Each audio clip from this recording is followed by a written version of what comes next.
kind of done this backwards because I've asked for argument before you actually have a motion. What relief are you requesting? Your Honor, what we're asking the court to do is to, I guess the term would be to stop the jury selection process at this time, let that PFR get filed. I think that we could get together and decide if there are some motions that we could hear. They would be rather simple and motions and could move forward potentially on those. But I will be candid with the court that I think we will be very cautious in what motions we think we can handle for the very same reasons, because they just create appeal issues later. Understood. But we are asking the court, and we would file a formal motion if the court needs us to. The oral motion is to basically stay the jury selection process until that petition for review by the defendant runs its course.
At this point, because clearly you are within your rights at this point, since you think I may be acting without jurisdiction, to seek a writ of prohibition.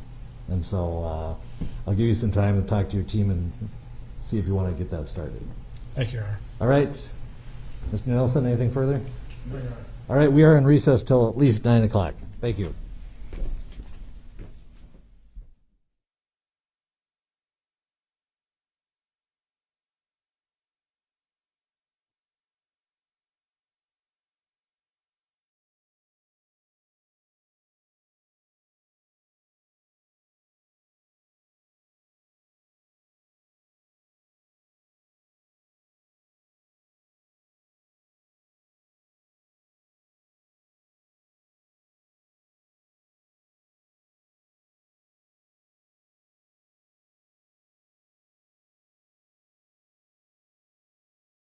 Sounds like court just went into recess for about 20 minutes.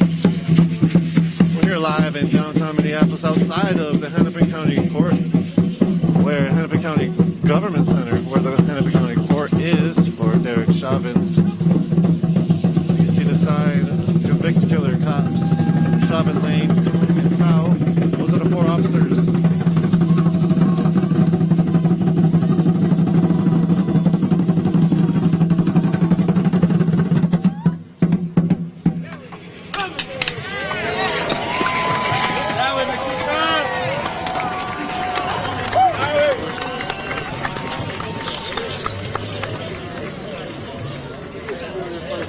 Thank you so much. Well, it is Kid Drift.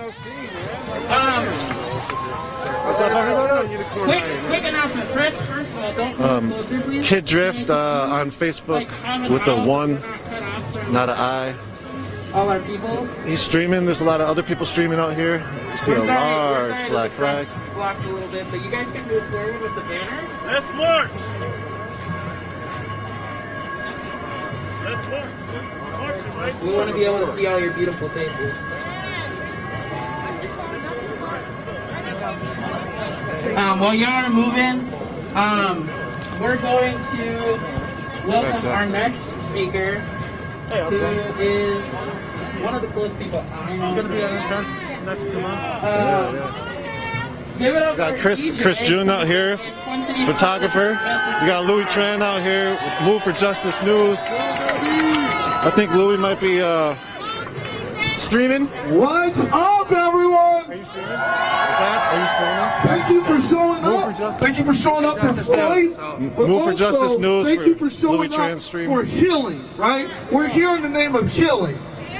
And we also are here for the people, okay? Can y'all say that with me? For the people! Thank you all for joining our stream. For the people! Yeah, we're trying to bring you something new with the double For the screens. people! We're going to be bringing you some of the court proceedings as well as from outside. I don't know about y'all. I'm nervous. Court right now is in I'm recess stressed for the about fuck 20 minutes. out. I got an hour of sleep last night. Black people, BIPOC people, we can feel this in our body. That's what happens. Stress. I'm stressed the fuck out. You don't think I got stuff to do? I got shit to do. I play chess. I play Tetris. I go to Super Smash Brothers competition. I'm ranked in the state. I got shit I can be doing. But you know, right now, I'm out here fighting for justice. And you know why? That it is a duty to fight for my people. Say that with me. It is a duty to fight for my people. It is my duty to fight for my people. It's not just our duty to fight, it's also our duty to win. And that's what we're going to do. We're going to stay out here. We're going to stay on the streets. We're going to keep our boots on the ground. We started protests during the uprising last May, and they haven't stopped since. Have they stopped covering it, the press? Hell yeah! Have we been here the whole time? Hell yeah! So, and I'm so glad that we're out here. I get to see everyone's lovely face. We ain't in that cage over there. I'm not sure, what do they call it? The First Amendment zone, the Freedom Zone. I'm calling it a cage. Okay? And I ain't going nowhere near that cage. So I'm glad to be out here with you. So, I think the part that's messed up here, right, is look what they did to our beautiful downtown. Listen! It's a fucking shame, right? They turned this into a war zone. We got barricades. We got concrete. We got barbed wire. Let me tell you, the barbed wire is real. I touched it. I don't know. For some reason, I thought it was fake. I touched it. I said, that's real. Warning y'all, don't touch it, all right? Learn from my mistake. And it just becomes hard, right? As BIPOC people, as a community of African Americans who are still trying to heal from this process, to have our kids see all of this, right? And them go, Mommy, Daddy, why is there so much fencing? Why is there barbed wire? What is this? How do we explain that? How do we explain that someone sat on someone's neck for 8 minutes and 46 fucking seconds and the community is out here trying to do a healing process? The community is out here trying to get justice. And they feel the need to defend themselves from us. We're in the middle of a global pandemic. All we got is $1,400 to cover the last 6, 7, 8 months that we haven't had any work in the unemployment. And they're spending $35 million to protect themselves. To turn this into a war zone. To try to intimidate and try to do fear. This is what the fucking problem. The system isn't built to de-escalate. The system is built to keep escalating. This fencing is escalation. This cage is escalation. And there's no healing process that can start while it's still up there. Yeah, speak, DJ. Whew. Go ahead, nephew. Listen!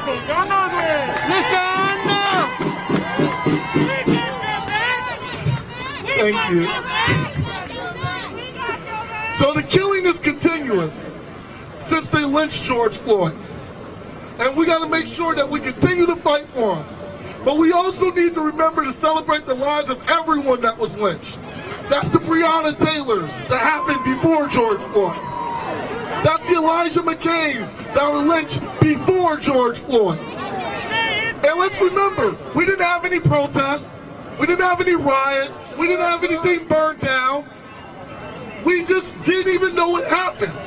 Because the media don't care. And that's why we need to make sure that we bring attention. And we need to bring attention to not just, we need to bring attention to everyone, right? The whole BIPOC diaspora, right? We can't just focus on the cis, able-bodied, straight male, right? We need to make sure that we're focusing on our non-binaries, okay? We need to make sure that we're focusing on our queers and our disabled. We need to make sure that we're focusing on everyone and that nobody gets left behind.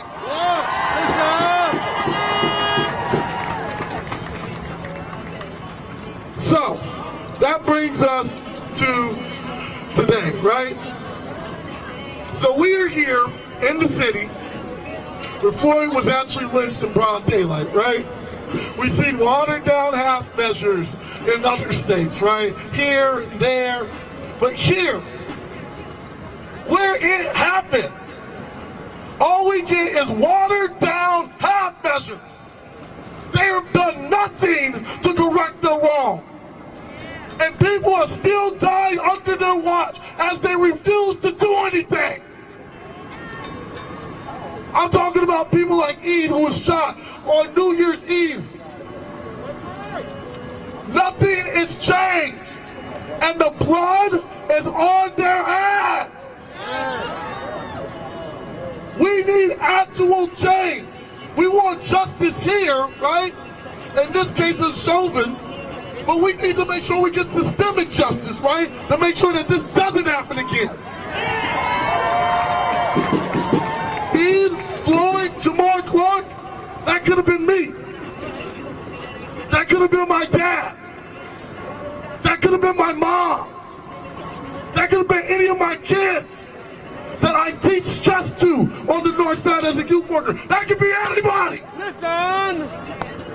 And that's why we're out here. We're out here to get justice for them, but we're also out here to protect our loved ones that are still here with us.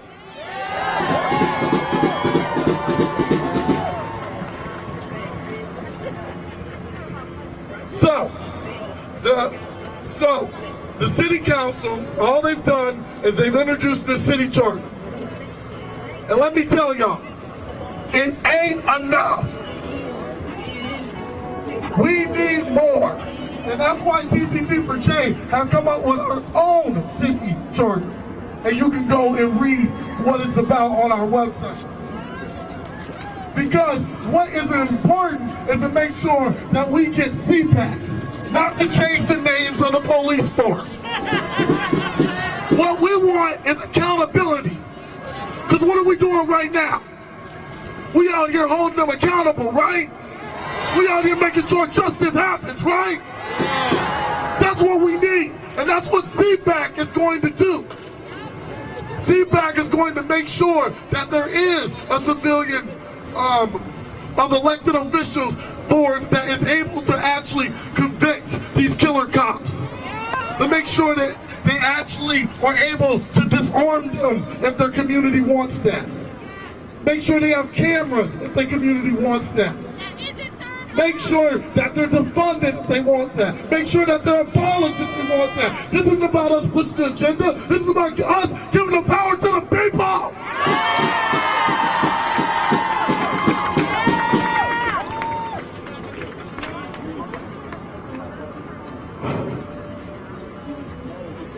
So now, here we are.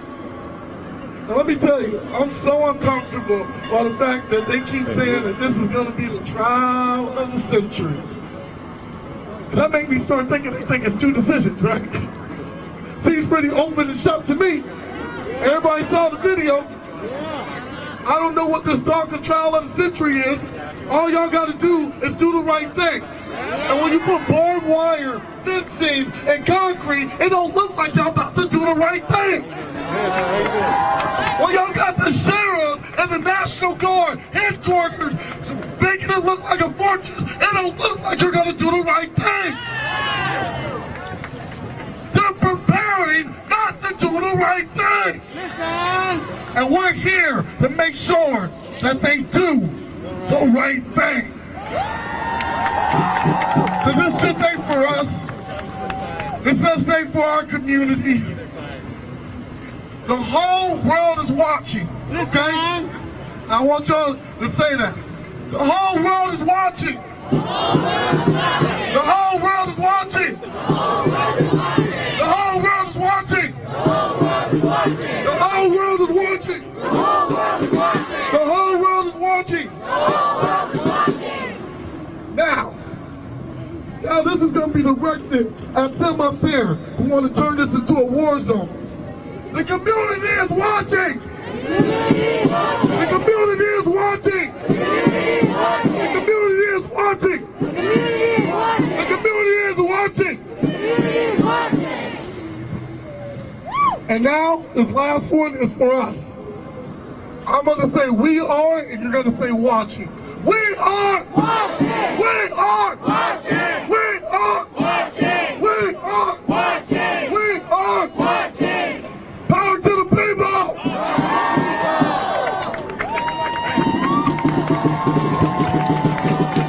Yeah, we're here live in downtown Minneapolis. And they commit, send those telecoms to jail, the whole damn system. A large crowd is gathered on 3rd Avenue outside the Government Center. The Government Center is where the trial is being held for Derek Chauvin, charged with killing George Floyd on May 25th, 2020 by kneeling on his neck for nearly 10 minutes. All right. So we're gonna keep it moving. Welcome Isaiah Frequan to the mic. Do some spoken word. Hello, can you hear me? Can you hear me? All right, so as you heard, my name is Isaiah Frequan. I'm a spoken word artist. I came from Milwaukee, Wisconsin to be with you guys today. And the poem I'm about to do is the poem I wrote, unfortunately, a couple years ago, and it is still relevant to this day. Yes. And yeah, that's all the disclaimers I'll do for that. Louder. They want me to write about justice, but she never thought of me. Listen. Dear Emmett, they spat on the ground you tilled. Justice would much rather cut off her ears than hear your screams as your blood spilled. They beat you to death like whack-a-mole. Wrapped barbed wire around your throat like a rodeo, took out your eyes and tongue like operation. Then, after being acquitted, admitted it to the nation, protected by double jeopardy, it was always a game to them. One justice never participated in, she just sat back and watched, like an artist eyeing a masterpiece on his easel.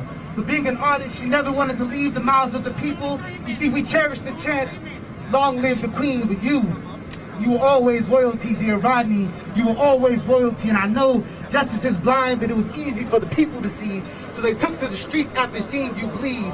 And when all 4 officers were acquitted initially, I wonder if it felt like water was beneath their feet, or Peter was just out of arm's reach when they were retried. Did they feel that blessing leave? Skip the raft and the flaming arrows, at least you got half the burial of kings. While your queen, she was off somewhere attempting to pair justice and religion, but she's a godless beast that never comes when she's called. There's no church in the wild. Dear Darius, I miss seeing you in church all the time, laughing and smiling as only children can play. Did you feel the weight of their knees on the ground above you as they prayed? Did you hear their screams as they said your name? More people prayed to you than Jesus that day, my God. And don't tell me you was at the wrong place at the wrong time, because time and place never paid for sin. I said time and place never paid for sin, yet this seems to be the period in our life where justice is always a part of our life sentences. We were trained to chant this sentence: no justice, no peace, no justice, no peace. But it's just us trying to get a piece of peace, and it's justice trying to get a piece of me. I'm not exactly hiding. You know where to find me. In justice, I wrote this just for you. Thank you.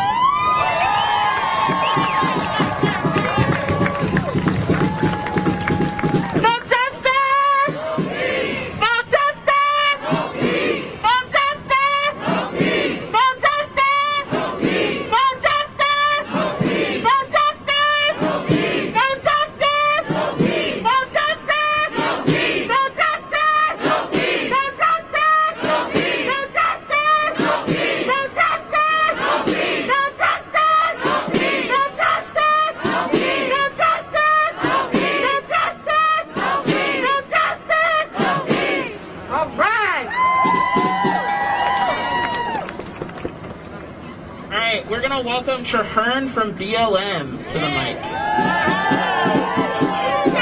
So that student banner, a lot of students. If George Floyd don't get it, if George Floyd don't get it, if George Floyd don't get it, if George Floyd don't get it, if George Floyd don't get it, if George Floyd don't get it, if Breonna don't get it, if Breonna don't get it, if Breonna don't get it. So I've been reading this article about justice, and it says, Lady Justice is a well-known symbol for our justice system. She proudly holds scales which represent the weighing of the evidence.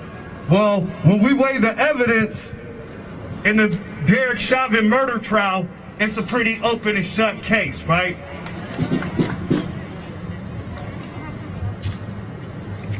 It also says at the bottom of Lady Justice's foot is a snake, and the snake represents evil. What Derek Chauvin did to George Floyd was evil. What Tou Thao did to George Floyd was evil. What happened to Jamar Clark was evil. What happened to Eric Gardner was evil. What happened to Phil Quinn was evil. What happened to Cordell Handy was evil. What happened to Sandra Bland was evil. What happened to Breonna Taylor was evil. What happened to Hardell Sherrill was evil. Right? No doubt. It also says the sword represents punishment. We know that Derek Chauvin deserves to be punishment with the full force of the law. Right? No doubt. Then it says the blindfold that Lady Justice is wearing is supposed to mean that in our courts, that the criminal justice system is supposed to be blind to your gender, to your race, and to your wealth. But we know in the case of Breonna Taylor, justice wasn't blind. In the case of Jamar Clark, justice wasn't blind. In the case of Eric Gardner, justice wasn't blind, right? So we're here today. Also, she's holding a book. In the book represents the Constitution. The American descendants of slavery, or black people in the Constitution, were considered 3/5 of a human being.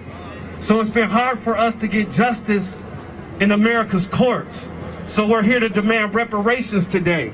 So the Derek Chauvin trial, Derek Chauvin murder trial, is the beginning of transformation in American courts, where the descendants of slavery start receiving justice in America today. Also part of our reparations claim is cessation, which means stop killing us. That's why we say stop killing us. That means that's cessation, which means stop harming us, or harm reduction, but we want harm elimination. No doubt. So we hope that Lady Justice keeps her blindfold on and weighs the evidence so that we can get justice for George Floyd.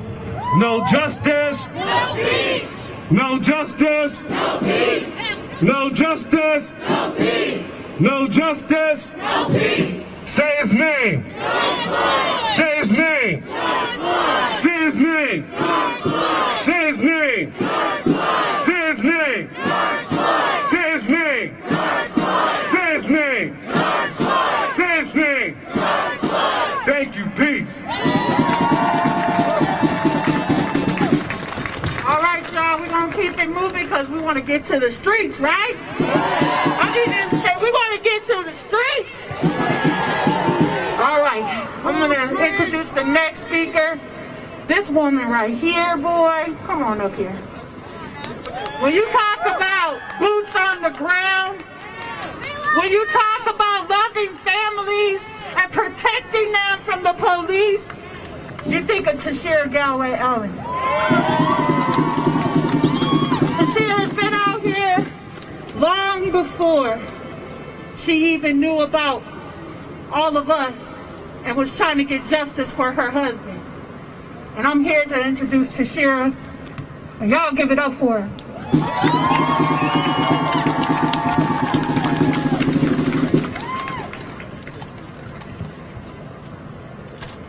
I want to thank you all for being here today. And when you give it up to Shira, you're giving it up for all of the families. Because that's what it's about. This is about George Floyd, but this is about all of the people that they have slain in these streets for no just cause. All of the people that have shed blood for no true, real reason and purpose. This is for all stolen lives. All stolen lives. George Floyd is the face of hundreds in the state of Minnesota in the last 20 years. 470 murders at the hands of law enforcement, and only one officer held accountable, the minority man that killed the white woman. We know what it is. It's time to call it out for what it is. There's no time for sugarcoating.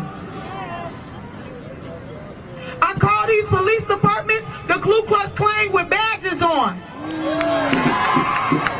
It is what it is. They threw my son's father, Justin Tigan, in the garbage can. Beat him to death. Beat him to death. These are hate crimes that are committed against other human beings. So no matter what your uniform that you wear, when you commit the hate crime, it's still a hate crime. They sat outside my house. They followed me. When Justin was killed, there was no Black Lives Matter. There was no movement because it was swept under the rug. And that's how it's been for the rest of our families. For Hardell Sherrill, Kobe Heisler, Cordell Handy, Marcus Golden, Jafford Smith, Jamar Clark, Travis Jordan, Justin Tigan, and any other families that I forgot. Charge it to my head and not my heart, but I stand here in representation of all of our families. So support our families. Stand by our families, because during this time we are hurting. We are re-traumatized. We have to look at a trial that we only wish and pray that our families could get, that our loved ones could receive that same day in trial. George Floyd hasn't even got justice yet, but to even get a trial Most of our families didn't even receive that. And we have to watch this and know that our loved ones never got that day. We have to hear George Floyd's name screamed all over the world when we know that our loved ones died in garbages. When we know that Hardell Sherrill laid on a floor for days and they wouldn't give him the adequate medical care that he needed. But one thing that we will not do during this time, our families will not be quiet. We will be as visible as possible. And we will be out here screaming our loved one's name. And we ask that you scream our loved one's names too. Because George Floyd, the only difference between George Floyd and the rest of our families is that they got to the videos with our families. They were able to edit the videos. They were able to destroy the evidence. It spread too fast with George Floyd. It went Facebook Live and they couldn't catch it. If they could have caught that video in time to stop it, they would have stopped it. But see, God wouldn't let them stop it. Enough is enough. Enough is enough. And they silenced me for years. Well, guess what? Guess what? I'm done being quiet. When you killing human beings in the middle of the street for no reason, in broad daylight, I'm done being quiet. This is about human life. This ain't no paparazzi scene. I don't want to be out here doing this. I would much rather be at home with my son, but I gotta do what I gotta do. I was scared for years that they would hurt me for coming forward with my story. Well, I put it like this. They're gonna have to do what they gotta do, because I'm gonna do what I gotta do. For all of you guys, we gotta do what we gotta do. So we thank you guys for being out here with us, with your boots on the ground. Keep coming out, even if you're going up against people that don't believe in what you're doing. You might be going up against your families and everything, but you know in your heart that you're fighting for what's right, and that's all that you can do. That's all that you can do. Is fight for what you know in your heart is right. So if George don't get it, shut it down. If George don't get it, shut it down. If George don't get it, shut it down. If George don't get it, shut it down. If George don't get it, shut it down. If George don't get it, shut it down. If George don't get it, shut it down. If George don't get it, shut it down. If George don't get it, shut it down. If George don't get it, shut it down. If George don't get it, shut it down. If George don't get it, shut it down. Thank you. We love you, Toshiro.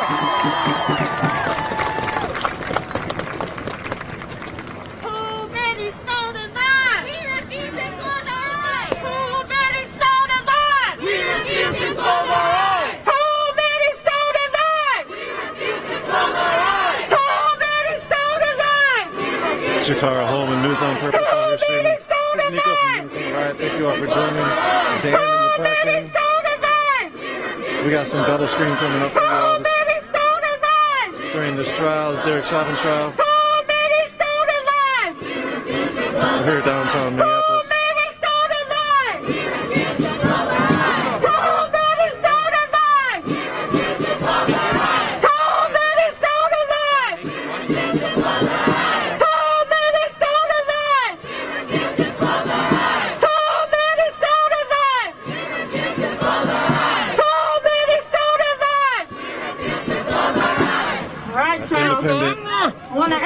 Adrian Wilson out here with the camera.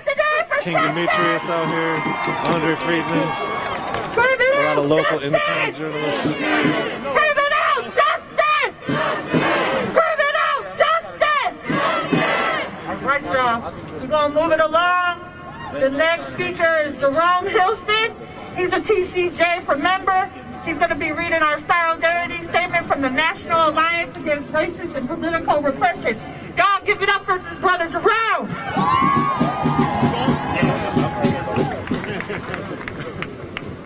Thank you all for coming.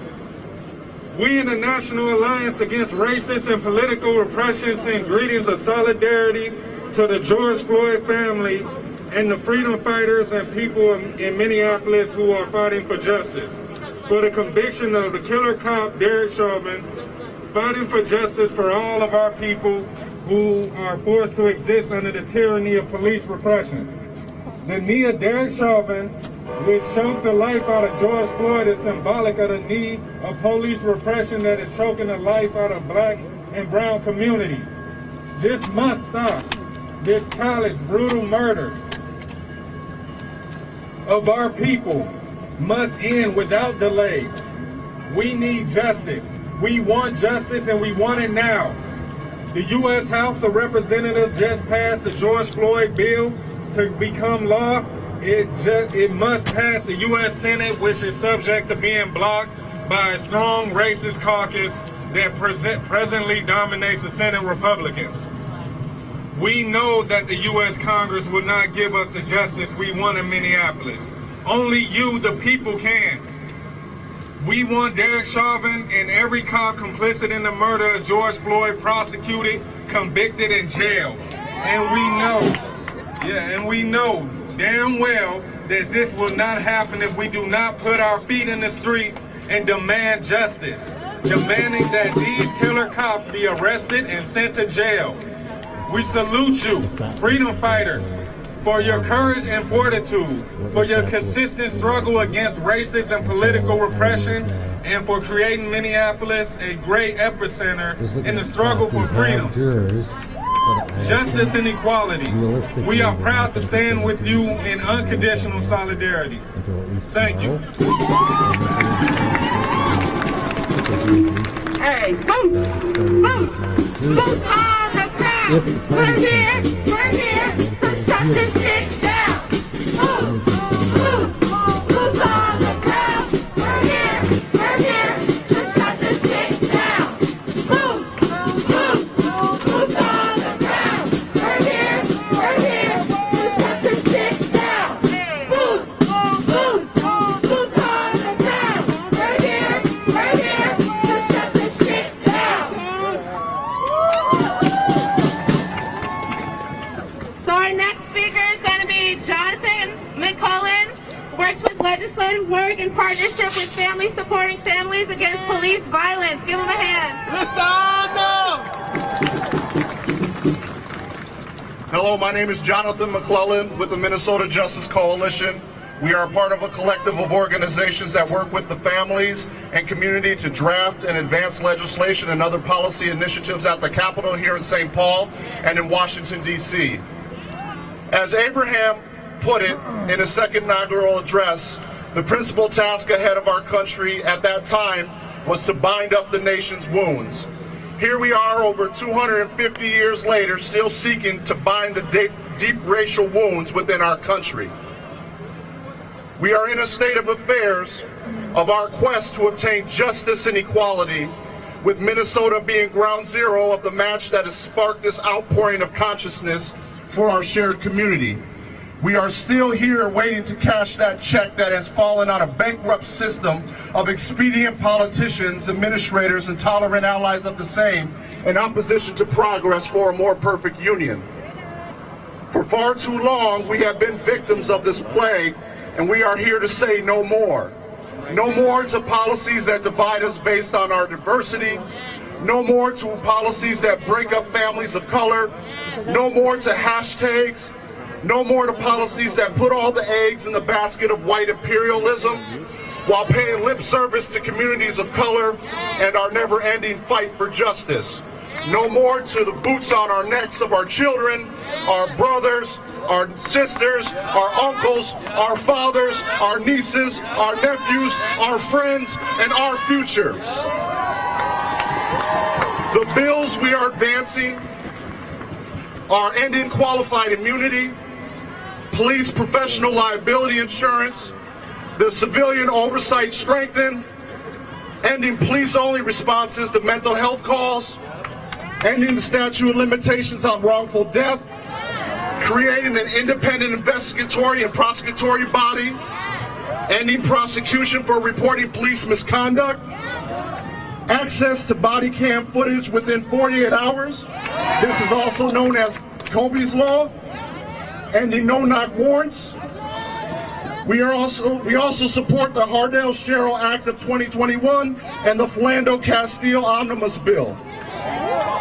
Like the slaveholders of the South in the founding of this young country, the opposition to progress fights for unrighteousness. They argue for division, they promote through their actions or lack thereof a distorted reality that places one class of people over the other and fails to see the humanity and all that is sacred under God.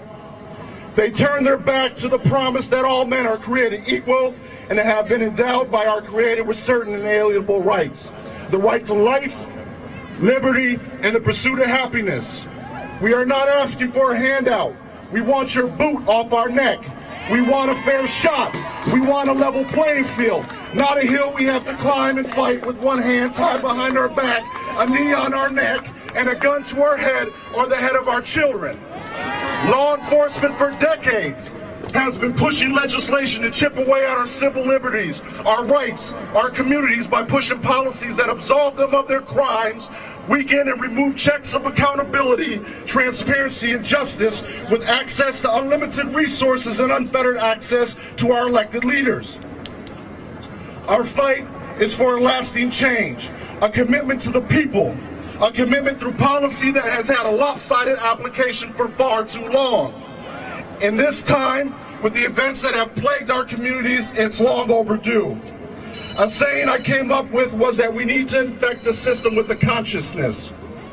When you go back home today and tomorrow and the next day and the day after that, remember that it was your conscience that brought you here.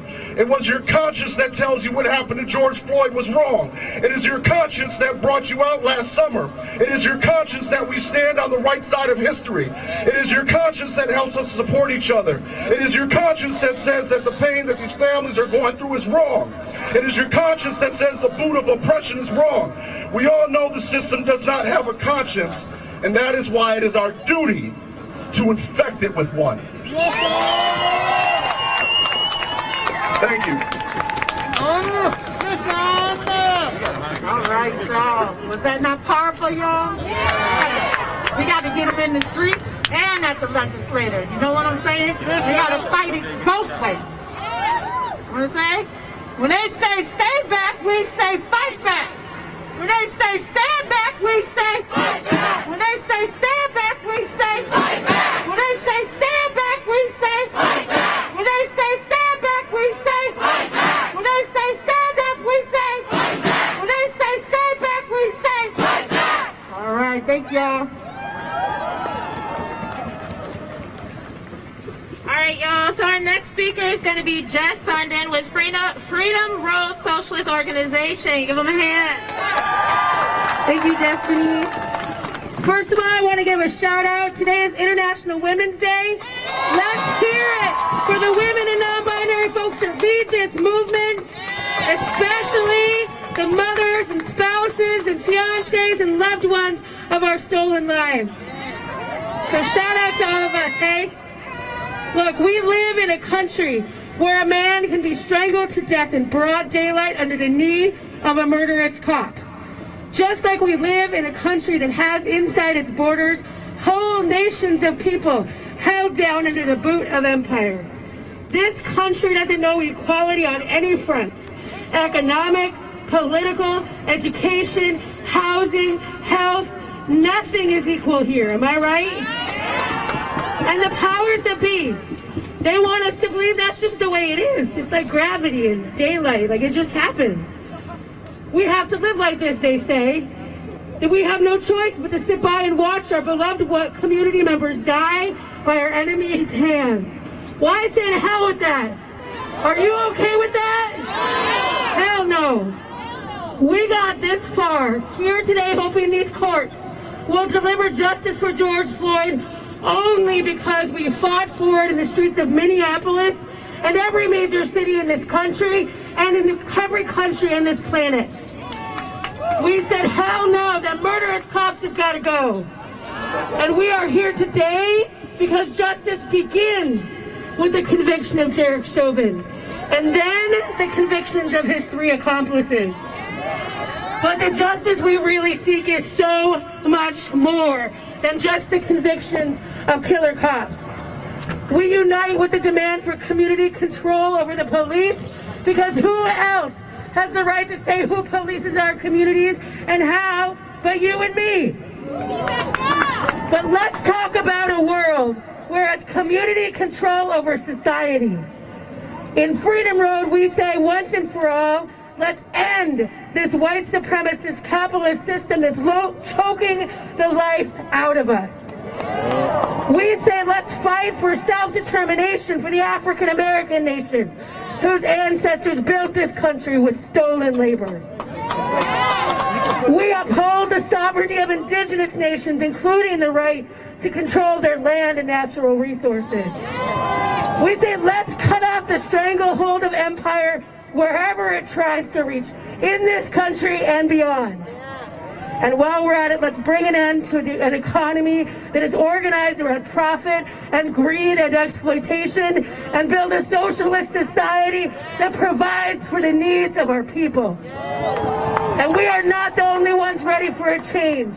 The uprising to demand justice for George Floyd was a sign of things to come. We're not willing to live in the old way anymore, are we? Hell no. So join me in saying, we are unstoppable. Another world is possible. We are unstoppable. Another world is possible. We are unstoppable. Another world is possible. We are unstoppable. Another world is possible. We are unstoppable. Another world is possible. We are unstoppable. Another world is possible. We are unstoppable. Another world is possible. All right, y'all, we're going to keep it moving with the next speaker because we're going to get boots on the ground in a minute. All right, y'all. So our next speaker is Anika Bowie with Minneapolis NAACP. Give her a round of hands. Okay, Anika. Hello, beautiful people. Hello, beautiful people. My name is Anika Bowie, and I have the honor to serve as the Vice President of the Minneapolis NAACP. It's a legendary organization rooted to making sure we are securing and protecting our equal rights, political, educational, social, economical. It started in the 1900s, during a time like this, when lynchings were rapid, white supremacy, Aryan culture, hatred was rapid, and a coalition of diverse people came together to advance the well-being of our lives, of all of our lives. Black folks united and utilized our gifts and our talents, like today,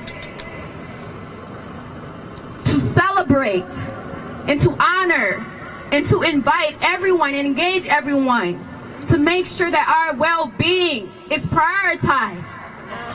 And before I even go further, I want to just say, I thank you on behalf of the Minneapolis NAACP. We thank you for all of the families who stood up and was resistant and spoke out against a system of hundreds and hundreds of years of oppression. You are fighting against a system that has attorneys. You are fighting against a system that has a constitution that was not designed and had us in mind. You are fighting against a system that has their PR directors, their strategic communication directors, that has all different type of people who are working around the clock. But you know what? You may be fighting against a system, but we have built a movement. We have built a movement of people's power, of thousands and thousands of years. I just want to be really straight with you, right? In the midst of George Floyd's murder, we all rose up and became our best selves.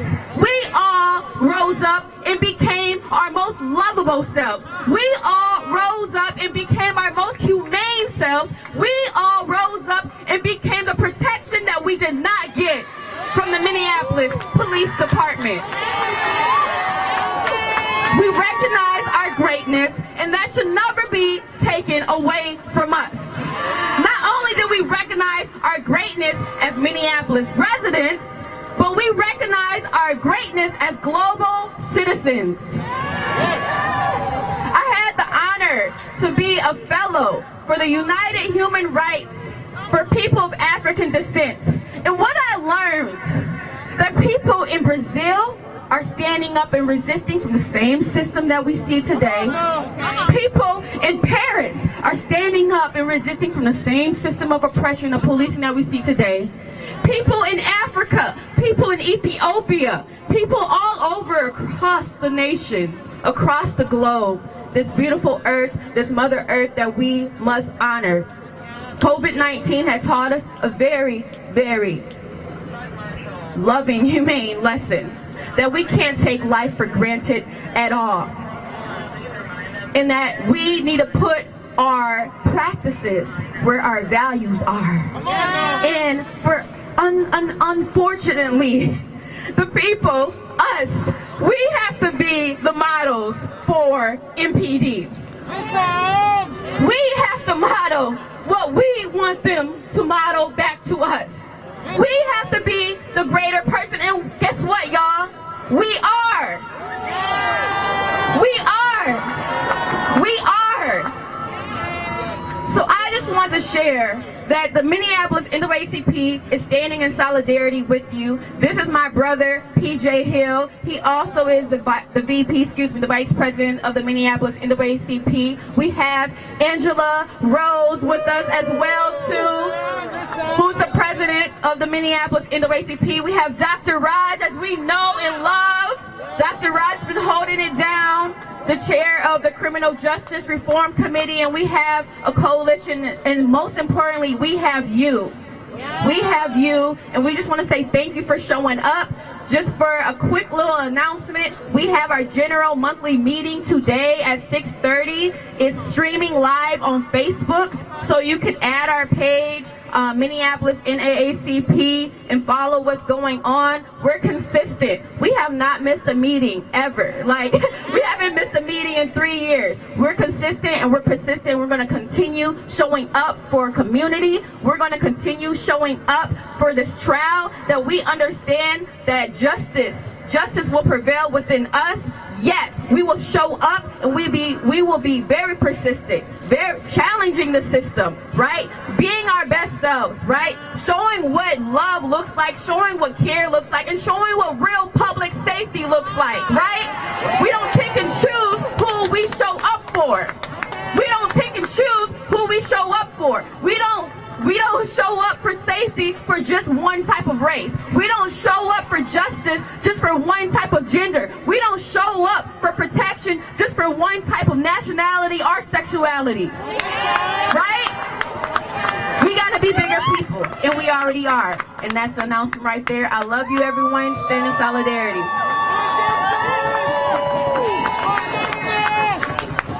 Hold up, we want freedom, freedom. Kill these racist ass cops, we don't need them.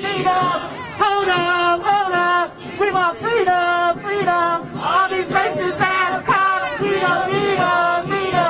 Hold up, we want freedom, freedom. All these racist ass cops, we don't need them. Okay, so couple announcements, because we got two speakers, so one spoken word artist and one more speaker, but I'm gonna need my press to split, because we need that banner to come forward, and we want to make sure people can see us and that we're visible, right? So we're gonna do it again. Hold up, freedom. All these racist ass cops, we don't need them. Hold up, we want freedom. All these racist ass cops, we don't need them. Hold up,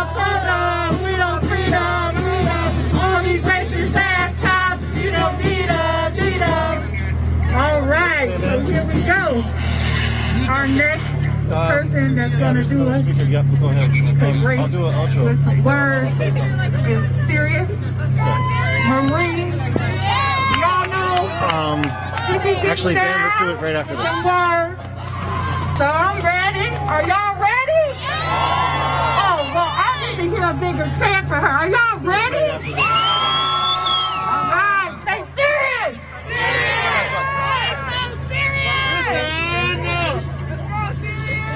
Hey y'all, I'm Serious Marie. Hey everybody. I love to see all the beautiful faces out here, all my beautiful black people. I love to see y'all. Thank y'all for showing up. Thank y'all for showing out. I'm Serious Marie. I'm not from here. I'm from Joliet, Illinois. Thank you, you know. And where I'm from is, I want to let y'all know that this is happening everywhere. Like Tashira was saying, the reason why George is known is because it was forced to be in everybody's faces. But it's happening everywhere that you go. Even where I'm from, in Joliet. Where I'm from, there was a man whose name is Eric Lurie. Say his name. Eric Lurie. Say his name. Say his name. Say his name. Thank you. Eric was a man who had been incarcerated. He got out of jail. The Joliet Police Department were negligent and were responsible for his death. He was in the back of a squad car and overdosed on drugs. When they pulled up to the police station, Joliet police initially reported in January that he was found unresponsive due to an overdose by the fire department. Not paramedics, the fire department. Dash cam footage got released because one sergeant decided to whistleblow. He said, I see this footage, I can't sit on it, I'm gonna expose them. He did. Footage showed that whenever they got to the police station, officers Doug May and Bill McHugh did not call paramedics, they did not administer Narcan, they did not call EMTs, they choked him. They held his nose for 1 minute and 46 seconds. They slapped him across the face. They said, wake up, bitch, and they put a police baton in his mouth. That ain't right. Somebody say that ain't right. Fuck the police. Fuck 12. When I say fuck, you say 12. Fuck. 12. Fuck. 12. Fuck. 12. Fuck. 12. When I say fuck, you say JPD. Fuck. JPD. Fuck. JPD. Fuck. JPD. Thank you. Say his name one more time. Eric Lurie. Eric Lurie. Say his name. Eric Lurie. Say his name. Eric Lurie. All right, y'all. Thank you. And I say all of that to say all my aggression, everything that I've been feeling because of that. Because of seeing everything, I put all of that and channeled it into a poem. It's a piece that everybody is here together and we're speaking directly to our oppressor. Yeah. And the title of this piece is Tell Us. Yeah. Talk your shit. Come on. Come on, sis. Good morning, Mr. Oppressor. I know you think of me as lesser, so I'm here with my friends. Not to make amends, but for you to tell us. Tell us, why don't you understand that Black Lives Matter? Is that so hard to conceptualize? I mean, damn, this world when the media got a hold on your mind, huh? Amnesia must got the best of you, because that look in your eyes, it's so reminiscent of cabinet members who keep their prejudice in disguise. Blank stares to hide the guilt from the blank stares you put in our face to keep us from a place where you can tell us. Tell us, why is it so hard for us to get here just to have a conversation? It takes all these protests and you pass facetious laws talking about civil unrest just to mask that footage from your frivolous vest, Mr. Oppressor. What is it that you take us for? Will you tell us? Tell us, why does black bother you? I say Black Lives Matter, you say all, or change it to blue. You take us for fools, huh? You send out your rats, telling us manipulated stats to dispute the fact you break our backs for this country we built, because we did that.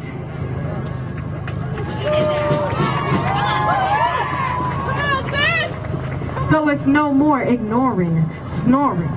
Wake that ass up, big fella, we said no justice, no peace. And I need y'all to say that last half with me. No justice! No peace! No justice!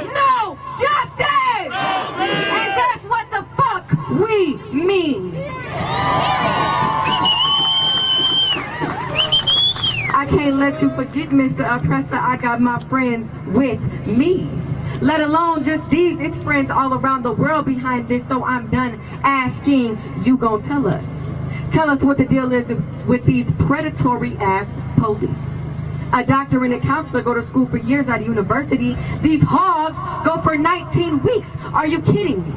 Give them a badge and a gun, and they around our streets. They show us it's a crime just to be black. Still slave patrolling, just putting bullets instead of a whip in our backs. We demand a change in tactics, and you paint on streets. Performative gestures to flip the script, nothing more than tic-tacs. So yeah, Mr. Oppressor, keep on slinging that leather, cause it's your system, no longer bodies next to lines get cracked. I told you, I'm done asking. I said what I said. Perceptions of dark skin have been branded as a threat. Criminalization of our young men a priority. I know just what it is you don't want us to see. In class, you start us off with slavery. Make our regal history a mystery because you and I both know, Mr. Oppressor. Once we realize our capability, you will be no longer. Continuously, you try your best to compress, and yet we rise stronger, create beauty from the pain, masterpieces from your scraps, our supreme black mother from the grasses of Africa. She holds the key to us all. And once we ascertain that, every fiber of your foundation will fall.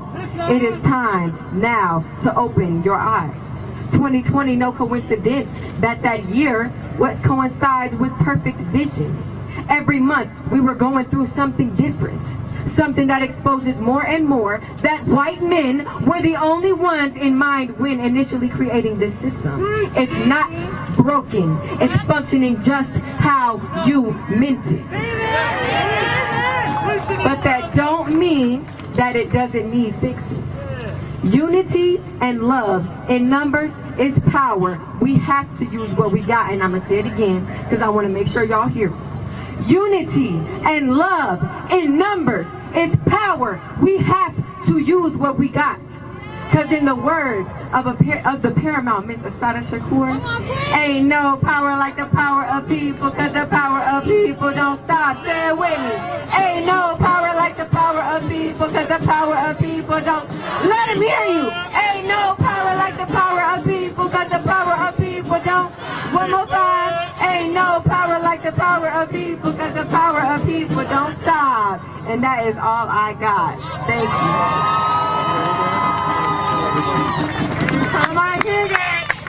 We're here live in downtown Minneapolis. We might be going down for a second. We're going to do some finagling on the back end real quick. Continue to watch us. If it's a new stream, continue to follow. The whole damn system is guilty as hell. Indict, convict, send those killer cops to jail. The whole damn system is guilty as hell. Indict, convict, send those killer cops to jail. But go ahead and welcome Toussaint Morrison. Give it up for all the organizations that put this together today. Give it up for all the marshals that are out here putting their bodies on the line today. Say his name! Say his name! Say his name! Say his name! You're out here for a reason today. You came out here and you showed up. You could be somewhere else. I got it, brother. It's on the ground.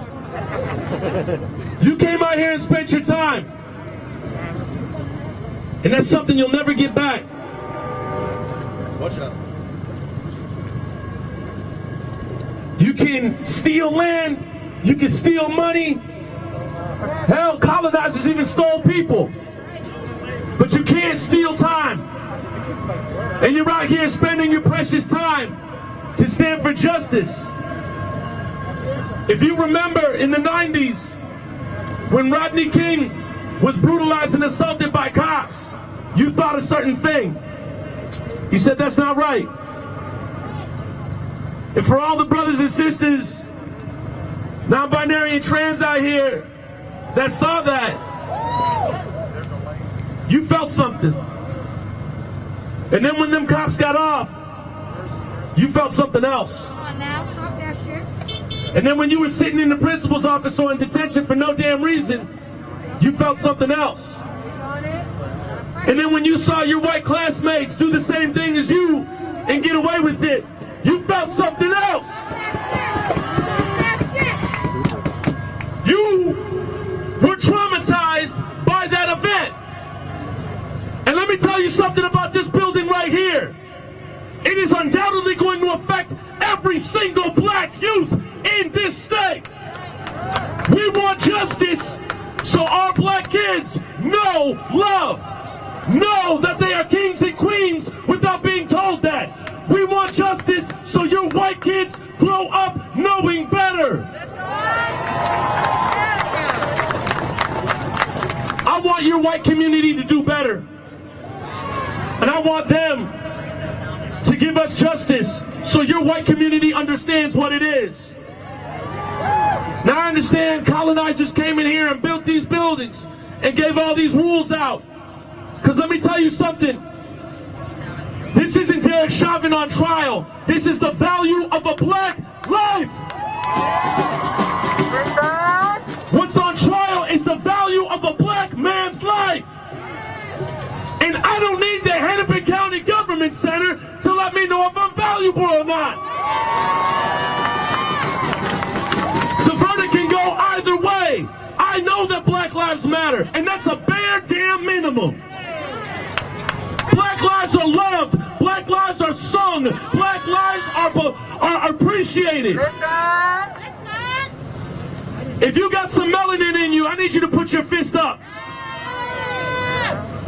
This is one of the toughest states, the worst states in the country for racial disparity in education, employment, and law enforcement. And the reason this shit doesn't change is because folks don't talk about it.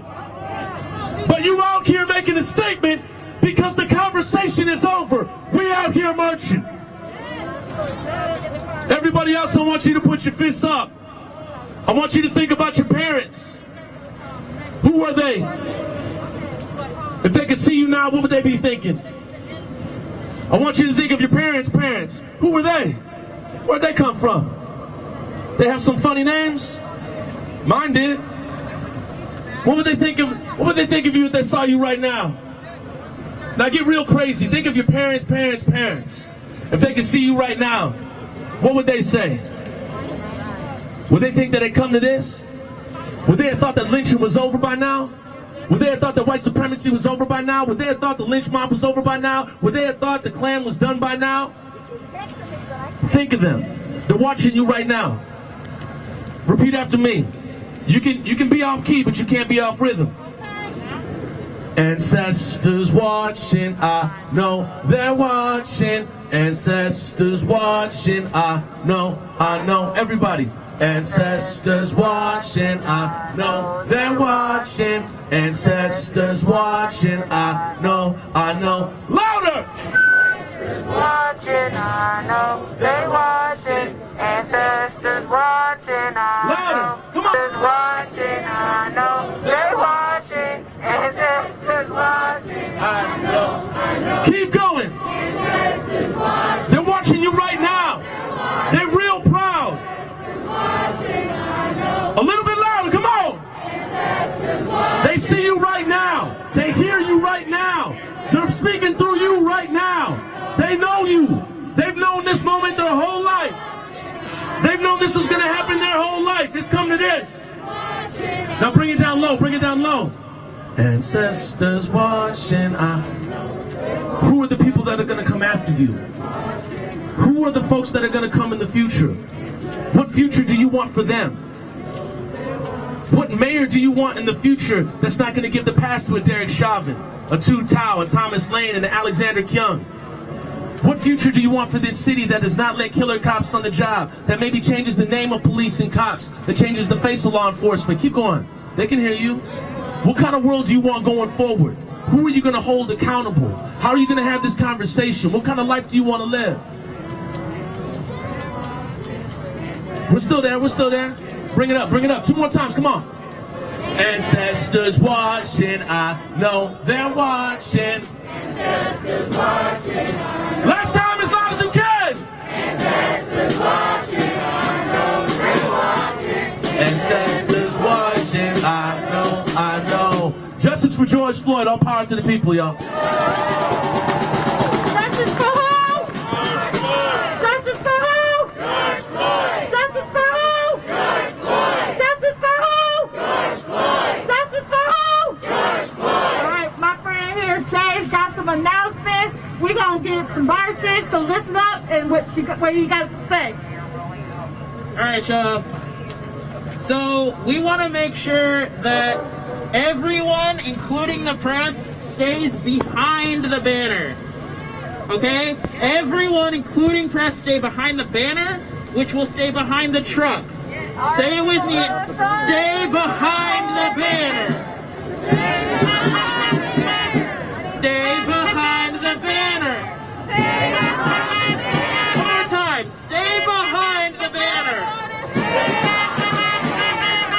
I don't want to sound like your parents, but I'm not going to tell you again. I'm not going to tell you again.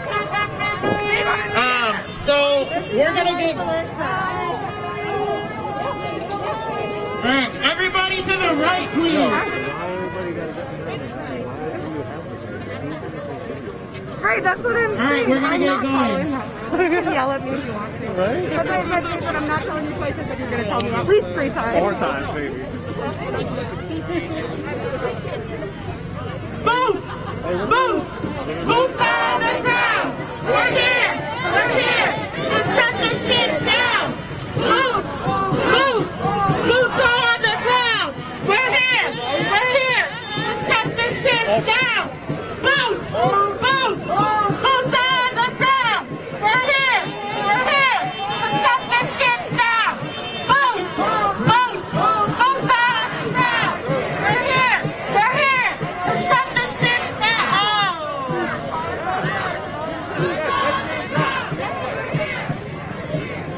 Hey everybody, hello, welcome. This is Nico from Unicorn Riot. We have Dan on the back end, D as well. We're here live in Minneapolis. You see the yellow shirts, the non-violent peace force. You see the marshals right here. You see the sound truck. Basically right now what's happening is a march is starting to get going. The Hennepin County Government Center is right here. Including press behind the banner. Hennepin County Government Center is where. How you doing, man? Good, you? Yeah. Derek Chauvin trial is happening in that building. The marshals continue to keep yelling at everybody, to all the press, to get behind the banner. I'm not sure how we're supposed to film the banner, but that's okay. We'll move around for a little bit. So right here is the City Hall. You see the fencing that's up on it. The Government Center is where Chauvin is being tried, and that is fully decked out with concertina wire as well as other barricades. You see, it's a lot of throngs of press out here. Sort of give you the outside look here real quick.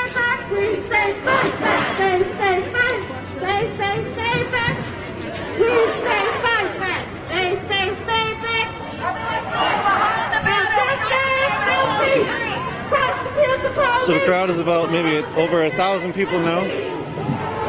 From what I understand from inside the courtroom is that they're either on break, they might be coming back. Hey, what's up? They might be coming back soon.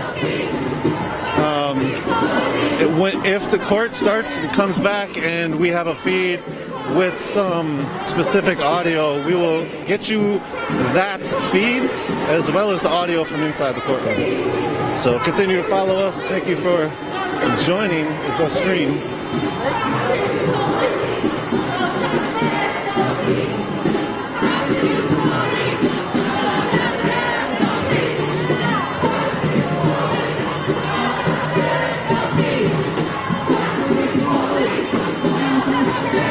So you just saw a person who probably working in that building right there. He was standing outside of his building with his fist up.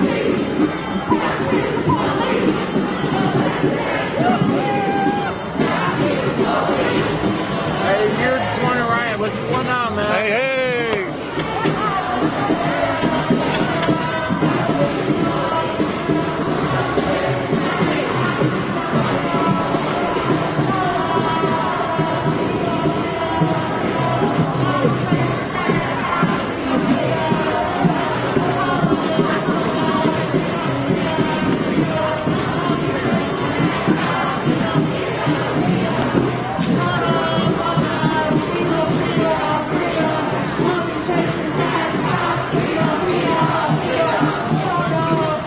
This right here in front of us is a federal building. The front of the federal building is fenced off and not much else. There's, I think, a mile of fencing here in downtown Minneapolis, and authorities' preparations for these protests and for the trial. I'll give you a view of some of this. Here's federal agents, federal security officers, court security officers, U.S. Marshal Service.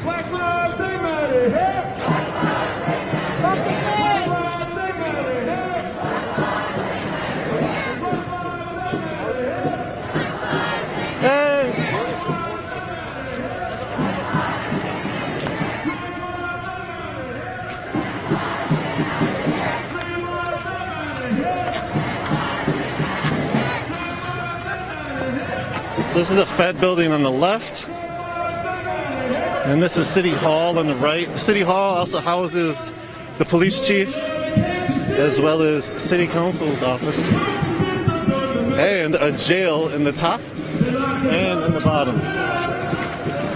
Well, I shouldn't say and in the bottom. The bottom has a tunnel, but the jail is up here, up in the top left, top right. It's called being under the clock. They just fixed the clock recently.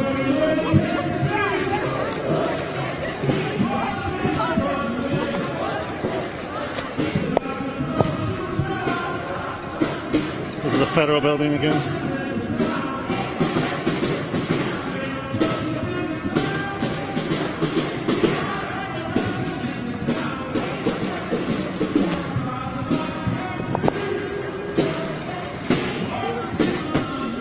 Off to the right, next to the City Hall that we were just showing you a second ago, is the new jail. It's called the Public Safety Facility.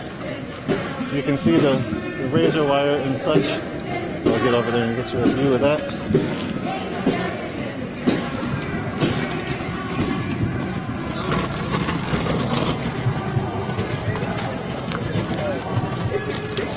Vaccinations that have these.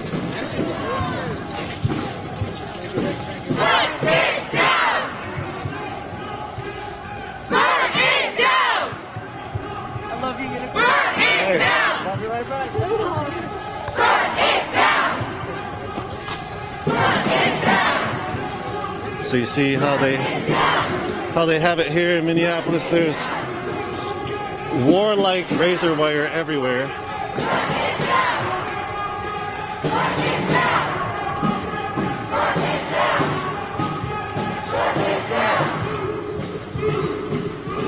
Some more security officers.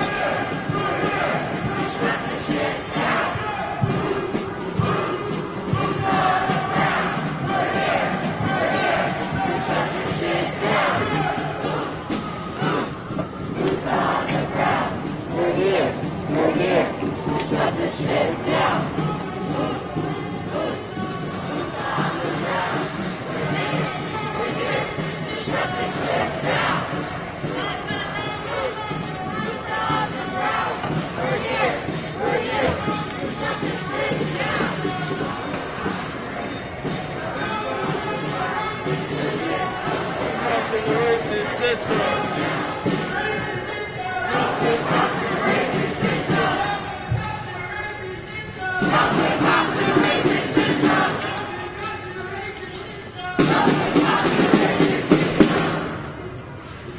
Again, this is the public safety facility, the new jail. Once you go to jail, if you end up doing that, for whatever unfortunate reason, then you get brought in through here. This is the Sally Port.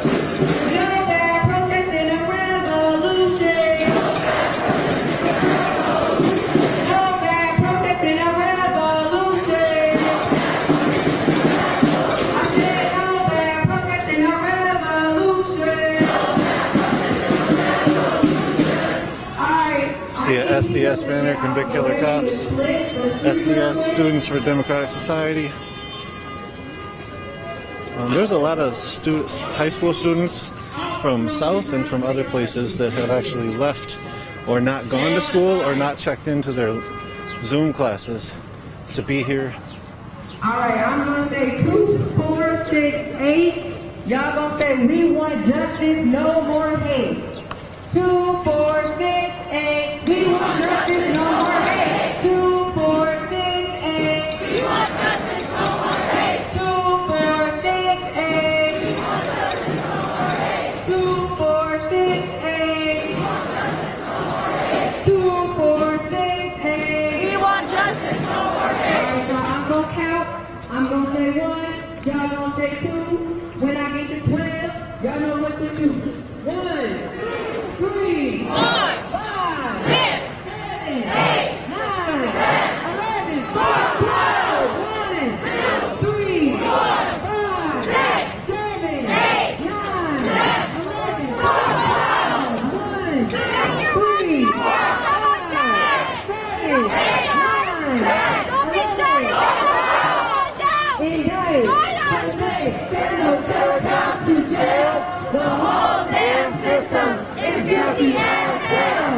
Indict, convict, send those telecoms to jail. The whole damn system is guilty as hell. Indict, convict, send those telecoms to jail. The whole damn system is guilty as hell. Indict, convict. What do we do? What do we do? What do we do? It's too much. Free me from the Rico Act. Free me from the Rico Act. That's this motherfucking team.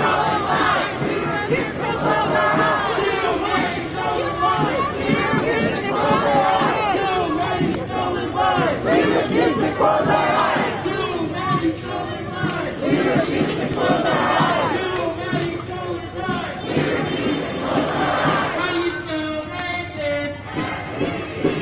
How do you spell racist? How do you spell racist? How do you spell racist? Look at that. What's up, man? I like the little thing. Hey, I got a new one. Yeah, it's smart. Okay, so it goes, MPD kills on patrol. How do we stop them? Community control. MPD kills on patrol. How do we stop them? Community control. MPD kills on patrol. How do we stop them? Community control. MPD kills on patrol. How do we stop them? Community control. MPD kills on patrol. How do we stop them? MPD kills on patrol. How do we stop them? Community control. MPD kills on patrol. How do we stop them? Community control. MPD kills on patrol. How do we stop them? Community control. How are you? Whose land? Good. Whose land? Whose land? Whose land? Whose land? Whose land? Whose land? Whose land? Whose land? I'm fired up, can't take no more. I'm fired up, can't take no more. I'm fired up, can't take no more. I'm fired up, can't take no more. If we don't get no justice, if we don't get no justice, if we don't get no justice, if we don't get no justice, I believe that we will win. I believe that we will win. Get you a little double screen on the screen. I know that we will win. I know that we will win. I believe that we will win.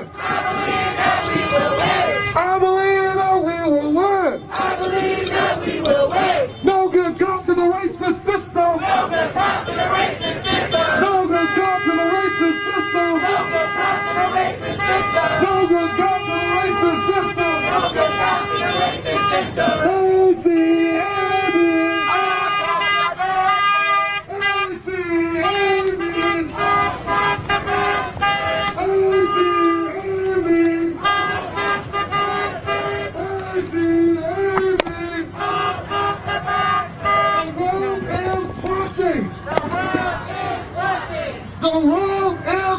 watching. The world is watching. The world is watching. The world is watching. The world is watching. The world is watching. All right, so now when I say we the people, you're going to say are powerful, okay? We the people. Are powerful. We the people. Are powerful. We the people. Are powerful. We the people. Are powerful. We the people. Are powerful. We the people. Are powerful. We the people. Are powerful. We the people. Are powerful. We the people. Are powerful. We the people. Are powerful. We the people. Are powerful. We the people. Are powerful. We the people. Are powerful. We fired up, can't take no more. We fired up, can't take no more. We fired up, can't take no more. We fired up, can't take no more. Can't take no more. Can't take no more. Can't take no more. Can't take no more. Cause we fired up, can't take no more. We fired up, can't take no more. We fired up, can't take no more. We fired up, can't take no more. We fired up. We fired up. We fired up. We fired up. We fired up. Quick picture, my brother. Thank you. That's an image of Dalal Eid. He was killed by Minneapolis police on December 30th, 2020.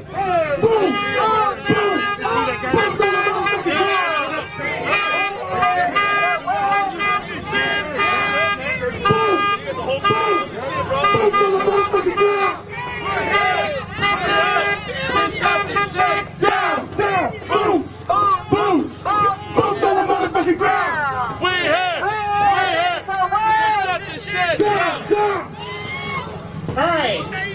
Remember what I told you about the Red Rocket Brothers, the government building? What did I say? Stay behind the banner.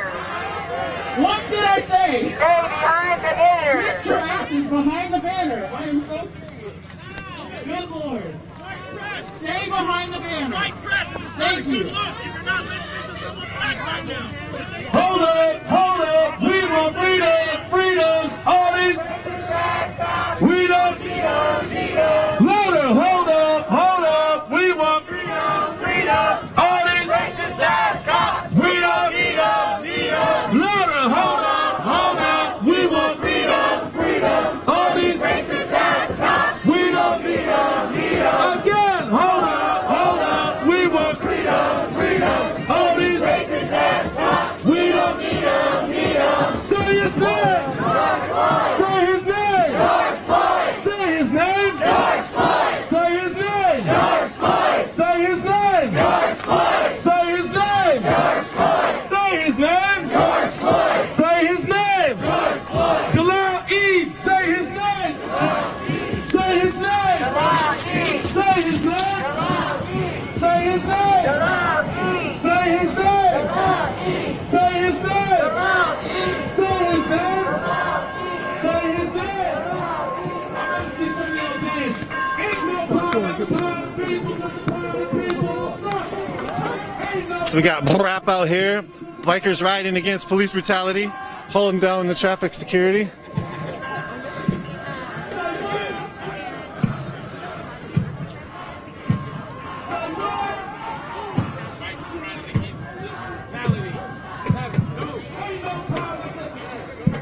So again, this is BRAP.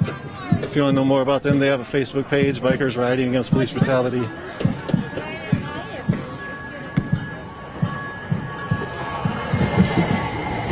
Right now the crowd has stopped and they're sort of talking and chanting. There's a... Right now people are on...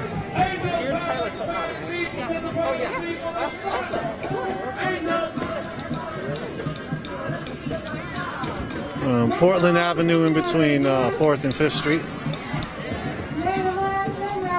Neighborhood reporter.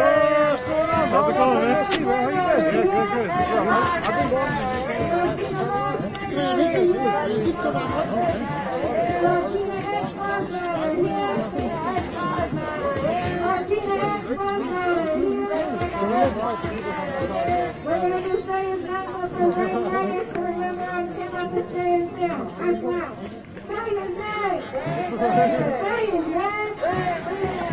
Yeah, good to see you too, man. Please stay safe. For sure. You out here. Neighborhood reporter out here doing his thing. Yeah.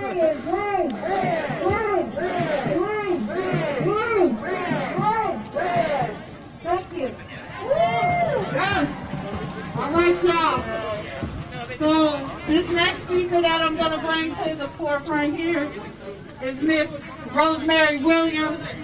She's an elder in our community. I had a pleasure to go to jail for her by trying to save her house. I want y'all to give it up for Miss Rosemary Williams! Give it up! Yeah, there you go. Listen. Give it up again for Rosemary, y'all!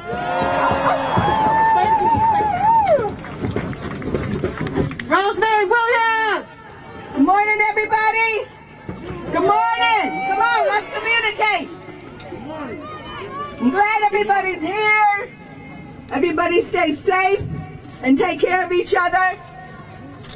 You know, I'm not going to say a whole lot because I'm sure other folks have already said things before me. We were here yesterday, so I was tired. I couldn't make it early. But I'm here. Better late than never, right? So I just want to say that what we're doing here and the justice we're going to receive, I'm claiming it. With Floyd, is for thousands of people that have been shot, that have been hung from trees, that have been tortured, that are unjustly incarcerated. Still, they're legalizing marijuana, and so many of our black and brown and others are in prison for that very damn reason.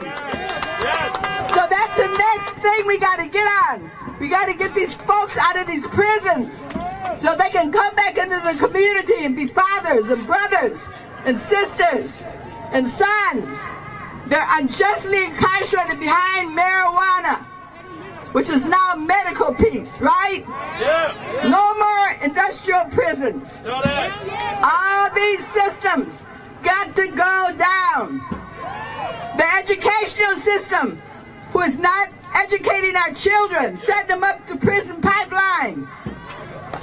The white male medical models that are still killing us in the hospitals and poisoning us with all the chemical drugs and declaring people mentally ill after they give them all this shit. The judicial system has to be changed. All of the systems, the corporate systems, can't run our country and our families and our communities anymore. They're taking all the land, regentrification. You can't even move back in. The apartments and everything is so high. So this justice we're going to get here is representing a whole lot of things in this country and in this world. Now I want to say this. I'm thanking the ancestors for being with us. This has been a long struggle, and it ain't over yet. And don't get tired. Go heal and come back. Harriet Tubman didn't get tired. How many times did she go south to free people? Billie Holiday didn't get tired. She kept singing the song, Strange Fruit. Y'all look at the movie. It's very political. They had her chained to her deathbed in the hospital because she refused to submit to them. Fannie Lou Hamer, she didn't give up. These sisters fought to their death. Rosa Parks, she didn't give up. We got to keep on fighting. We can't stop. We come a long ways. We're going up the hill. We're almost there. I believe that. And I'm saying if you pray 7 times a day that we will get justice in this court system. If you chant 7 times a day. If you don't pray or if you don't chant, just put the words out into the universe and tell everybody you know to do the same thing, because words have power. Words have power. Words have power. We will get justice for Floyd and all the other thousands of people who have been victimized by this system or enslaved by this system. The domestic violence is off the hook They got everybody locked down, fighting each other, killing each other. The violence in our community has gone through the sky. We have these racist people coming in, sharpshooters, shooting us in our community, but you don't hear about it on the news. So watch out, protect each other. Make sure you know who's around you. This is serious stuff. We are at war. We are at war. We are at war. Be very clear about that. This is no joke. I told somebody maybe I should put on the bulletproof vest today because I was concerned about my own life being out here. You know, sharpshooters every damn where. We know that. But I'm just out here on faith, knowing that we will be well and we'll take care of each other. So I just want to say, stay strong. I'm so glad to see you young people out here rising up. I'm so glad because I'm tired. I'm glad to see all you young people, black, white, native, Hispanic, Asians. You know, the Asians are being victimized like hell all over the country, you know, just like everybody else. So we have to bring more of them into the fold and let them know that the only way they can survive is being united with us. We must have unity. Unity! Unity! I'm going to sing a song. The sister's not here today from North Minneapolis, Jay Anthony, but I always want to end with this because I'm claiming victory, and this will kind of help us get on that way. Forgive me, I'm hoarse today. I can hardly talk because we were out here yesterday, but I'm going to say it anyhow. One day, say with me, we won't march no more. I said one day, we won't march no more. Till my sisters are equal and my brothers are free. Hand in hand we'll march with my family. Come on, everybody. One day we won't march no more. I said one day we won't march no more. Till my sisters are equal and my brothers are free. Hand in hand we'll march with my family. Mr. Policeman, hey, stop killing me. Mr. Policeman, stop killing me. Mr. Policeman, hey, stop killing me. Till my sisters are equal and my brothers are free. Hand in hand with my family, we'll march in the streets. Love you all.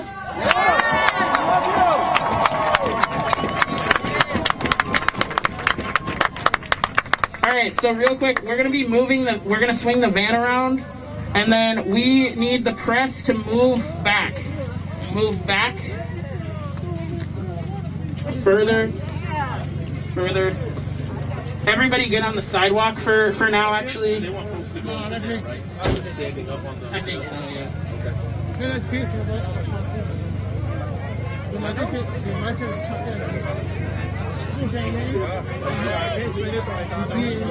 Okay. All right. So everybody in the crowd, we're gonna have the banner swing over to the right, to my right. Medical. And then it's a card. It's got an NFC tag reader on there for your phone. So if you're ever looking for a second shooter or anything, man, you don't know me from Adam, but I've been following you for a while, and I appreciate everything you do, and I'd like to help out in any way I can. What's your name? I'm Obadiah, Obed Media on the thing. So. Nico. Yeah, Nico, yeah. Cheers. Yeah, thanks, sir. So then we're gonna.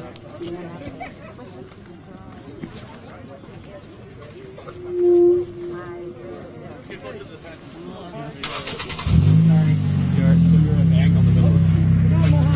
How you doing, brother?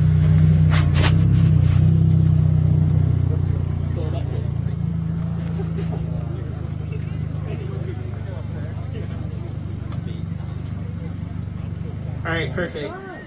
Y'all can move back into the street now. All right, our next. Yep, come back to us. Yeah, if the banner wants to come back in front, you can. We just didn't want you to get hit by the truck. All right, so our next speaker is gonna be Cortez Rice.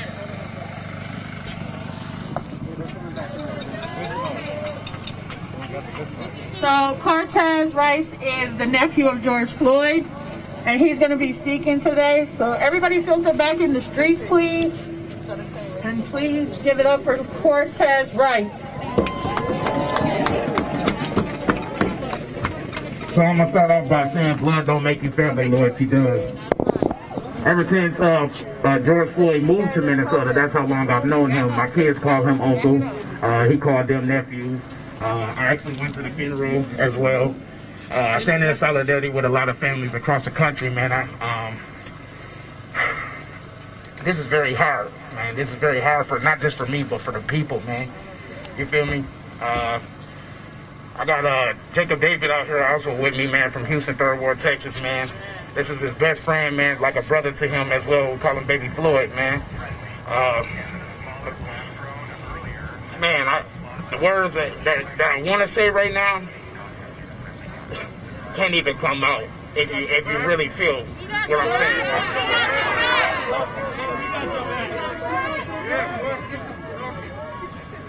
I want to say all power to the people first of all. I love my people, man. We're going to continue to say boots to ground, man. We're going to continue to fight for justice, man. We demand justice. We will get it. One shape or form or another, man. We going to get that.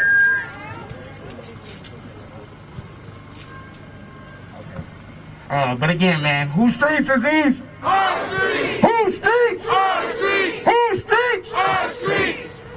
You want to say a couple words?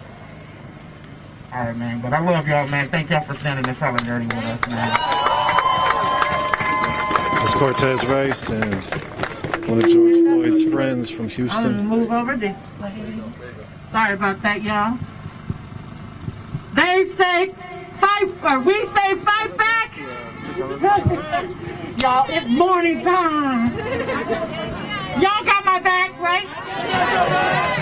I'm under attack. Who got my back? We got your back. If we're under attack, who got our back? We got your back. All right, so we got each other's back. Regardless if we mess up, we still pushing on, right? All right. All right, up next we have Angelica from MIRAC.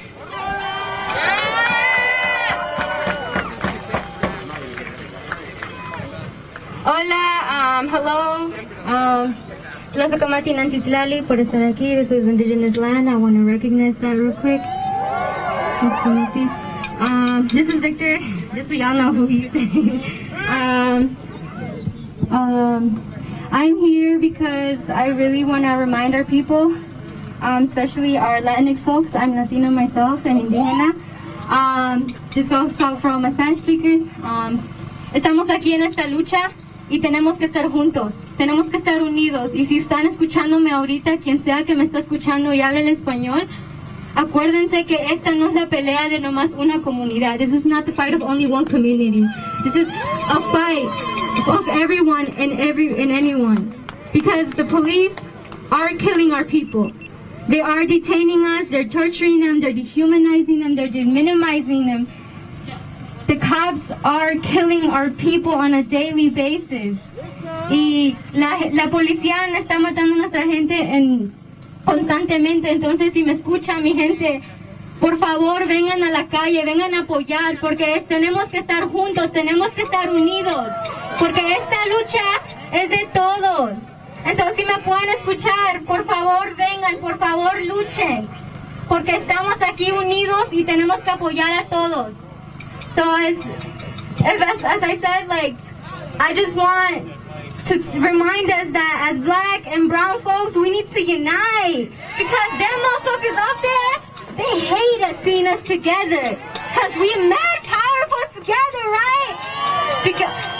So when I say fuck, you say 12, fuck, fuck, fuck, fuck, and when I say black and brown, you say unite, black and brown, black and brown, black and brown, black and brown, put your fists up. Do not remember, look at each other right now. We are here together to fight. Together. There's no more divisions. Fuck all those divisions. Fuck them all. Because we are relatives.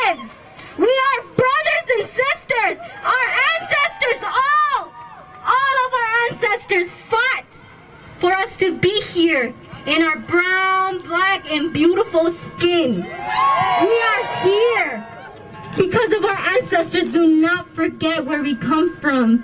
We come from our ancestors' blood, our ancestors' resistance, our ancestors' courage. We come from our native tongues and we come from our traditions and cultures. So let us fight together. When I say black and brown, you say unite. Black and brown, black and brown, black and brown, black and brown. Let's go back. Woo! I can't roll it like that. Yeah. So our next speaker is Cullum James from Climate Justice Committee. Welcome him to the stage, Cullum James. They're also the person that painted our amazing banner. Hey! Take my mask off. Very good. 1, 2, 3, 4, 5, 6, 7, 8, 9, 10, 11. Derek Chauvin's first-degree lynching, because that is what it is, of George Floyd is yet another example of America's suppression of black and brown peoples. The Climate Justice Committee is here today because racial terror is at the heart of climate catastrophe. This country would not even be possible without the desecration of African lands and peoples for the sake of profit through cotton slavery, which destroyed lives and soil. This country would not be possible without the theft of indigenous lands and the genocide of First Nations. From the very beginning, American destruction of our environment has needed black, brown, and indigenous death to uphold its white supremacist regime of profit. Resisting white supremacy goes hand in hand with stopping environmental devastation, and it always has! That is why there is no climate justice without racial justice. The system needs killer cops to walk because justice for black and brown people threatens its very existence. An environmental movement without racial justice is a joke. Fuck your Whole Foods! Give me justice for George! Justice for George! Justice for George! Justice for George! Thank you!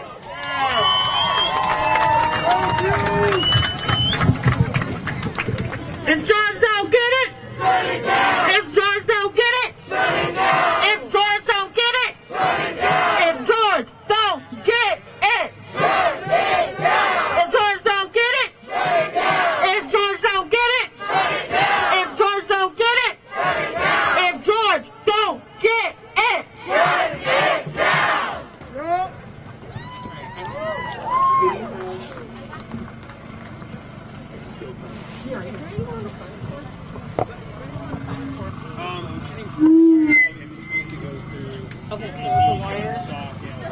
Say his name! Say his name! Say his name! Say his name! Say his name! Say his name! Say his name! Say his name! You might see the picture of a brother right here. He's got a nice backdrop. You see that? He's got that smooth tan suit on. Spin that around, spin that around. You see that? You see that right there? Do y'all know his name? What's his name? What's his name? Say his name. What's his name? Say his name. What's his name? Say his name. Senate just adjourned. I got word from Muhammad that they were looking to put $34 million back into the police. And I know that folks came out here and they saw their city council say defund the police. And then months later say they were saying it in spirit. And then you have John Elder come out and spin a different story as the spokesman from the police and represent the BCA. And then the BCA pulls up the 36th and Cedar and guns down Dalal Eid. And I want you to pay attention. And especially for the brothers out here, especially for us out here, there might be a moment where you might be talking in a room tone, and somebody says, hey, you're yelling. You might just be out walking, and somebody perceives you as a threat. I heard a white woman write on Uptown Crime Watch, a Somali man passed by my door today. How dangerous is that? Catrice Jackson talks about people blowing the dog whistle to get the lynch mob. These Crime Watch groups are blowing the dog whistle to get the lynch mob. You need to get your cousins. Go talk to your people. What are you doing? And when Dalal Eid was in his car, what was the first thing folks say after the BCA gunned him down? Well, he had a gun. Well, did he shoot first? Well, why was he there? Who was he with? You start to paint a narrative to devalue this man's life. And we're here to say no more. No more. No more. No more. I don't need to know who you are, what you did, what you got for me to say that you deserve a roof over your head. I don't need to know who you are, what you did, or what you got to say that your life matters. So when you come out here spinning these narratives, when Philippe Cunningham says, by the way, friends, Dalal Eid brought an illegal gun into our city. That's that bullshit. Listen close. Listen close to what they're saying. That's inversely saying he deserved to die. That's your city council saying that, y'all. They are saying that black men deserve to die. They want to police you outside of the police. They want to police your self-expression. As an ex-para professional, I can't tell you how many young black men I worked with. They said they got emotional behavior disorder. No. They're just tired of your white-ass classroom and you condescending to them every day. Don't talk to me like that. Don't look at me like you own me. Don't send me to the principal's office like you can lock up my speech. When I'm talking, I'm talking. When I express, I express. And that is not a crime or a diagnosable condition. And that's from top to bottom. At the bottom, they're locking up young black men and kids of color in resource rooms and saying they're defiant. At the top, you get that. Dalal Eid. And if they can't control your body, they control your breath. They're going to take it away. And if they can't control that, they're going to control your expression. They want to put police in your head. Say that you're talking too much. Say that you're talking too loud. Saying that you're doing too much. Let me tell y'all right now. Let me tell y'all to all y'all black men right here right now. You're doing exactly what you were put here to do, and that is to stand up for your ancestors, to stand up for your mothers, to stand up for your communities, to stand up for your people. And black folks here, you're doing exactly what you came here to do, and that's to stand up for yourselves. And everybody else, you're here to stand up for your community and show solidarity. So say his name, Dalal Eid. Say his name. Say his name. Say his name. Say his name. All power to the people. So next to speak is Dalal Eid's dad. His name is Bailey. Let's welcome him to the stage here.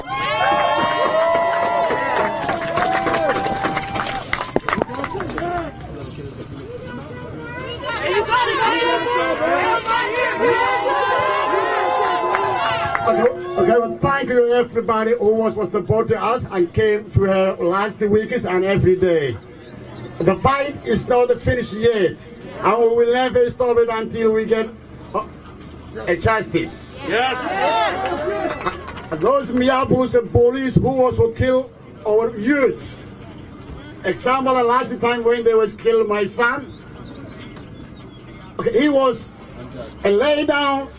Okay, the car, 35 minutes, but they didn't call any ambulance or anyone 911. You know why? Because they don't care. If they care, they didn't shoot him. They didn't kill him. So, what we need is justice. We don't need any peace. We never stop until we get our justice. Minneapolis police, their brutality, their discrimination, they kill our youth every single day, motherfuckers, man. And we cannot accept it anymore. We cannot accept it anymore. We just say, stop is enough. We cannot tolerate anymore. That's it. That's it. Because when they kill our youth, they was just to combine everybody, and they say he was guilty. Yes. He was guilty because they know he cannot talk. He cannot tell them, the police, you are lying, you kill me. Because they went out to save our mouth. Are we gonna accept that? No. Every day when they would kill us, there was a pointing the gun. They came my home around 2 a.m. I was sleeping. I didn't know. The same motherfucker guys who was killing my son, but they was pulling me the gun here, and I was on the bed, and I was sleeping in my home. They was arresting me like this, like me and my family and my kid. Where's the justice? Where's the justice? We need to get it the justice. We cannot tolerate anymore. Thank you very, very much, and I really appreciate it to you. Donald eat! Donald eat! Donald eat! Donald eat! We need a justice! We need a justice!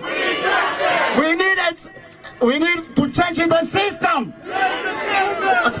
Changing the system! Thank you, I love you, all of you.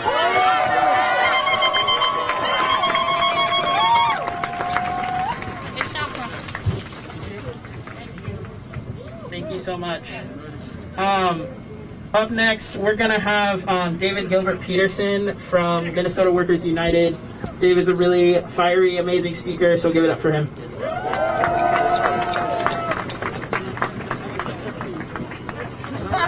Hi everybody, how's it going? Minnesota Workers United stands in full solidarity with this movement and demands justice for George Floyd.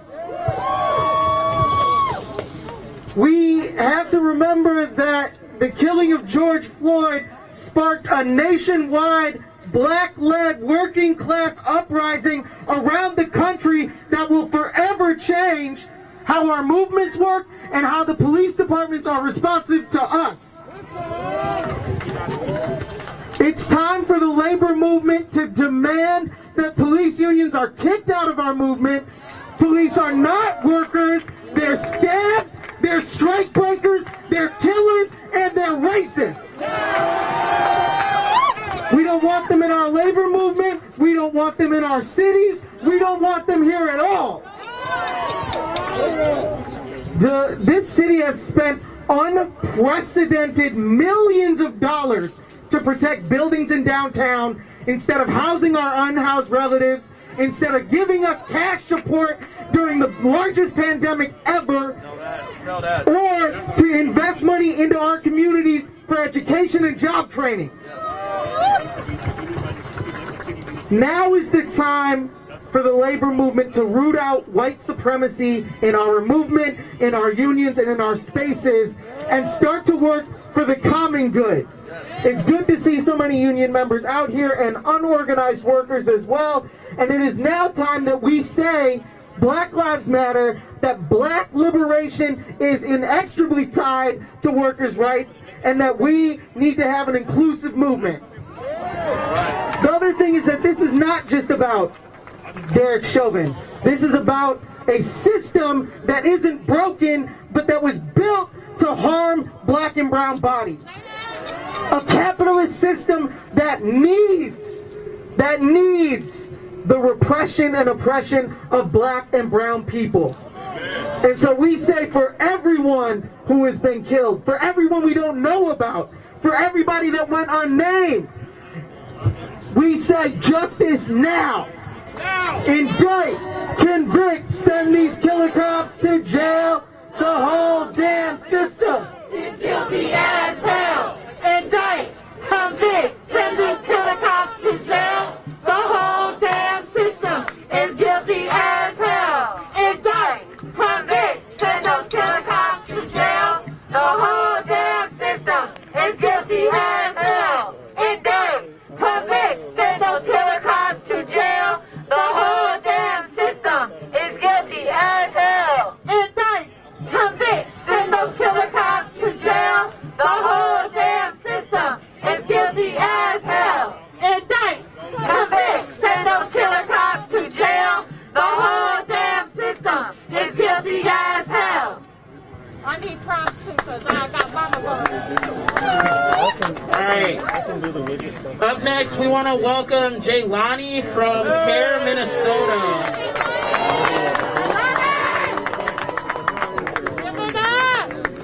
All right, everybody. I know you've been walking. I know you've been standing for a bit. I appreciate that. I want to start off by greeting you all with a greeting of peace. Assalamu alaikum wa rahmatullahi wa barakatuh. May peace and blessings be upon you all today. I want you to take a moment right now and realize that this morning you woke up with a mission. Your mission was to be right here. And you're here right now. And if you're watching right now on Facebook, Instagram, on any other stream, you should be here with us right now. I want you to know, in this moment, right now, there's a lot of people that have not only made these movements possible, but continue to stand up, regardless of what kind of day it is, regardless of who is killed by the police. And first, I want to thank our independent journalists, starting with our brother King, the Movement Justice Media, Unicorn Riot, and the many countless folks that pull out their phone to defend and to stand and to guard against the brutality that is happening across this country. We do have a tool, it's called that phone. I also want to recognize all the marshals that are keeping us safe right now, because we are under threat from white supremacists. These are folks that showed up a little earlier, organized, and are here to stand every single time. And how about those medics that are walking around right now? These are nurses and doctors who have taken their time to be right here with us. And some of you don't know, but we got legal observers right here too, and they're wearing those bright orange, green hats, right? National Lawyers Guild.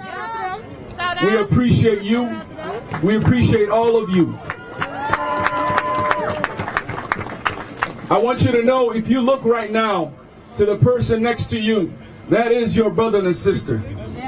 That is your brother and sister in this movement. All we need is each other. All we need is each other.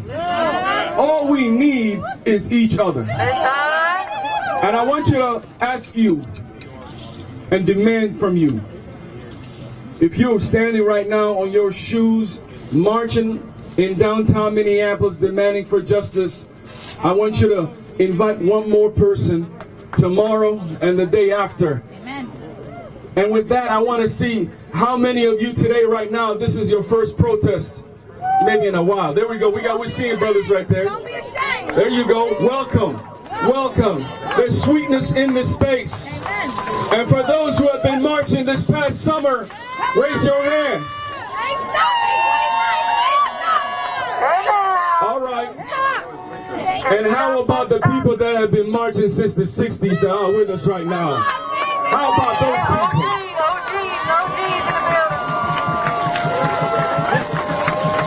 I want you to know, on 38th in Chicago, 8 minutes and 46 seconds, George Floyd was lynched on live Facebook. And on 38th in Chicago, that brutality moved the blood of Americans and the blood of people across this world. And that is why we are standing today demanding justice for George Floyd.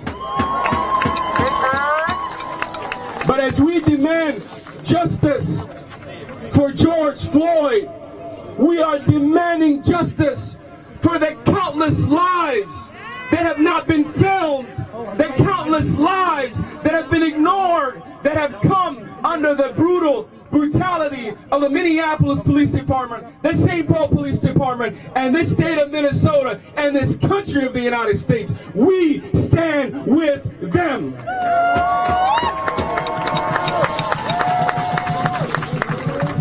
And if you think we're only talking about killing, We're also talking about incarcerating black people and separating them from their families since the inception of this country.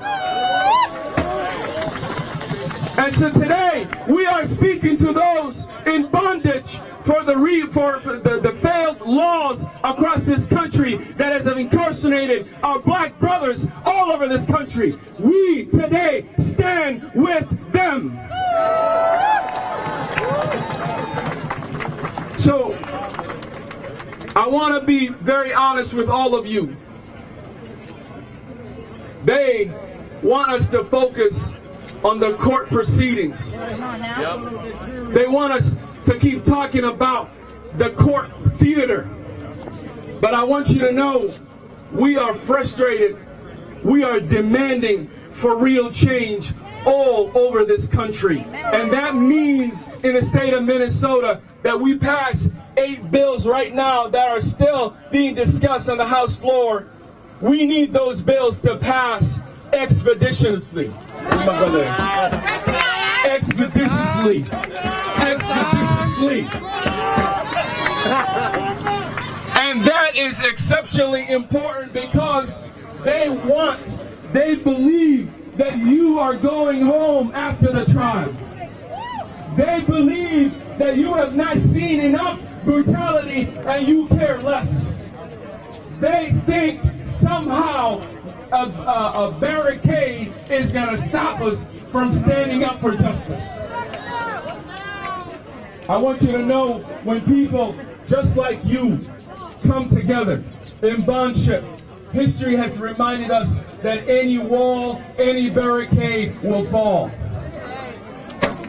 And I personally believe this cause is a cause that God has our back. They have the military, we have God on our side. They have guns, we have angels on our side. And we got guns too. And I want you to know, when Moses crossed that sea, God opened that sea apart. And I'm telling you right now, on this street and on 38th in Chicago and in this city, we are gonna rain justice on the Mississippi River, and we're gonna take that justice all over this country until every single person of color is free. And we're gonna do this by any means necessary.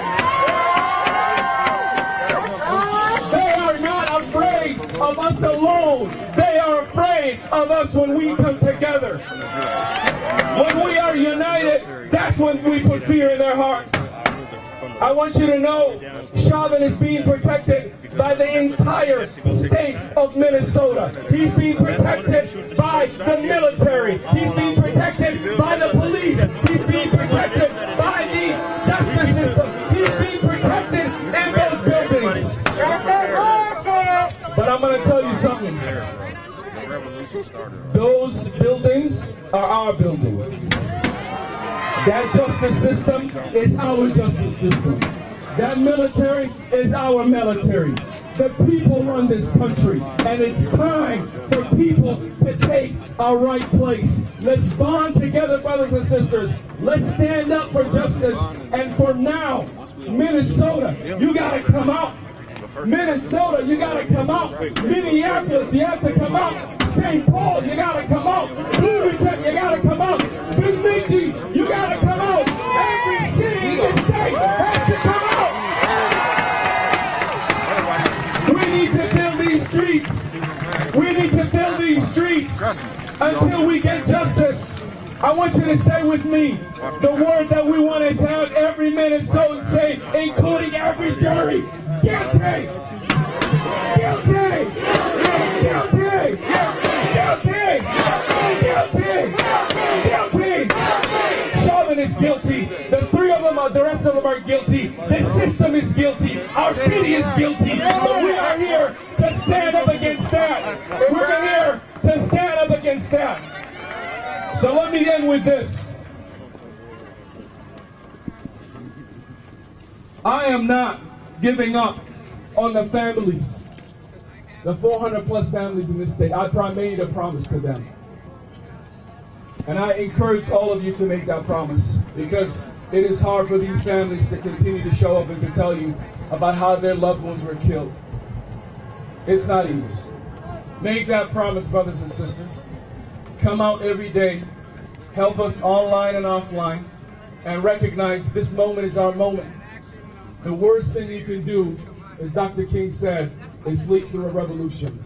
Wake up, Minneapolis. That was Jelani Hussein from CARE, Council on American Islamic Relations in Minnesota. United, we'll never be defeated. The people, united, we'll never be defeated. The people, united, we'll never be defeated. The people, united, we'll never be defeated. The people, united, we'll never be defeated. The people, united, we'll never be defeated. The people, united, we'll never be defeated. All right, up next, welcome Miguel Hernandez from Bikers Riding Against Police Brutality. I'd like to thank the families, organizers, everybody who puts work to be here to set things like this up.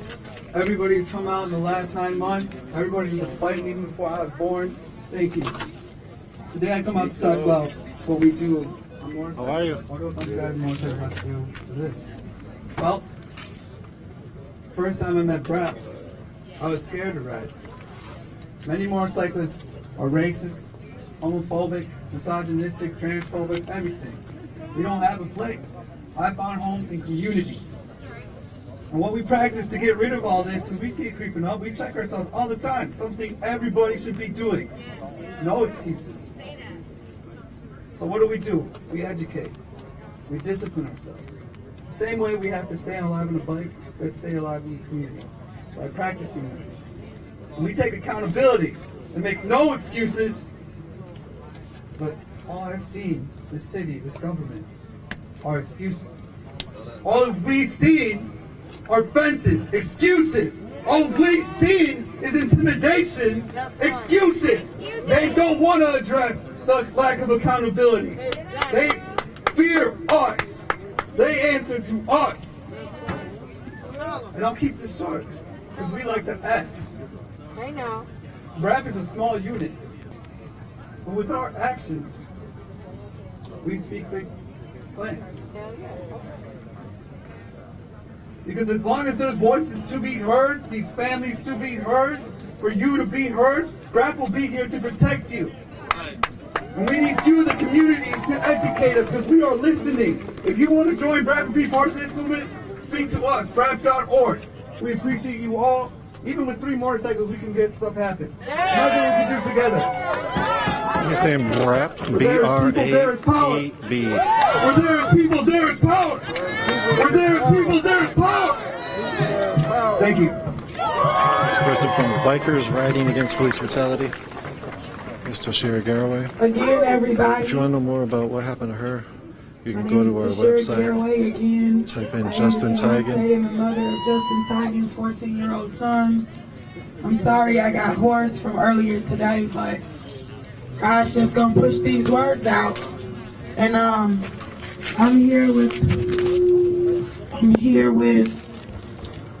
all of you guys and our families. You don't understand how it feels. We got Kim Handy Jones out here. Represent her son, Cordell Handy, and all stolen lives. We got Nala, father out here. We got George Floyd's friend, Cortez, out here. We got Mama Rosemary out here. We got a number of families that are out here. And I just want to tell you again, like I say all the time, thank you. Thank you from the bottom of my heart. Thank you from the bottom of all our families' heart for being out here, for standing against the odds, through the intimidation, through the fear that they tried to instill in us. You still came out. And that means more than you will ever know. Ever know. Because when you have to live in fear, because they murder your loved one and pretend like they're the victim, when your families is the victim, and you don't have people to know your story, to know what happened to you, to know what happened to your family, it means the world for all of you to hear us now.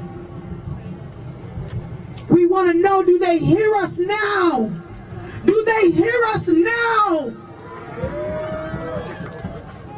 Because if Cordell don't get it, if Cordell don't get it, if Cordell don't get it, if Cordell don't get it, shut it down. If Justin don't get it, if Justin don't get it, if Justin don't get it, if Justin don't get it, shut it down. If Ardell don't get it, if Ardell don't get it, if Ardell don't get it, if Ardell don't get it, shut it down. If Jeffrey don't get it, shut it down. If Jeffrey don't get it, shut it down. If Jeffrey don't get it, shut it down. If Jeffrey don't get it, shut it down. If Demetrius don't get it, shut it down. If Demetrius don't get it, shut it down. If Demetrius don't get it, shut it down. If Demetrius don't get it, shut it down. And so many more stolen lives. If we don't get it, we got to shut this bitch down. Period. Justice for George Floyd and all stolen lives. Thank you. All right. Put your fist up if you know what CARE is. Who knows what CARE is? Who has Muslim neighbors? Who has Somali neighbors? Do you have that in your community? Have you introduced yourself? Well, continue to do that, because when Dalal Eid was gunned down by the BCA, I ain't never seen so many folks of color come out to the streets. The way that CARE rallied the Somali community. It was amazing. It was powerful. It was also very sad. But give it up for Muhammad and Zainab, who are going to speak next, that are from CARE.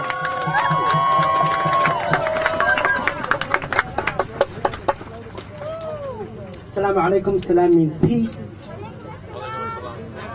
My name is Mohammed Ibrahim. I'm the Deputy Director for CARE Minnesota. And I'd like to just have a moment of silence.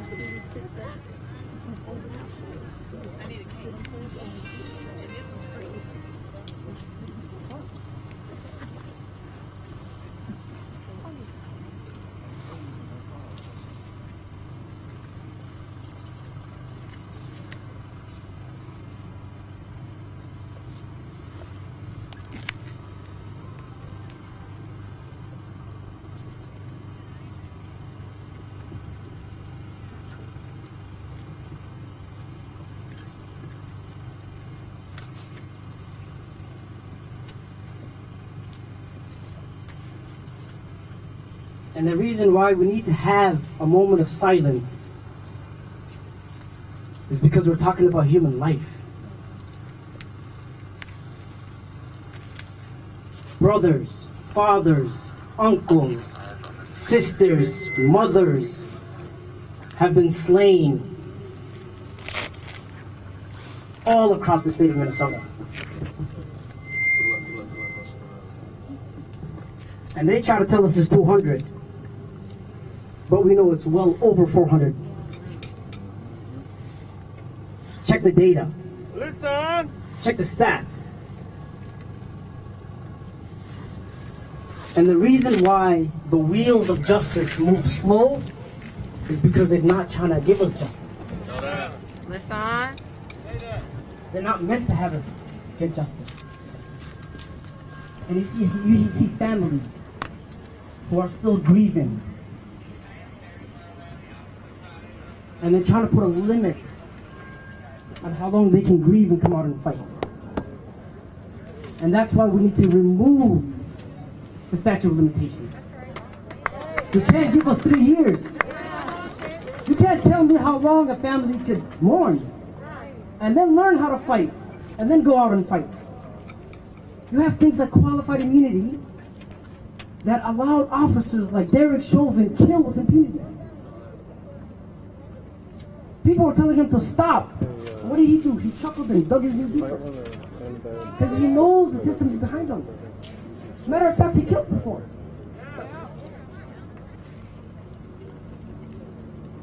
And he knows that maybe there won't be accountability. Why does he feel like that? And like Jonathan said earlier, we have to infect the system with a conscience.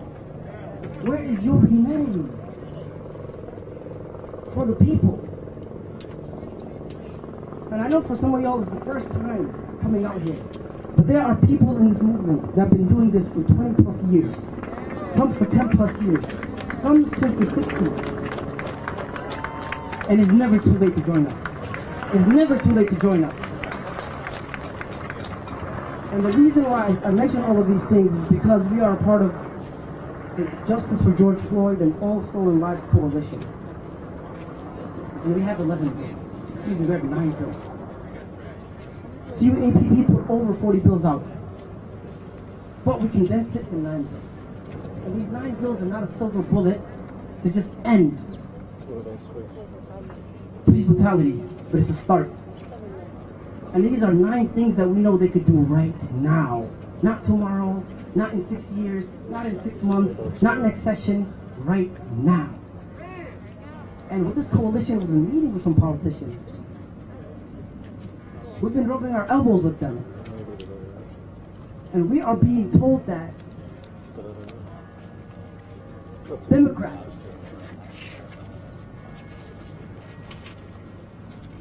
would be inconvenienced if they vote for this bill. Do you know what was inconveniencing?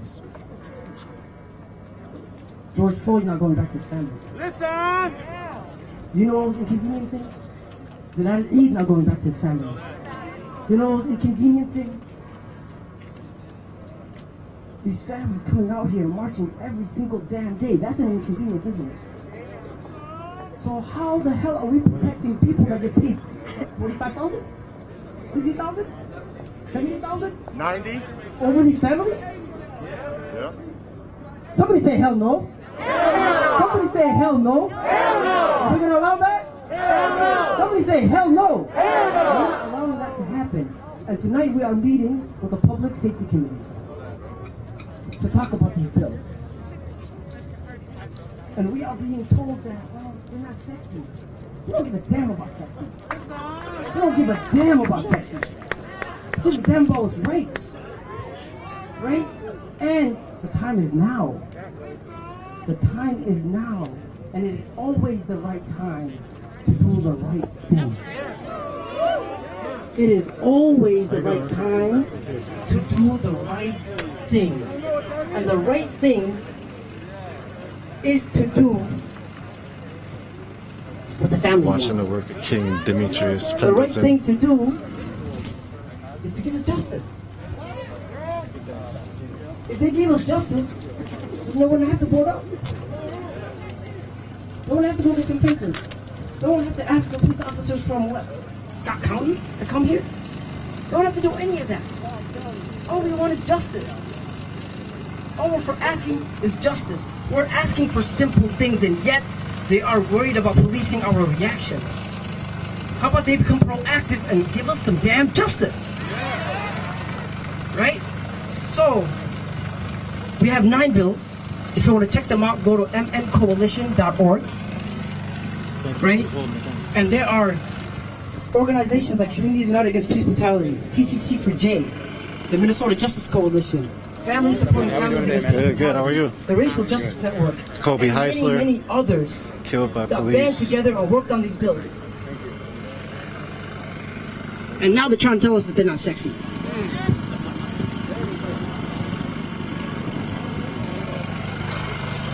So tonight, we're going to tell the Public Safety Committee that the whole world is watching. Who's watching? Who's watching? Who's watching? Who's watching? And to the DFL as well. We don't give a damn about the 6 Democrats and them losing their seats. We want some justice. What do we want? What do we want? What do we want? What do we want? When do we want it? And one more person we got to talk about. One more person. And that person is Governor Walz. Governor Walz. You're taking meetings with Paul Gazelka before you're meeting with the families. That ain't right. That's not right. That's not right. Remember, Governor Walz, you're a Democrat. And what we need from Governor Walz is 2 things. 2 things. The first thing that we want Governor Walz to do is to add the qualified immunity bill that we have and the statute of limitations bill that we have to the reviser's budget. Expeditiously. Right now. When do we want it? When do we want it? When do we want it? The second thing is, we know that it's within his power to call for a special session. It's going to be a long trial. But it's never too late to give some people some justice. So if we're not able to move these bills, we want Governor Walz to call in for a special session to specifically talk about police accountability bills. Specifically that. And we're going to remind him that the whole world is watching. Say it with me. The whole world is watching. The whole world is watching. The whole world is watching. The whole world is watching. And next I'd like to introduce Zainab, who's also with CARE Minnesota.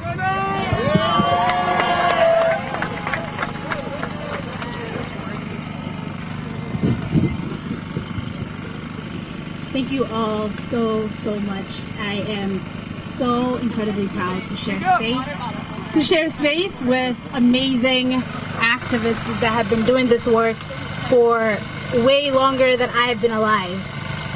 So I want to talk about a few things, and I'll keep it really short because Raylani and Mohammed did a really amazing job. I want to talk about one thing that we've learned this year, and that is the fact that property matters over people. We know when buildings were burning down, we know when business wasn't as usual, the governor, the mayor, and the people that are in charge of the state were willing to spend money and billions of dollars to invest in buildings. And that happened just as recently as the government introducing the $35 million bill to bring more policing into our communities, to police us. Someone say that ain't right. We don't want more policing. We want to stay alive. Black lives matter. This isn't about us. This isn't about me. And the truth is, I'm 23 years old.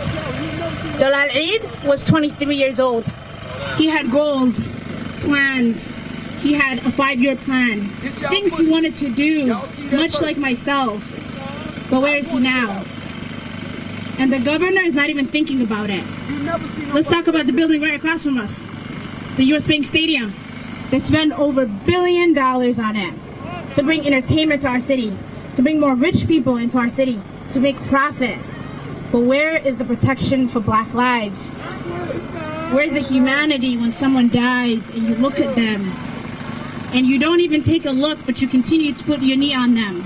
In the case of Dalal Eid, you want to show your perspective, the angle that matters to you the most, because you want to protect those cops. There was assassination with him. It was assassination. They assassinated them. And they want to tell us their perspective. But truth is, we're here. We're demanding justice. When we see you, we see what's happening in the city and in these streets, and we will continue to be here. George Floyd won't be here. Dalal Eid won't be here. Philando Castillo won't be here, and the 400 lives that they've killed, the state has blood on their hands. But we will hold them accountable. We'll be here. So thank you all so much for allowing me to share. And let's not forget our brother Isaac Aiden, who was gunned down by Eagan Police, Bloomington, and he died, I believe. It was the Isaac Aiden. Justice for Isaac Aiden as well, for our Somali brother Isaac Aiden. Who skipped school to be out here today? I said, who skipped school to be out here today? That's literally a bunch of students here. Who skipped work to be out here today? Lots of adults. We should be so privileged that we can skip a job or leave a school or have a home. But for the students, for the youth that left school today, y'all are telling you're telling your building something. This is more important. This is more important. I went to Minneapolis South High School, and when shit was fucked up, we walked out. Oh, that's how it's gonna roll? We're walking out. And you can't do nothing about it. You ain't gonna throw me in detention, you ain't gonna suspend me, you ain't gonna call my mom. I'm bouncing. Cause you got the power to leave. You got the power to take your body out of that building and say no more. Because something's really messed up here. We need to stand for it. Now give it up for some folks that walked out of school today. Zach from South High.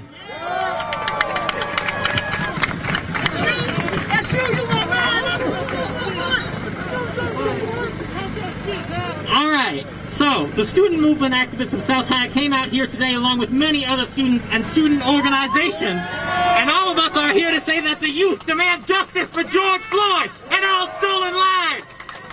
We're here to stand in solidarity with the families of those murdered, those lynched by these killer cops. We are here to say that Black Lives Matter, that Native Lives Matter. Now, Tim Walz is trying to send us all back to our classrooms on this day, blocking us from taking part in demanding justice. Without teachers even fully vaccinated, with a million questions left unanswered. But we won't stand for that. We are going to be here just like we were here during the uprising. We are going to stand out here for justice. We're all out here today, every one of us, to demand justice for George Floyd, to demand that they jail killer cop Derek Chauvin, that they jail all 4 of these pigs that lynched George Floyd. We're out here to demand community control of the police so that the people can hold these killers accountable, since the city government has made clear that they have no interest in justice. We're all out here today in defiance of the attacks being leveled at the movement, from the I-94 mass arrests to the blatant repression of the right to protest. They even tried to hire people to convince us all not to protest over the time of the trial, only canceling over negative reception. Now, just this past month alone, the city has been especially keen to prove to the people that it wants to circumvent justice, that it wants to keep letting killer cops walk free. They won't even let more than one of George Floyd's family members into the courthouse, and they barricaded it from the rest of the public while letting a million maskless pigs in. The city, the whole damn system, isn't concerned about COVID. It's concerned with how it can let these killer cops get away with murder. Where is the millions of dollars spent in putting up fences and concertina wire around the city? Spent in giving more to the cops and bringing in the National Guard, all to shield these damn killer pigs from justice? Where is all that money while our homeless neighbors are stuck out on the streets and need support? Where is it when it is needed to provide COVID relief and support to people and communities hit hardest by this damn pandemic? Now they have all these signs welcoming us into what we all lovingly call free speech zone, the protest cage, like a lion welcoming a mouse into its jaws. But I'll tell you this, the system may be a lion, but the people are no mouse. The people are the ground beneath the lion's feet. The people united can move mountains. We are an earthquake shaking the very foundations of this racist, unjust system. Ain't no power like the power of the people, because the power of the people can't stop. Say what? Ain't no power like the power of the people, because the power of the people can't stop. Ain't no power like the power of the people, because the power of the people can't stop. Say what? Ain't no power like the power of the people, because the power of the people can't stop. Alright. We're not gonna rest until we get justice for George and all stolen lives. We're not gonna stop until we get community control. Justice for George Floyd. Justice now. Black Lives Matter. Jail these killer cops. Thank you. There's a high school student from South High.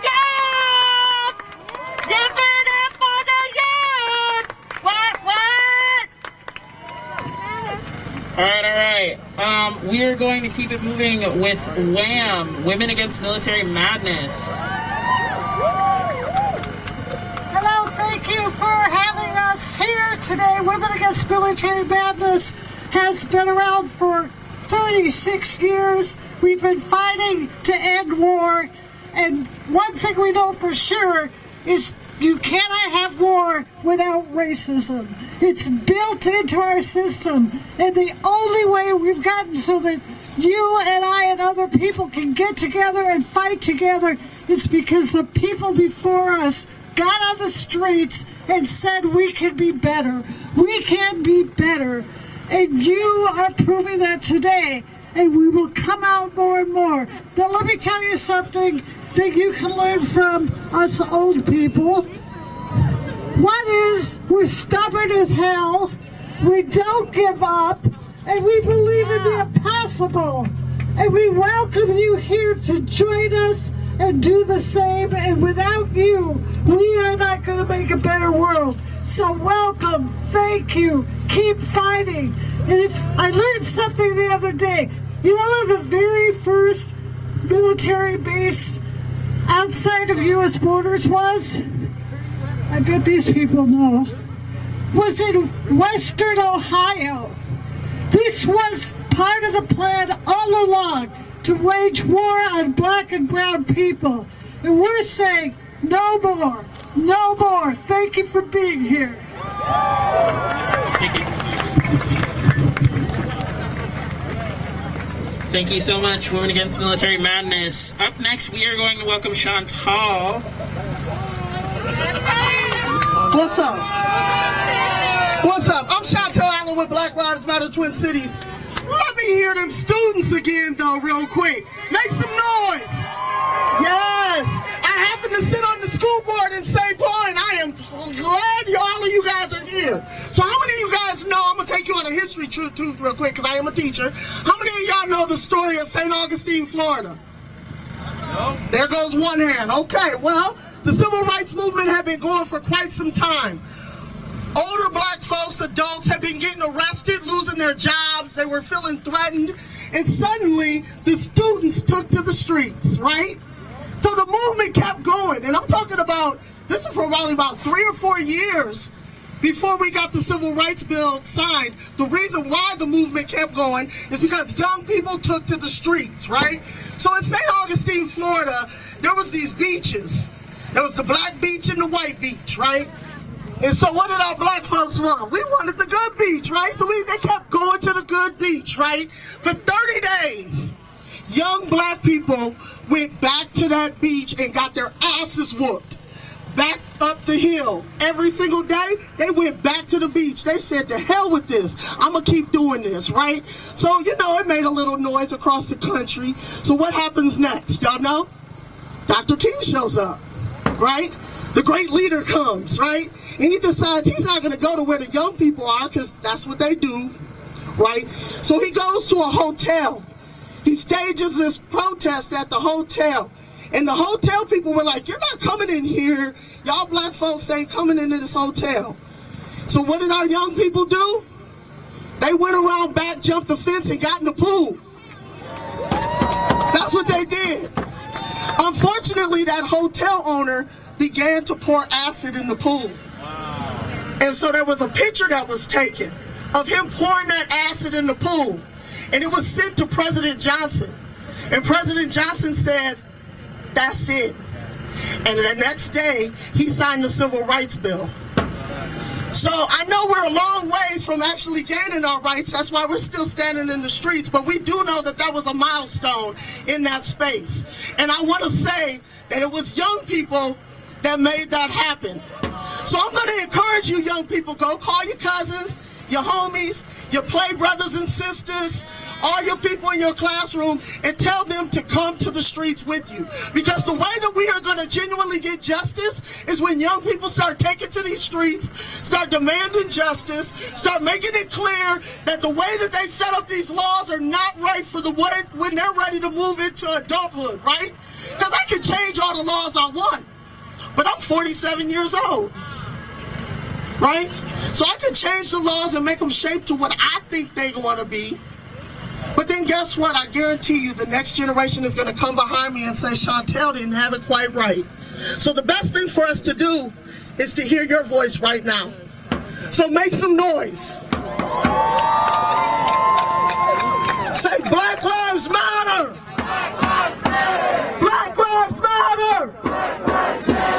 All right, y'all. history lesson. I came up here originally to do another history lesson. Then I said, woo, there's a lot of young people out here. I'm trying to mobilize them. But the reality is that this movement did not just pop off when George Floyd got murdered. Because we watched Philando Castile get murdered. There was over 100 people in the streets when Jamar Clark got murdered. Our communities have been subjected to this level of trauma time and time again. We have taken over the 4th precinct. We took over the governor's mansion. We took over all of these freeways. Ain't a freeway that ain't been touched in the metro area, right? This has been a long time coming, and we're here now. So now we're here to stand, and I'm glad we're showing up. I'm glad you're continuing to show up. But the reality is, black people are the bomb because they brought us here, right? All right, so I'm gonna do another chant. I don't know if y'all know this one real quick. It goes, bow down, Babylon, black people are the bomb. We ready, we coming, we ready, we coming. Bow down, Babylon, black people are the bomb. We ready, and we coming, and we ready, and we coming.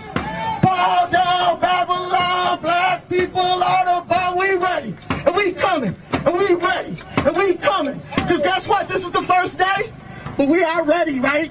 Because I know there's been folks out here since 7 o'clock this morning. I ran into my brother Devon. I've been with him in the movement for years. He said, I didn't sleep all night. Yes. He was up all night. Want to know why? Because we ready, and we coming. We ready, and we coming. All power to the people, y'all.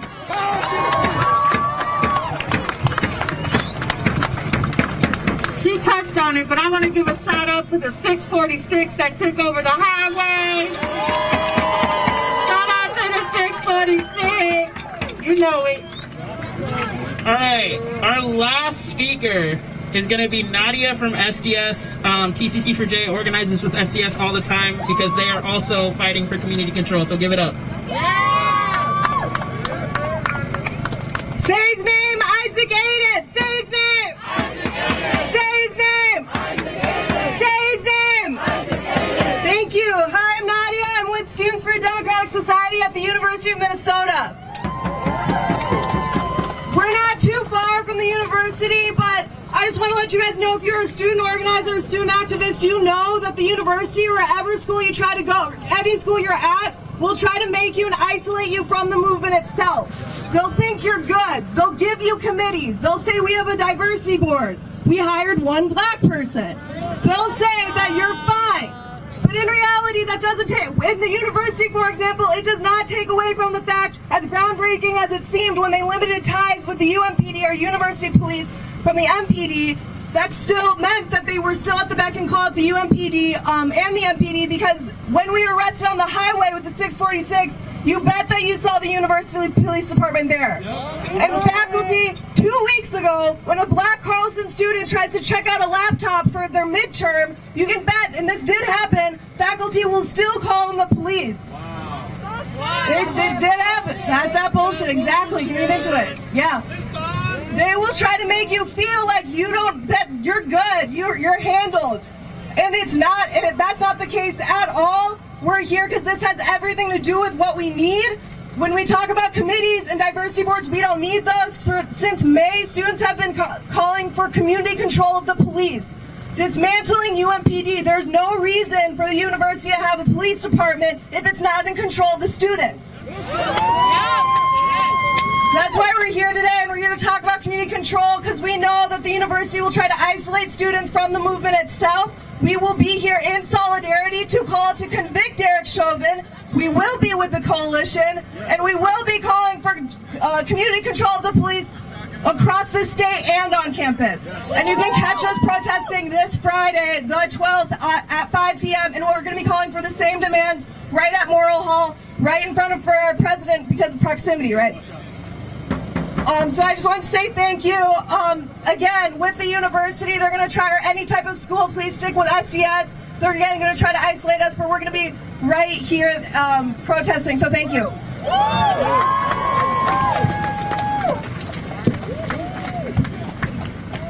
Okay, really quick, Miss Rosemary would like to say a quick message for us. We're going to sing one of the old fighting songs, so y'all don't forget. You just finna go.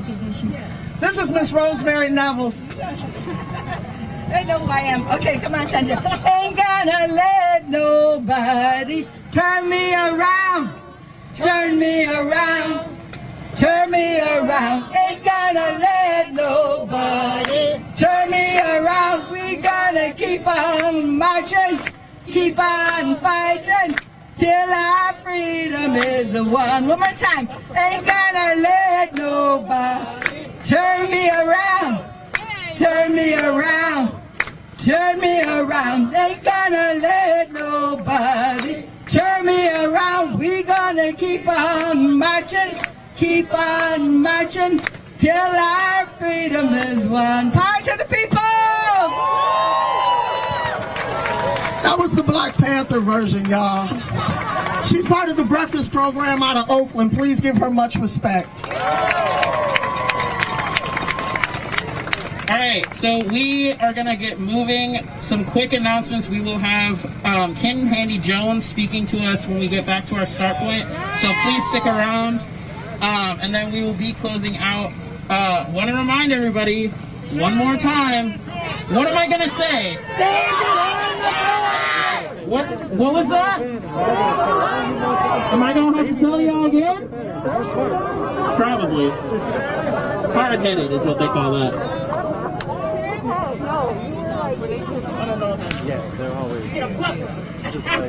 Y'all ready? Ready for the boots on the ground? All right, y'all. Hold on.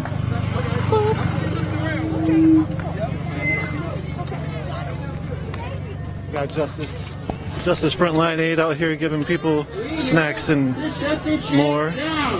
Boots are on the ground. We're here to shut this shit down. Boots.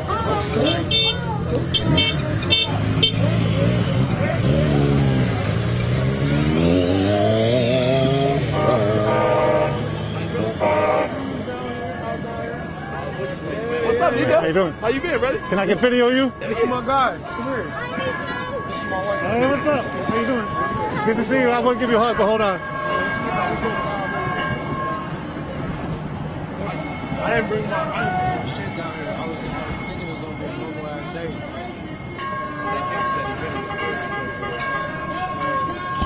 How are you? Good to see you. How you doing? Good to see you. Sending my love to you all.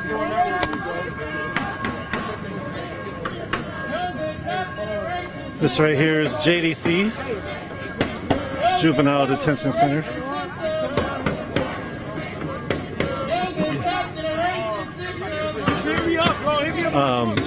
December 31st, 2020, there was a New Year's Eve noise demo that was at the Juvenile Detention Center. How do you spell racist?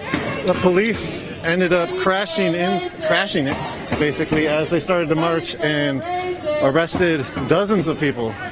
5 people have been given what people call trumped up felony charges of second-degree riot for participating in the New Year's Eve demo. The whole damn system is guilty as hell. Indict, convict, sentence to a cost to jail. The whole damn system. See, some of the windows are boarded up of the family center. Sentence to a cost to jail. The whole damn system is guilty as hell.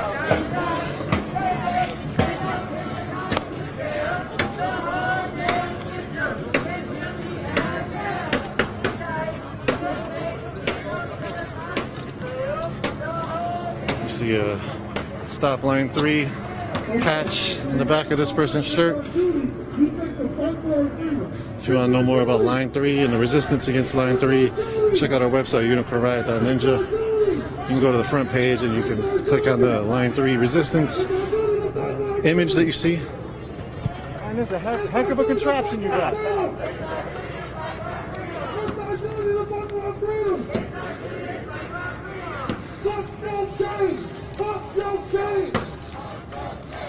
Fuck your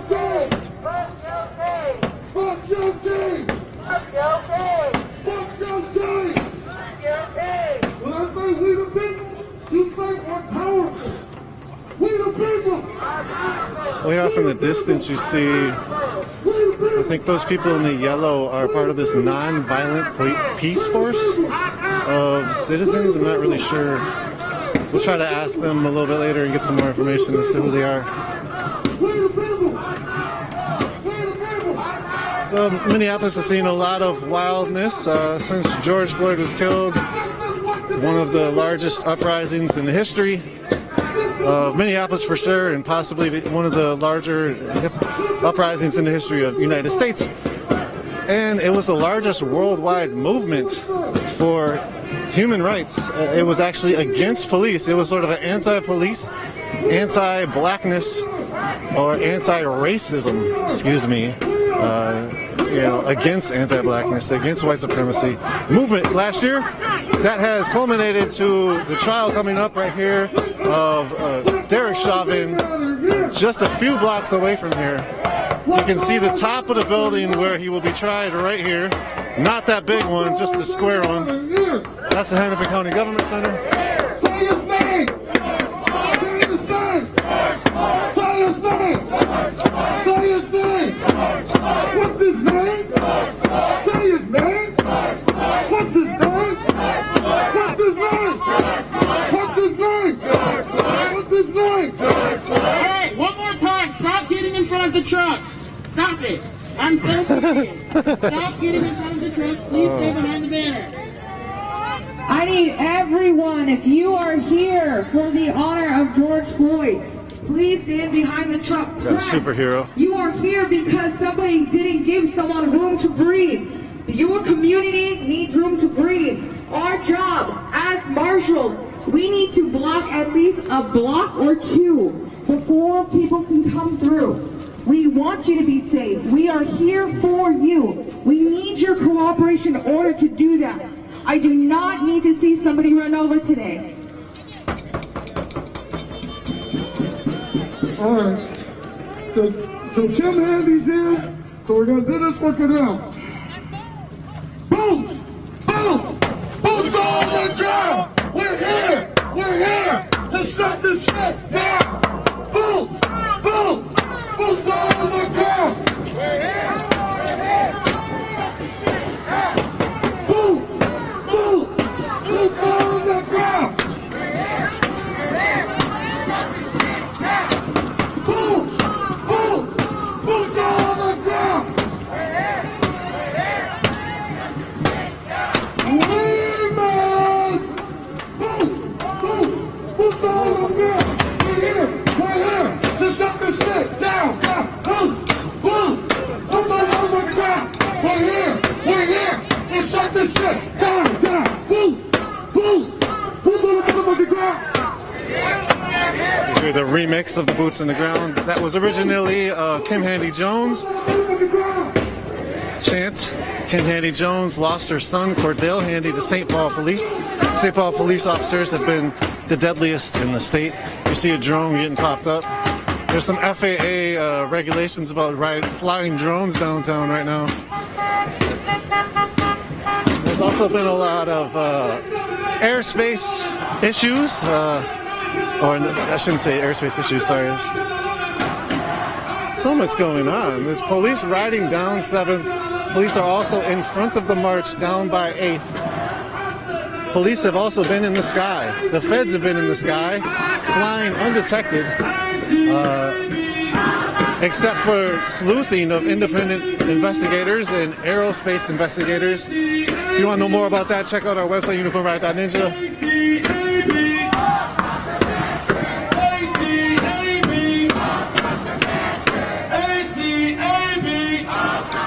So there's the government center. There's actually National Guard that you'll be able to see after these cars go by. If we don't get no justice, if we don't get no justice, if we don't get no justice, if we don't get no justice, if we don't get no justice, if we don't get no justice, whose streets? Whose streets? Whose streets? Whose streets? Whose streets? Whose streets?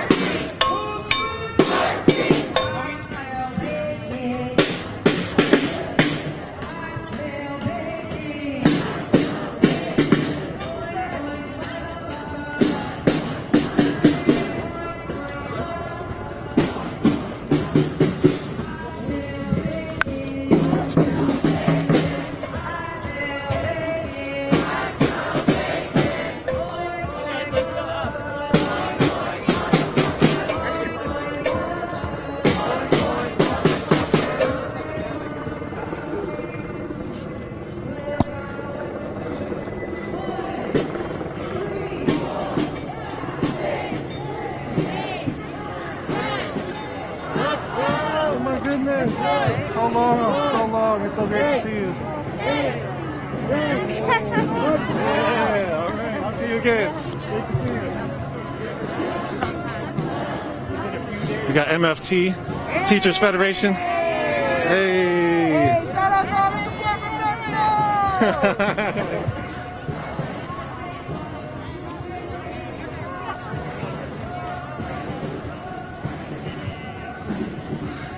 Saw that sign, badges don't grant extra rights to police. Sorry, 1 second. Gotta get out of the way of these cars. Here we go. That is the government center. Underneath the government center is a street that goes underneath. The government center goes on top of the street. One side of the government center is a court side, one side is the admin side. That underneath there has been blocked, and National Guard is what you see, as well as other authorities' vehicles.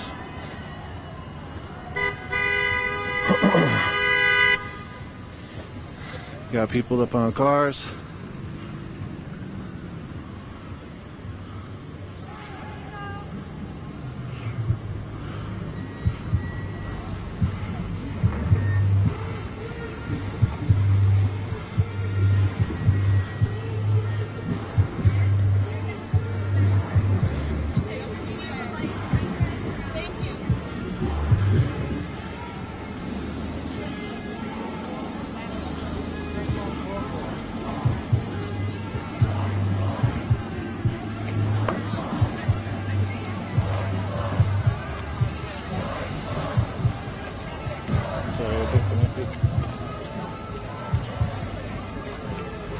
Disconnected, whatever.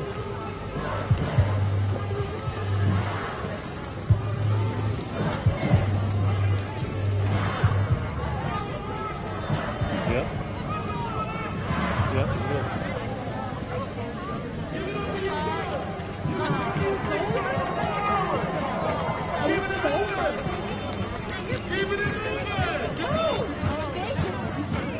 So thanks to Dan on the back end, we have a double screen going on. We have some extra graphics and such going on for you all.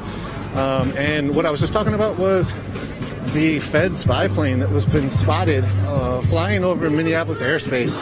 It was undetected, meaning that it was not registering on flight radars, and instead they were flying secretly from Minneapolis Airport using the call sign Kona.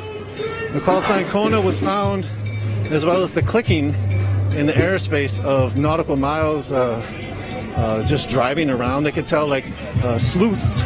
Minneapolis Sam, if you look at his Twitter page, is Sam Richards, is the author of this story, and basically him and other sleuths were also privy to figuring out who and what the airplane was, and they figured it out. It was the feds.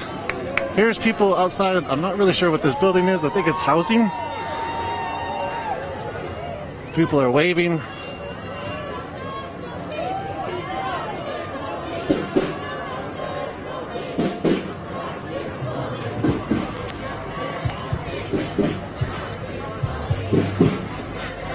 But yeah, go to our website for more on that. There's also a spy plane video that was garnered from the state troopers. For the first time, published a video of state troopers surveillance plane over a protest. So check that out on our website as well.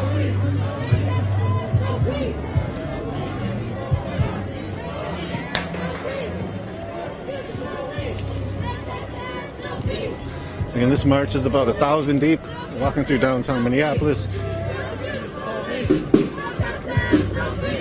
headed west down 7th Street.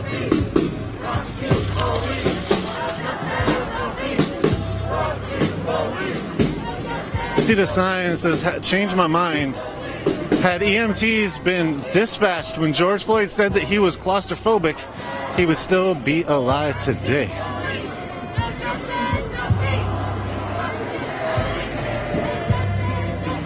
We got quite a few NLG out here, National Lawyers Guild.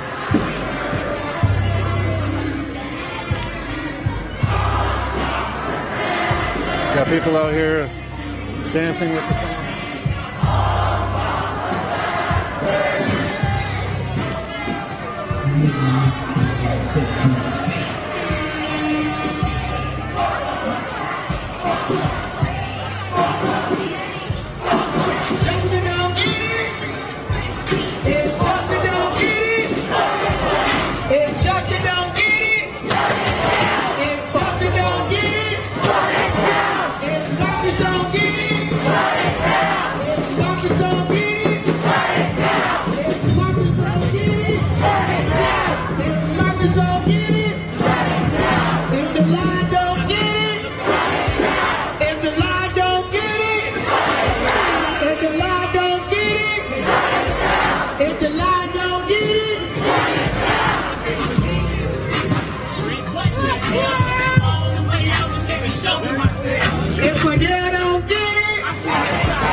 If Isaac don't get it, if Isaac don't get it, if Isaac don't get it, if Isaac don't get it, if Brian don't get it, if Brian don't get it, if Brian don't get it, if Brian don't get it, if Demetrius don't get it, if Demetrius don't get it, if Demetrius don't get it, if Demetrius don't get it, if Kobe don't get it, if Kobe don't get it, if Kobe don't get it, if Kobe don't get it, if Jamar don't get it, if Jamar don't get it, if Jamar don't get it, if Jamar don't get it, if Orlando don't get it, if Orlando don't get it, if Orlando don't get it, if Orlando don't get it, Make some noise for yourselves, y'all. Make some noise for yourselves.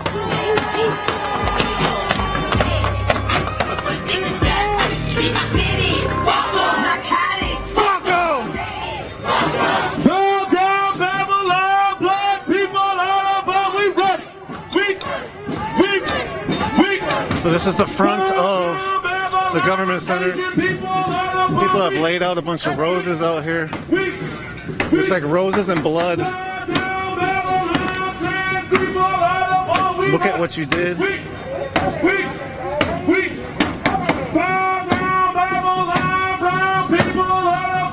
$20 for a life.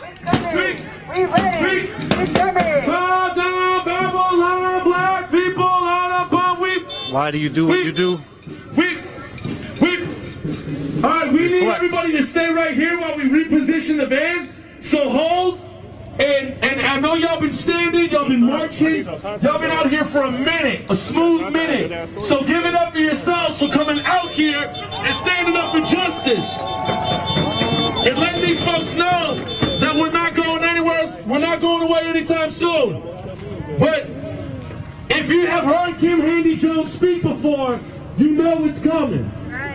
You know it's coming. One of the most truthful, unfiltered spirits I've ever heard in my life. And she's straight out of Chicago, so you know she's gonna tell it with fire. You know she's gonna bring that fire. Kim Handy Jones, if you can come to the van, that'd be great.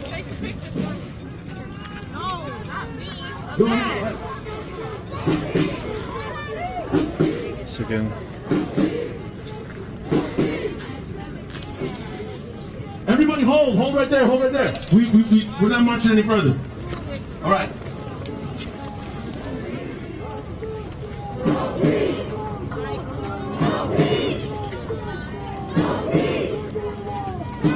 And it's an artistic display of flowers, mirrors, and fake blood that's been laid out in front of the government center here in Minneapolis.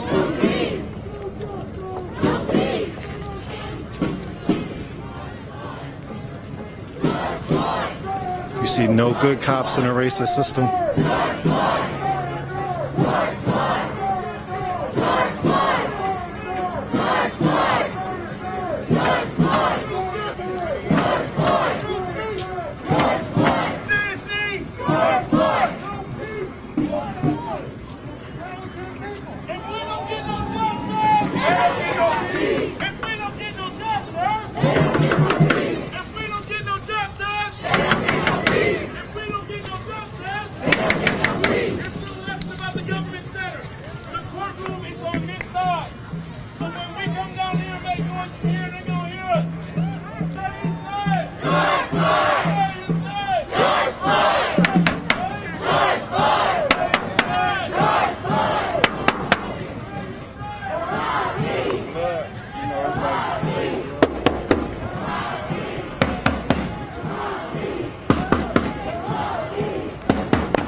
So again, this is the government center right here.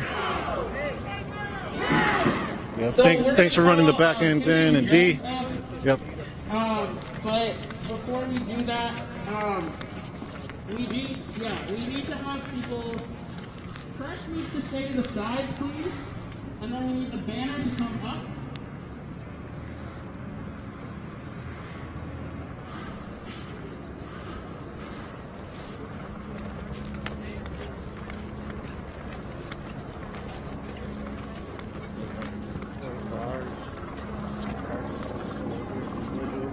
Justice.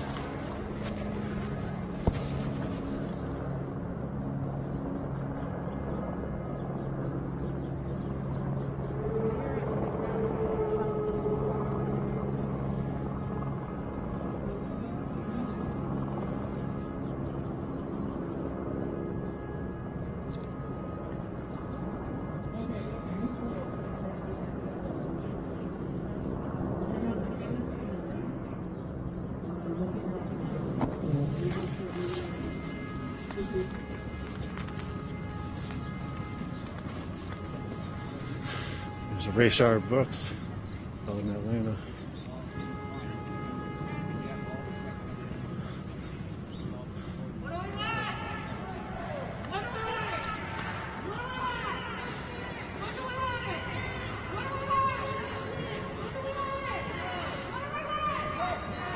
This one says convict Chauvin now. The world is watching. Murder. Black Death Matters. Who do you call when you who do you call when cops murder? Justice for Floyd.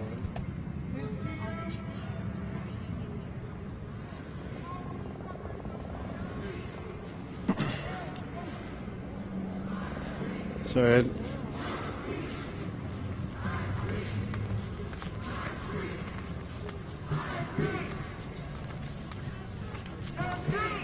With this Panasonic, sorry, I wasn't able to get the correct focus going on.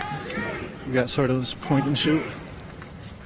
If the lie don't get it, if the lie don't get it, if the lie don't get it, if the lie don't get it. I know people are in front. Excuse me, not in front. On the street. If Cordell don't get it, if Cordell don't get it. So folks on 7th Street, the government center behind us. The government center is where court is happening. Court was happening. The trial has been delayed, from my understanding, until tomorrow. In the morning, they'll be doing some more hearing or specifically talking to people, and possibly jury selection will start tomorrow. We'll see. I would like to introduce to you an inspiration to me. Someone that has to drive hours away to come here to Minnesota to fight for her son that they stole from her.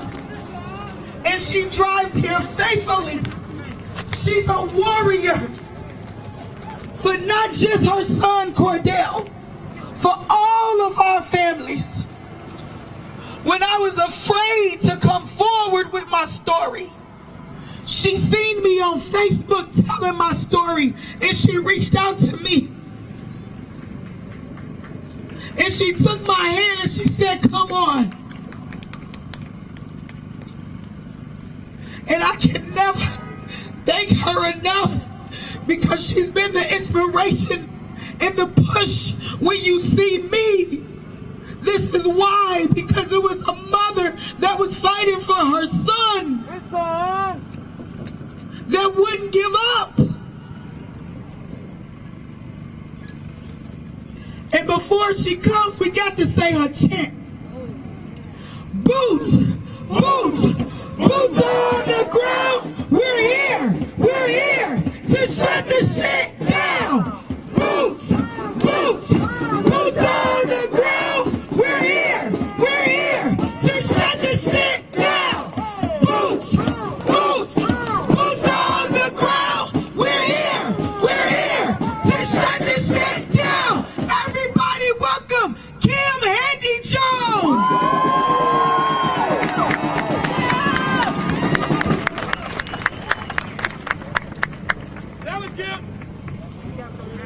Good afternoon. As Tashira said, I'm Kimberly Handy Jones. What a privilege and honor to be able to stand with such courageous generals in the fight for justice.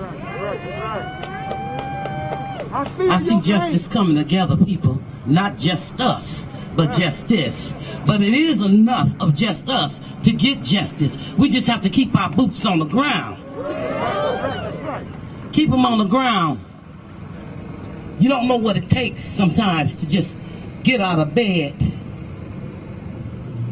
Some days I just want to lay there.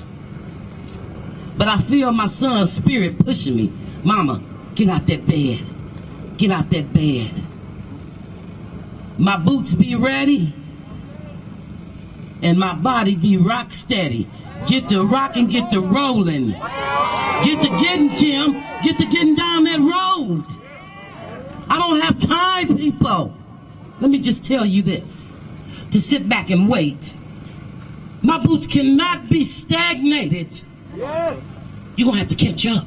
I ain't got time to wait. If you think about it, tomorrow, right now, it's not promised. A second from now, it's not promised. So you better do what you need to do while you can do it. I never thought in a million years my 29-year-old son, Cordell Handy, would leave here by people that we pay to protect and serve us. People are clearing the way for emergency vehicle. People, it doesn't look like they're trying to go this way. Let me tell They you were something. going I'm not moving. left down I'm not moving.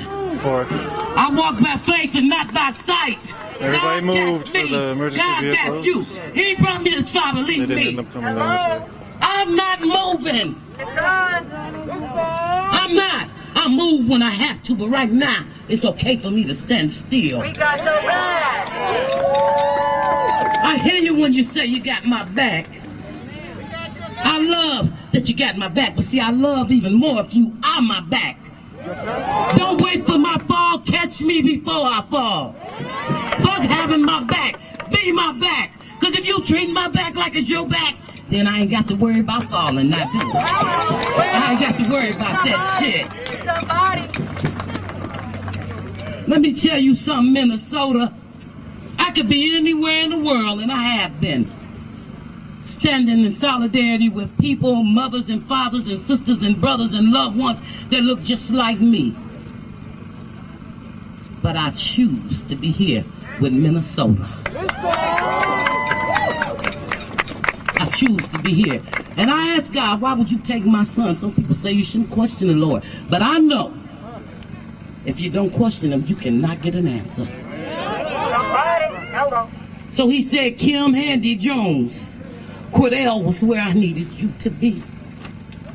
And when I got here, I seen mothers, fathers, sisters and brothers and loved ones in the community suffering, grieving the loss of family members, friends. And I knew then, when I planted my feet on Minnesota soil, that my feet would be back again. And let me tell you, nothing and no one down here on this earth is gonna stop me. If God don't call me home, I'll be back. And I'll just keep coming back.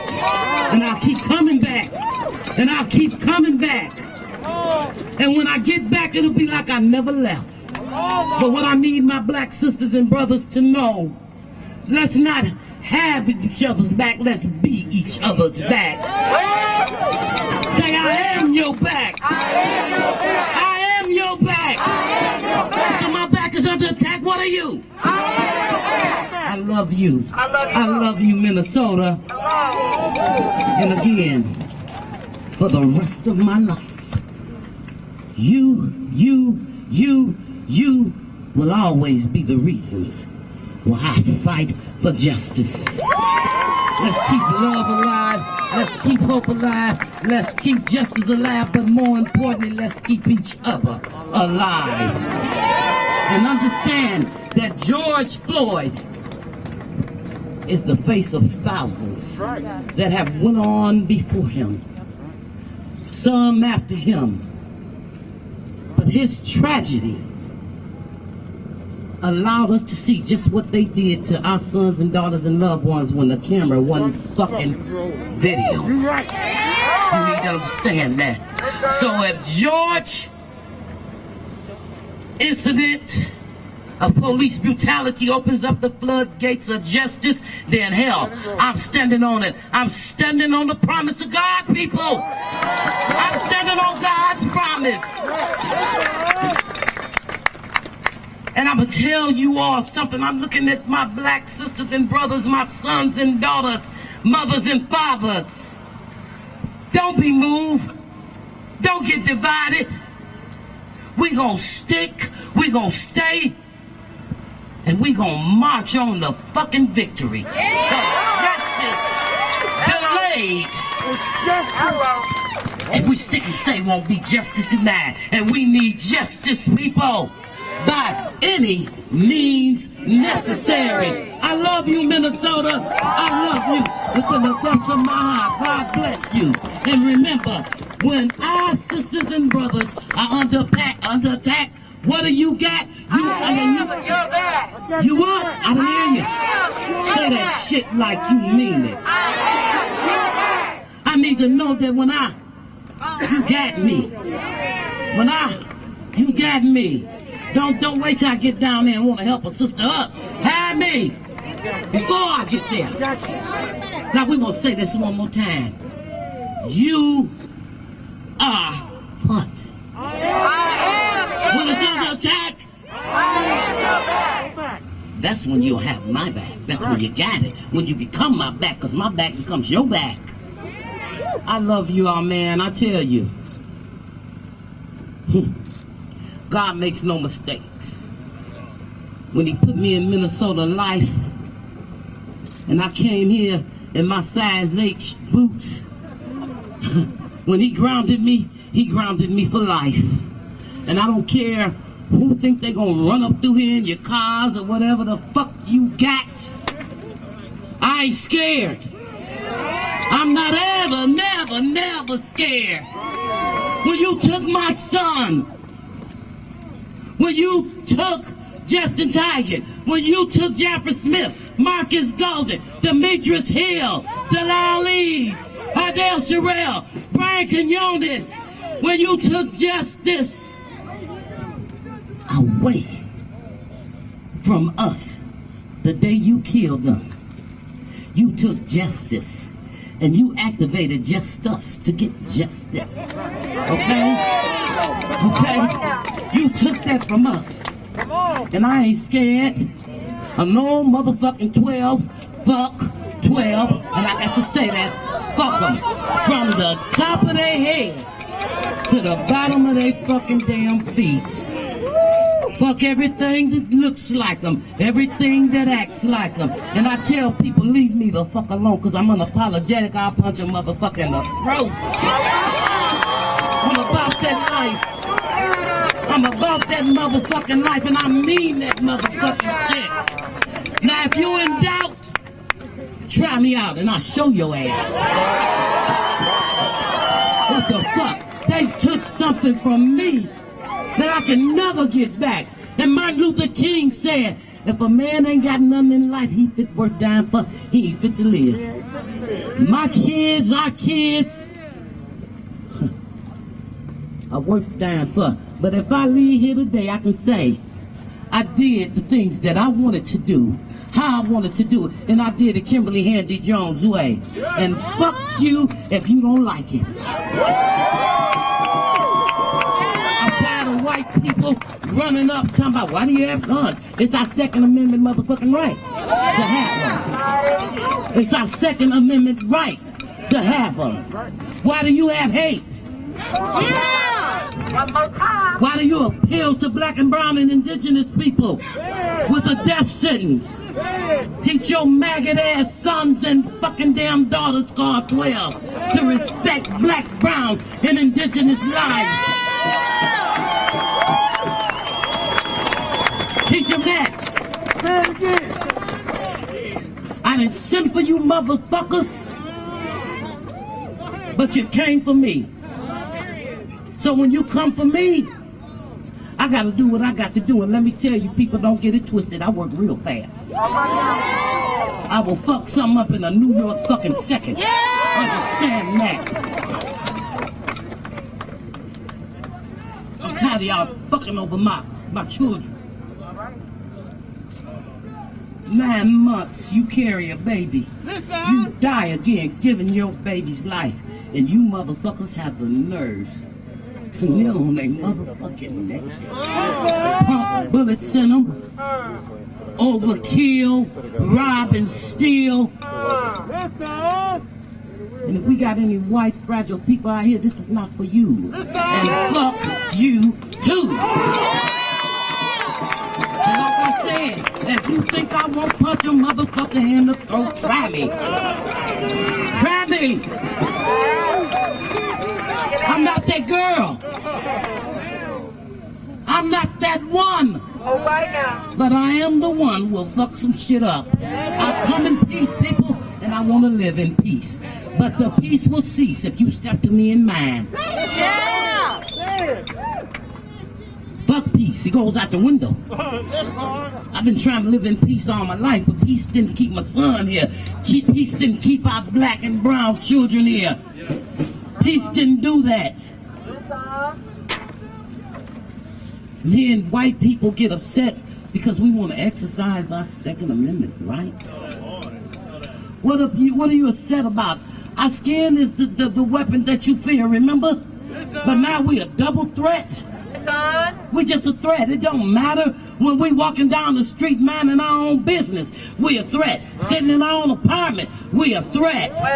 Driving our own car. Jogging. We a threat. Everything is a threat. I wish a motherfucking car would come through here. I ain't moving. I shall not be moved. Hello. I will not be moved. Hello. I'm not scared. 5'1".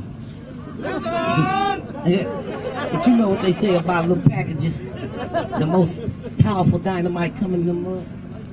Yeah, I will explode. I'm not moving.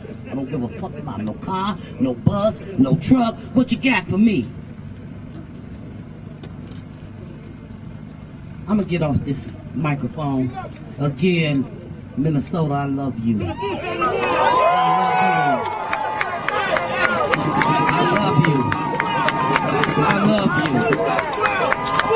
Now, let me just know. I'm gonna put some remix on that motherfucker. We gotta put some stank on it today, right? Right? We gotta put some stank on it. And let me tell you something.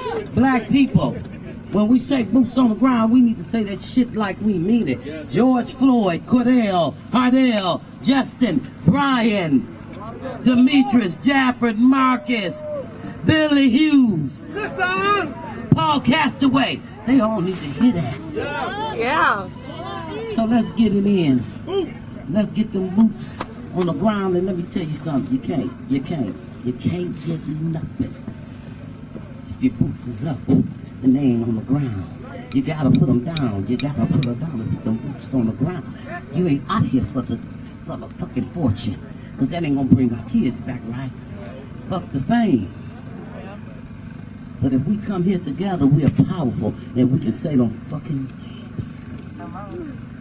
So what I'm gonna say, not for the fortune, not for the fame. Stand here today and say them names. 1 foot up, 1 foot down. Put them both together. You got boots on the ground. Boots, boots, boots on the ground. We here to shut this shit down. Boots, boots, boots on the ground.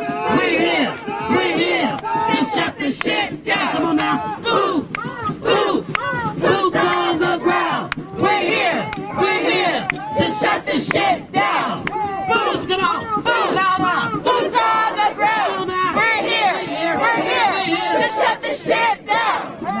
Boots. Come on. One more time, and I need you to scream and shout to the top of your lungs. I need for you to make the maggot motherfuckers 12 hear this shit. All right? Now let's get it in, people. One more time. Boots! Boots! Boots on the ground! We're here! We're here! To shut this shit down!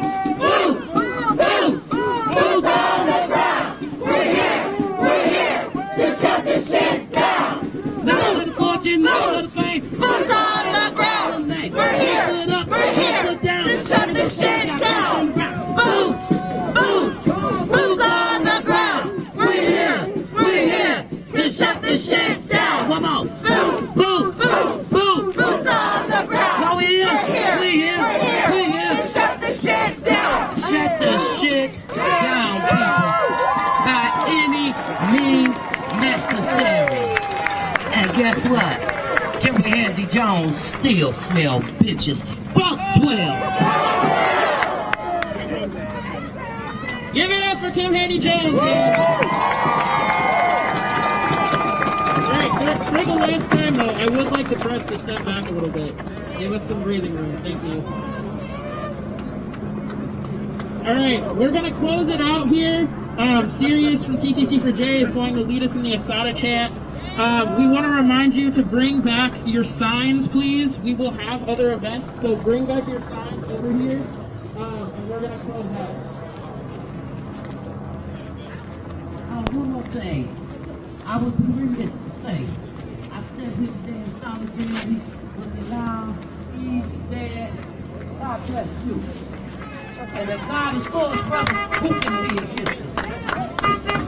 We gonna burn justice in our heart, we gonna burn justice in our head. But we burning justice because they killed.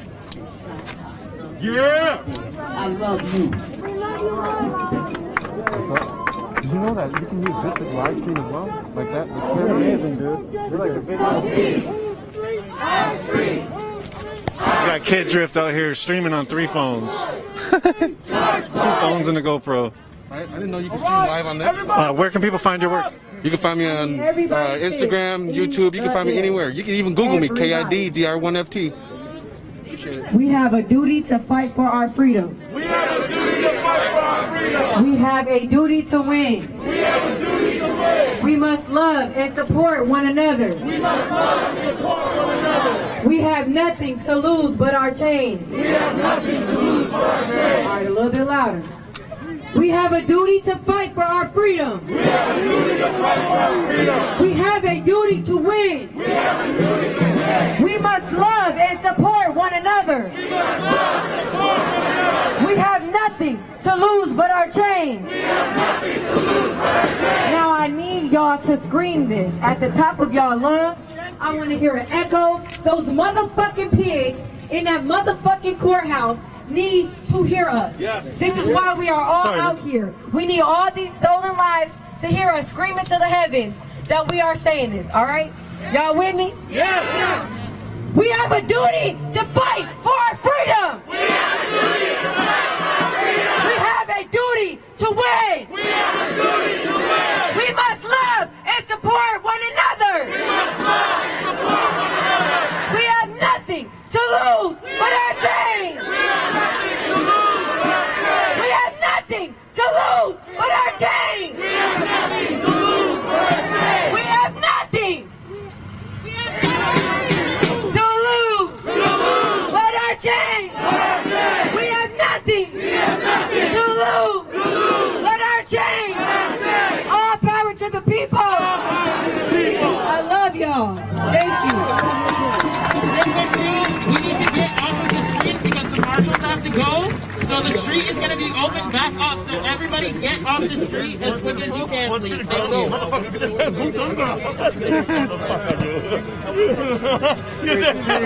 Oh, you too, sweetheart. How have you been? Good. Well, all right. How have you been? Yeah, sure. Still putting your boots in. Thank you, everyone.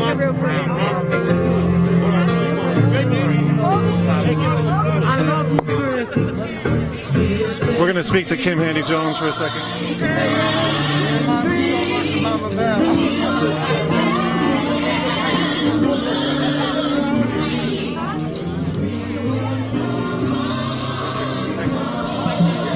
Just give it a few seconds. See some of the art. They're rolling the large banner up.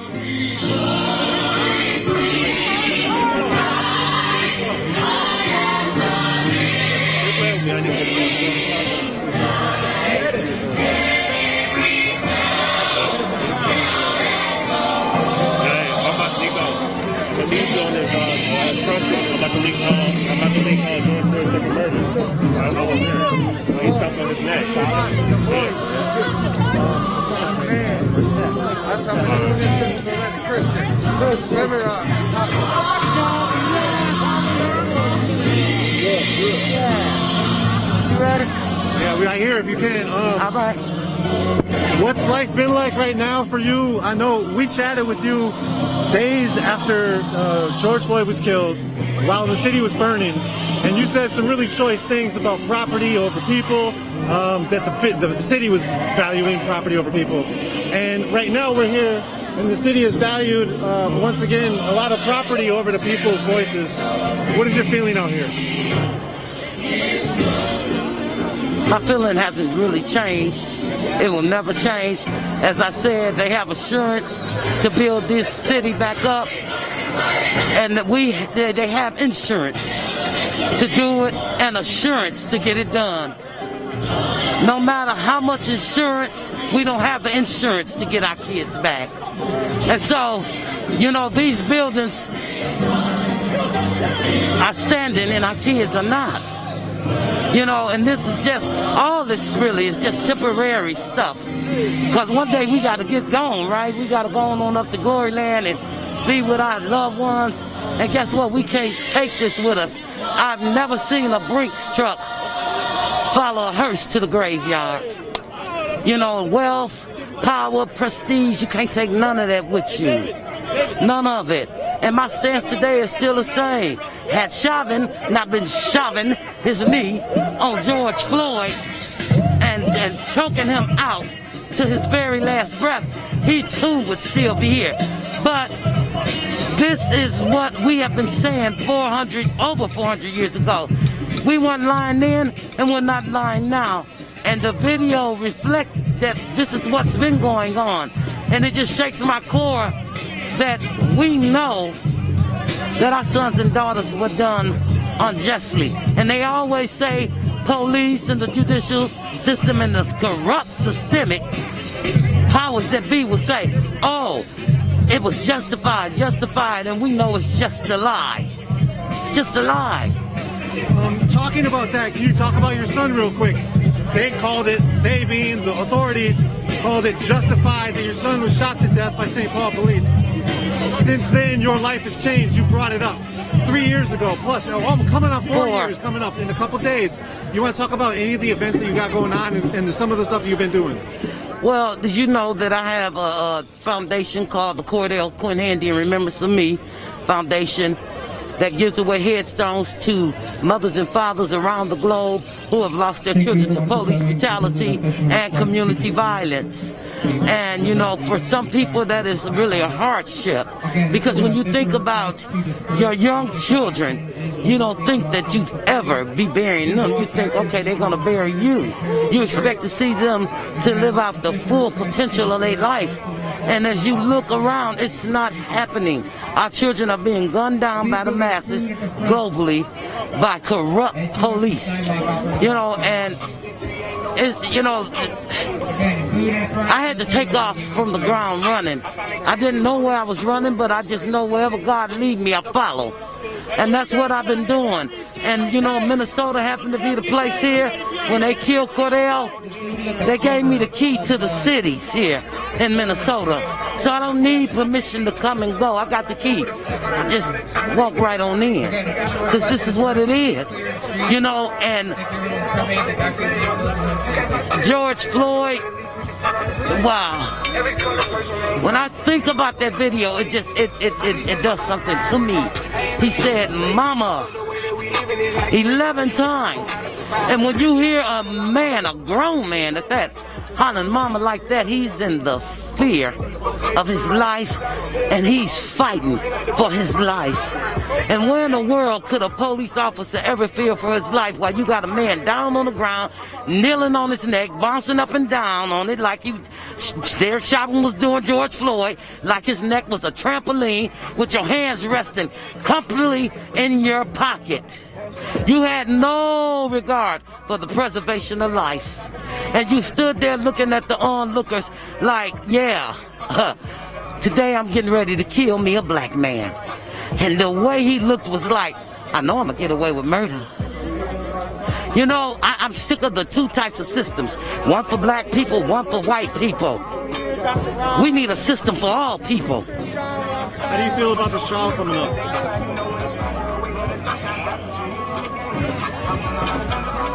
You know, I'll tell you, Minnesota is one of the most racist states. So all I can do is be prayerful, hopeful, be optimistic, but most of all, keep applying pressure, keep putting our feet on their neck till we choke the tongues out of their mouth and they want to tell the truth. That's how I feel about it, keeping my boots on the ground. I've not changed my stance then. I haven't changed it now. And I want the families to know who have lost loved ones. George Floyd is the face of thousands before him, thousands after him. But his was seen. And it opened up a world for parents like myself who said they did my kid wrong. It wasn't justified. It's unjustified. If the world was allowed to see that, and if the people don't believe it, you know what? I don't know what to tell them. You know, we could talk about Justine DeMond, unseen, never had to go to trial, settled out in court. Family got $20 million. Muhammad Noor, a black officer, got what, 12 years? He's the only officer that ever got anything in the state of Minnesota. And he was charged for the color of his skin, not by his crime. I fought for Justine DeMond. I would come here and fight for her. I have no regrets about that. But give me what you gave Justine. Give us what Justine got. Because it wasn't about black and white then. It shouldn't be about black and white now with the community, with the people. It's about right and wrong. And that's what the judicial system needs to understand. Quit making it be black. Quit making it be white. What is the fucking look of justice? The fucking look of justice is when you start incriminating, charging, and sentencing these damn crooked, corrupt ass cops to time. Not by skin color, by crime. And there's been a lot of crimes here committed in the state of Minnesota. And they need to open up those investigations and look back. Because you're not going to tell me George Floyd is the only one. George Floyd is the blessing that allowed us to see what the hell they had did to all the ones before him and after him. So again, justice for George Floyd, justice for them all, but they will always be the reason why my boots will be on the ground, living or dead. I'm grounded for life. I ain't going nowhere. This is Kimberly Handy Jones, people. I love you. Keep your boots on the ground. Don't get mad. Get up and make some shit happen. I love you. Love you, Nico. Love you back. Yeah. Also, you know.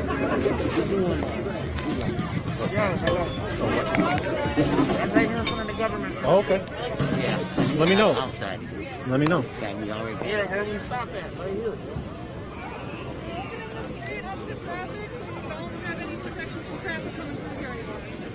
Right here.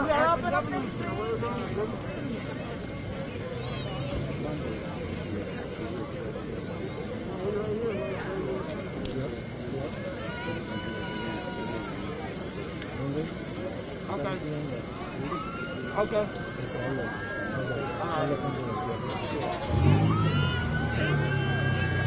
Get up! I'll be there.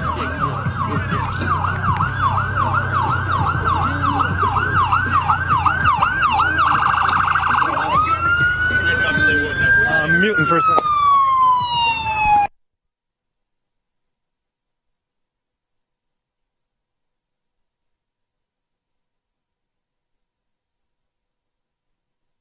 All right, hello. So you just heard from Miss Kim Handy Jones at the end of this. You see this art installation right here. Again, this art installation is in reference to George Floyd. You see No Peace, you saw Reflect, a whole bunch of other words, along with blood that's been sprayed on the ground. What up? Cortez Rice out here streaming. Putting in work with the families and mutual aid stuff. Jonathan. The bills. Okay, so we're here with Jonathan McClellan. You've been doing a lot of work putting forth some of the bills that people were talking about even today. Can you talk about where they're at? I heard you talk about them. You don't have to like run back through all 9 of them or whatever, 8. But maybe some key points from it and where are they at right now? All right. We have right now we're waiting on some committee hearings on a couple bills. The first deadline is coming up this Thursday that we have to get a hearing. Anything that gets comes forward after Thursday, it gets more complicated. But we have a number of bills that have been heard. And we're trying to get some other ones that are that need to come forward. The United States Congress, the House of Representatives passed the Justice and Policing Act, and we need to get. There's dollars available for the state if that act passes. If the state of Minnesota takes some of those initiatives over here. One of the big ones that I'm looking for is the qualified immunity piece. I wrote the qualified immunity bill for the state of Minnesota. And we're still waiting on a hearing for that. Representative John Thompson is carrying that bill in the House, and we're waiting on a hearing with that now. And there's a lot of meetings scheduled between today and tomorrow, and we're waiting on the governor to come out in support of any police legislation. So far, he's been quiet on anything. So, what's the likelihood that the hearing will happen this week? And if not, you said it just gets more complicated. Does it get pushed off into next session, or what happens? It will get unless there's an amendment and they take the bill and attach it as an amendment. It gets pushed off into next session. So when is that? And that's in 2022. So that's why it's important that we get these bills heard and get them a hearing, because then they're alive for 2 years, and we need to do it. If people want to find out more information or find out how to help or anything, where can you tell them to go? They can go to themjc.org. There's a legislative tab, and they can see a list of the document that was signed by all the organizations that support the bill, support the bills, and they can get that and see what the bills are. Say it again, mjc.org? Themjc.org. Yes. Anything else you'd want to say? How do you feel about the trial coming up? It's one of those things where, if history is an indicator of anything, but you're hopeful because of the consciousness that was arisen as a result of the murder of George Floyd. So I'm hopeful, but plan for the worst and hope for the best. That's where I'm at with it. Thanks. Anything else? Fight. Come out and fight. Let your voice be heard. We need everybody. So, yep, that's it. Thank you. Yep. Appreciate it. All right.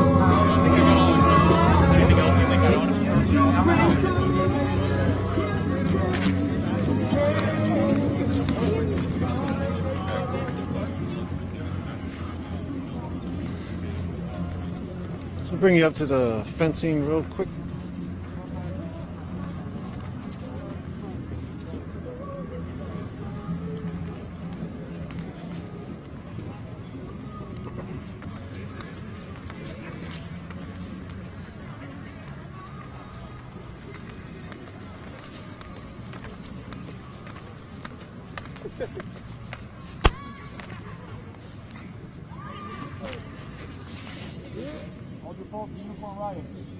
Oh yeah.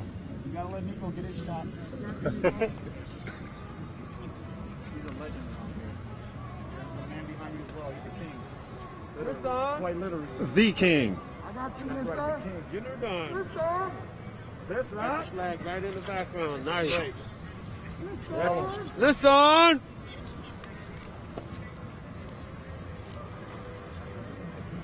Watchmasters at work. All right, well, there's going to be other events continuing to happen. There possibly will be a press conference on the other side of this building around 1:30. We will try to keep tabs on that and see if that happens, and if it does, we will be covering it to the best of our ability. What does that say? Eviction. Somebody served them with an eviction? Oh, this is somebody else's eviction. Let me not record that. Get you some other shots of the police and the National Guard real quick before we take the stream down.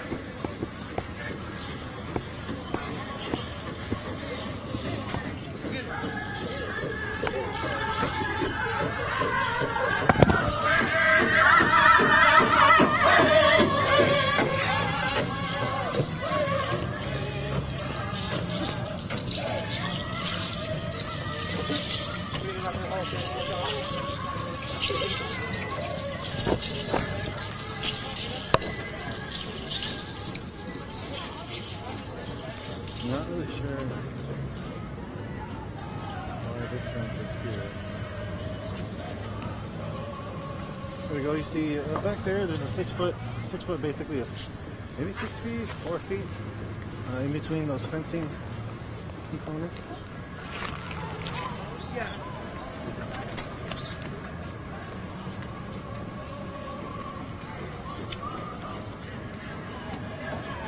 There you go, National Guard.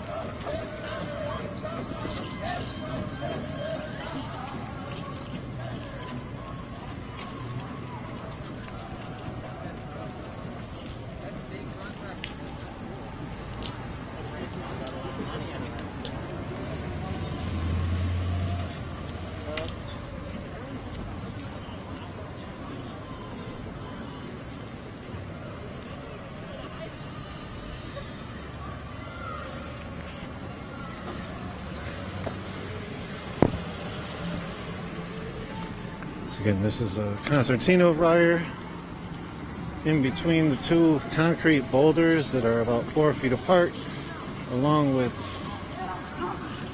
4 to 6 more feet of fencing. So this looks to be about 8 to 10 feet high, probably about more close to 8.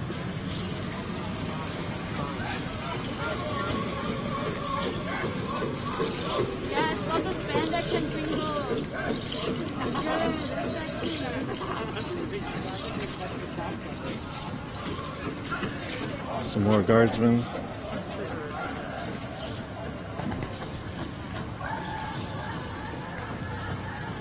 And this is the Hennepin County Government Center. You can see it in the background, the name. This is Hennepin County Sheriff vehicle. Special Operations. They have a Joint Information Center somewhere near here called the JIC, J-I-C, Joint Information Center. All of the top big guns are sitting there and just handing out viewpoints to people to speak about. Hey, how you doing?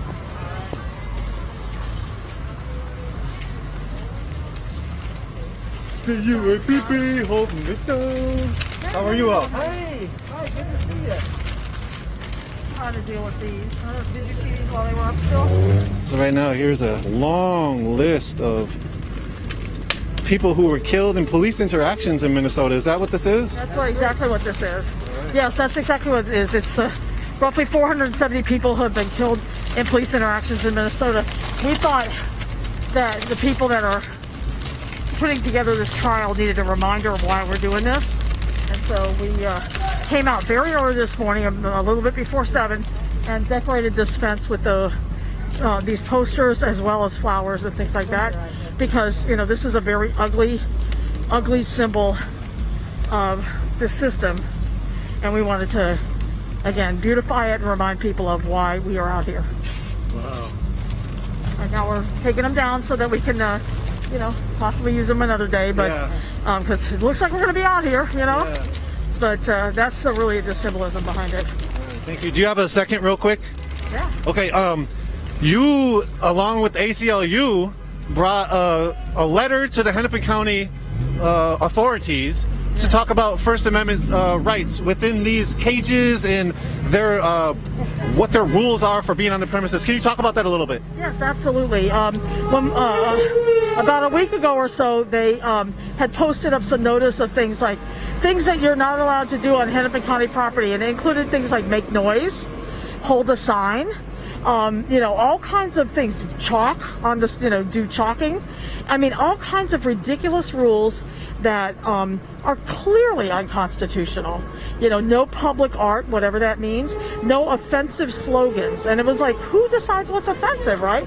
So we said, this is not going to stand, and we're not going to do this.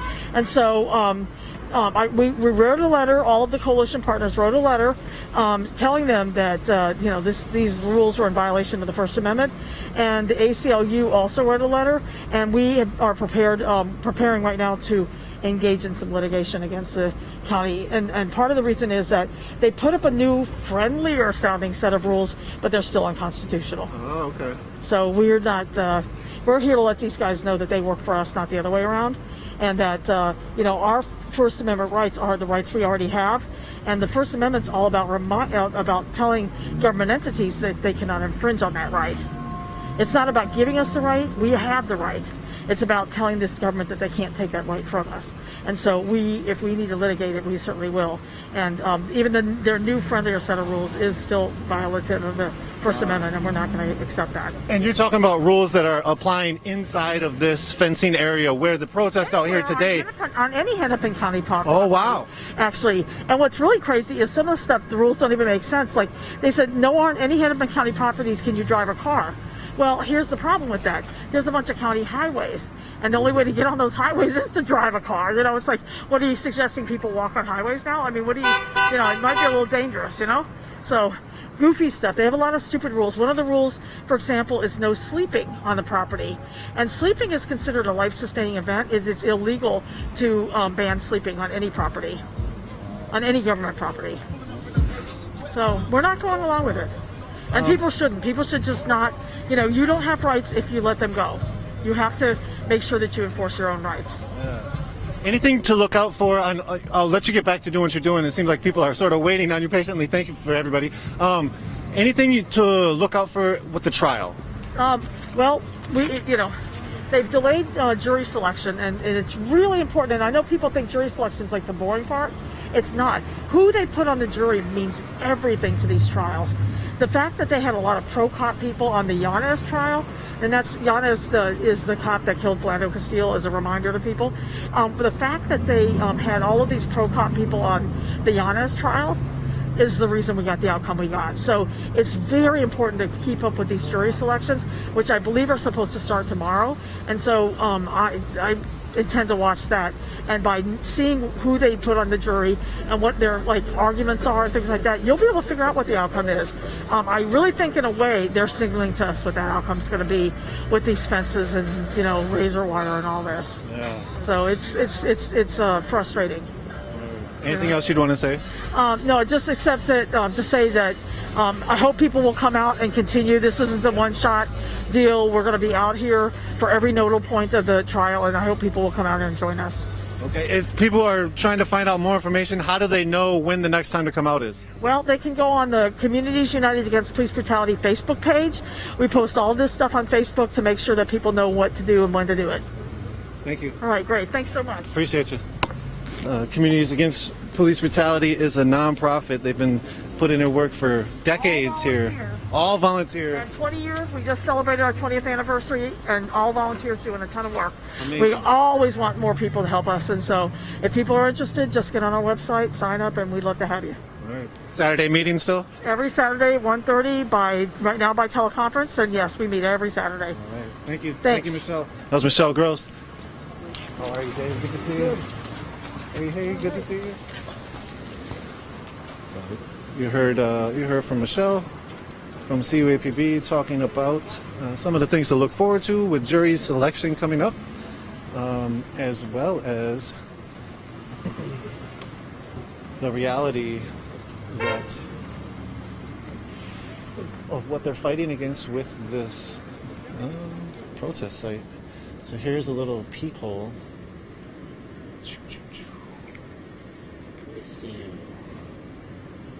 There's National Guard. National Guard vehicle. This is one of the entrances to parking. Authorized vehicles only. Bringing the National Guard, what could possibly go wrong with the image of Kent State 1970 when students were shot and killed by quite a few National Guard members out in Kent State, Ohio.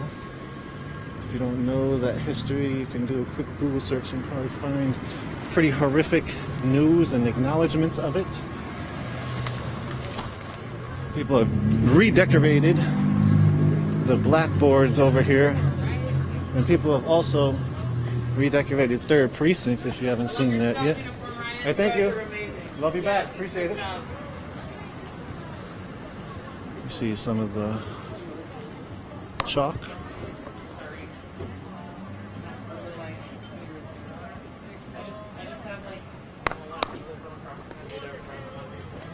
I want them to see that it's still happening.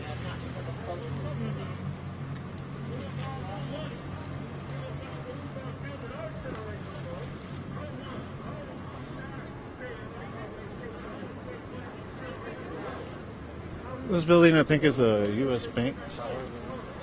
U.S. Bank Tower building or something, but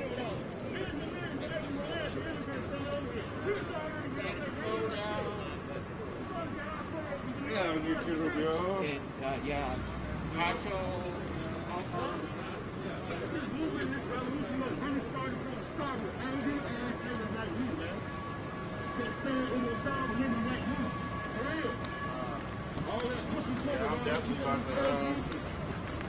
so it looks like folks have found a gathering space here on this space across the street from the government center.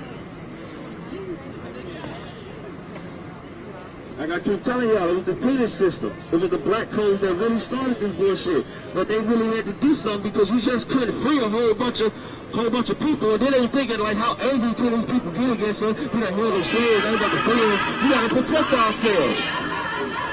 There wasn't no laws before they freed the slaves. There wasn't no police and there wasn't no laws. What was you talking about? There weren't no laws in this country like that. All we want is what we want. We want something. We want something. We want better education for our kids. They got the full food, coffee, water, tea, muffins.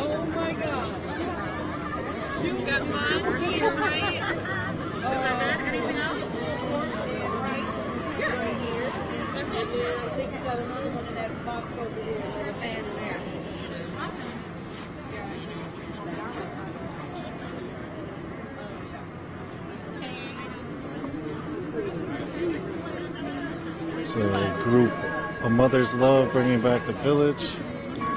I'm not sure who the group is that's feeding people. We'll ask in a little bit, but we're gonna aim to take the stream down. We'll bring you a shot of the back end of the government center fast. There may be a press conference happening here in about half hour to an hour. We'll be around here to be aware of the situation as it might happen. If it does, we will try to bring you a live stream. Today we operated the first time, I believe, a split screen. And thank you, Dan, for running the back end on this.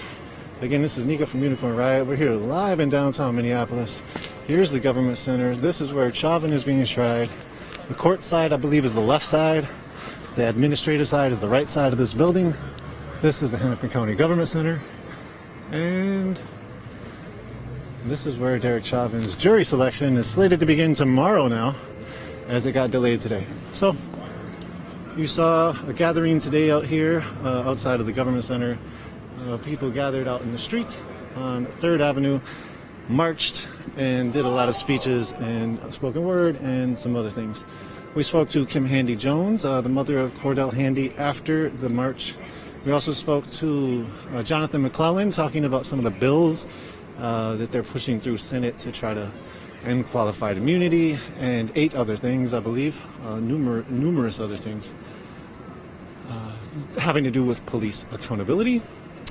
And then we heard from Michelle Gross at the end, who was talking about some of the discrepancies in the First Amendment rights that we have that are being stunted here with this appearance of safety measures, as well as things you cannot do in Hennepin County property, which is have a sign, and some other things that Michelle was talking about. So, again, Michelle is from CUAPB, Communities United Against Police Brutality. I'm from Unicorn Riot. My name is Nico. Thank you, Dan and Dee, for running the back end. We have some more in store for you when it comes to these types of events. We will be trying to bring you the trial coverage as much as we can, as well as trying to be in the streets and bring you this coverage as well. So again, without you, we would not be able to do this. So if you have the ability, the financial privilege, we are a nonprofit organization that is funded by you. And if you would want to find out more about that and maybe support us financially, you can go to unicornriot.ninja/donate. Twitter, Facebook, YouTube, Instagram, Twitch now, and Vimeo. We have a new piece on George Floyd Square. Beyond the Barricades is what it's called. It's a mini documentary. We have new pieces on Line 3. We have a new piece on a Fed spy plane that's flying over. We will have some more Chauvin trial coverage as well. So continue to follow us at our website. I think I said it like 4 times. I'm going to say it one more time, unicornriot.ninja, and we're out. Have a good day. I hope you all stay safe and have a good one.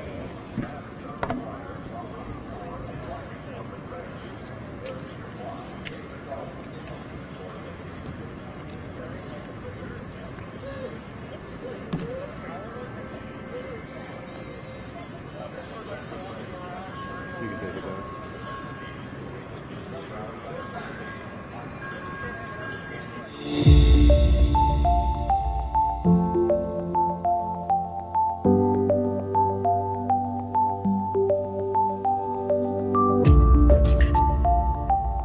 There's a community that exists, and even if the police were to roll over this place, the people will come right back, and the barricades will come right back up, and they're not going to be able to quash this space.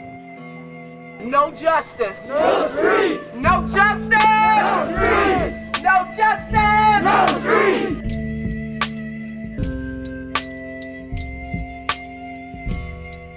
Let me tell you that the city killed a man. Yes.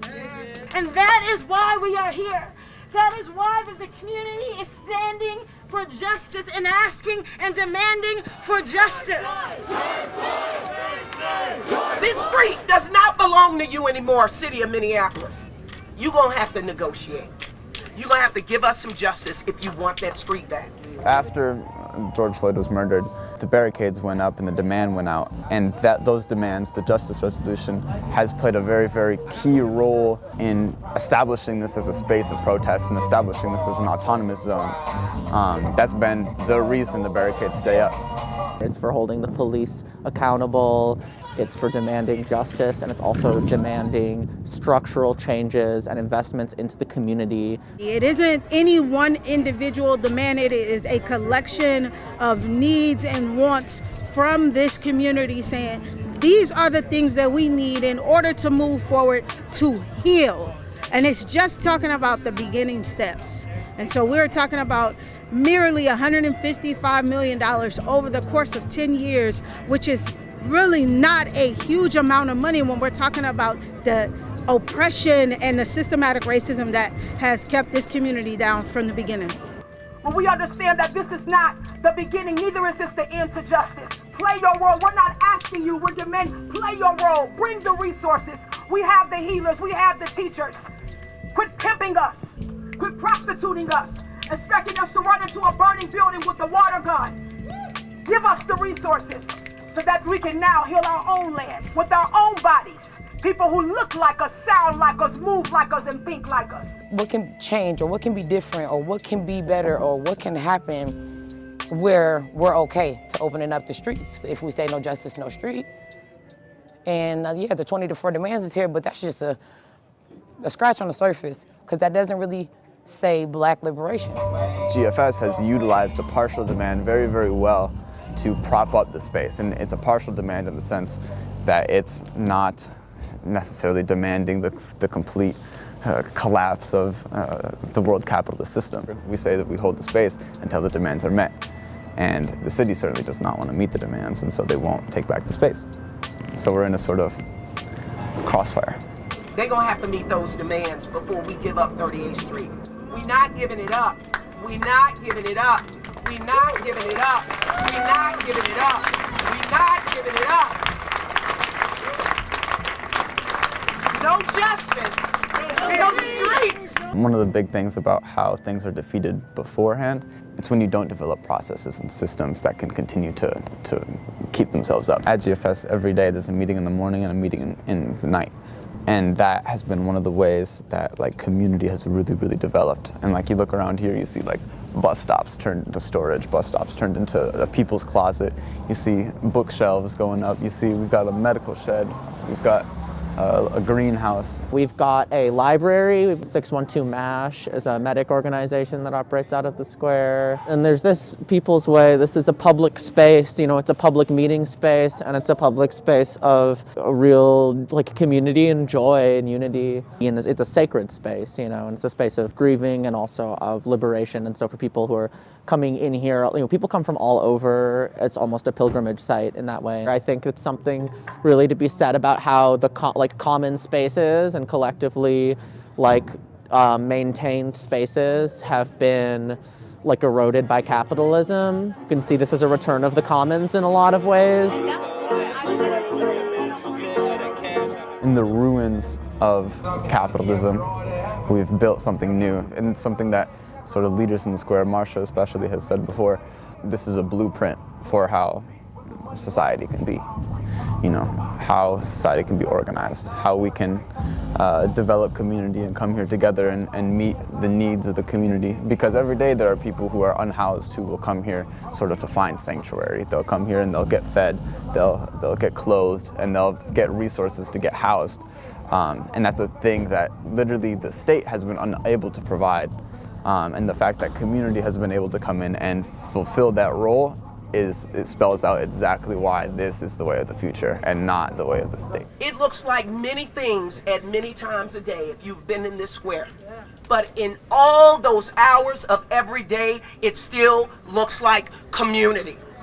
It's community. I'm out here with my passion. I'm out here for my feelings, or because somebody else told me to, or somebody had to convince me to be out here, or somebody to convince for me to stay out here every day. No, I made up my mind when it all happened, and this is home. Like, look, this is home.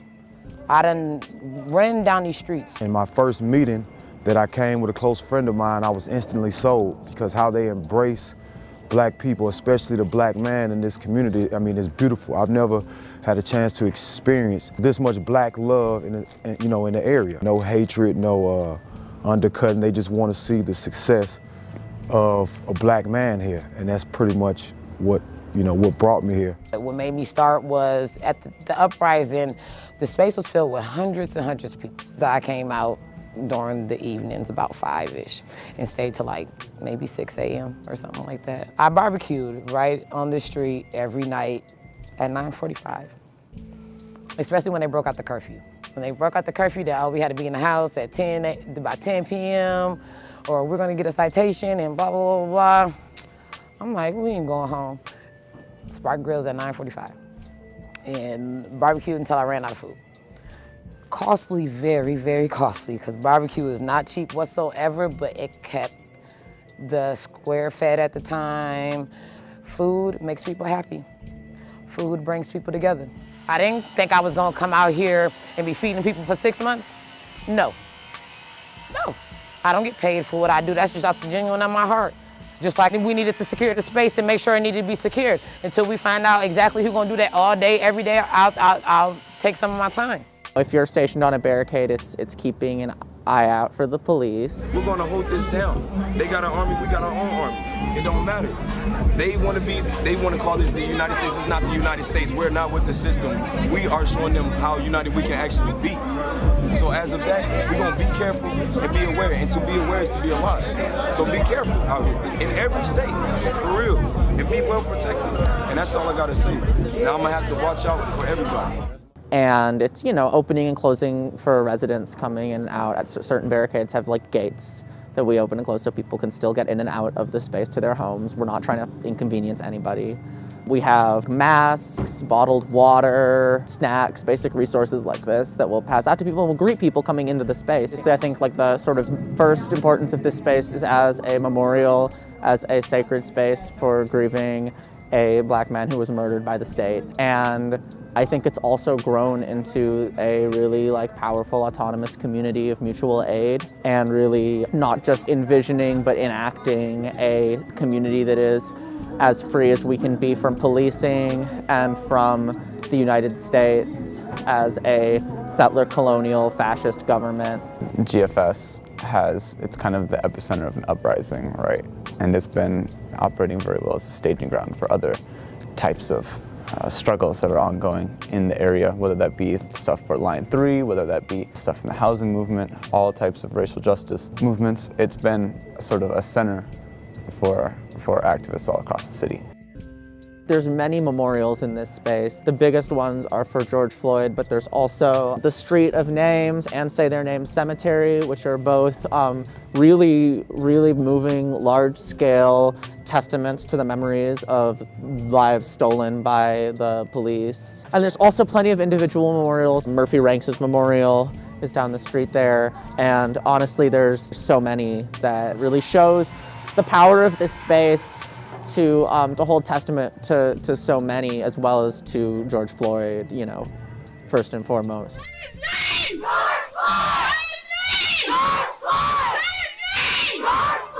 Because it ain't like we ain't got homes to go to. It ain't like we ain't got lives outside of the square, because we do.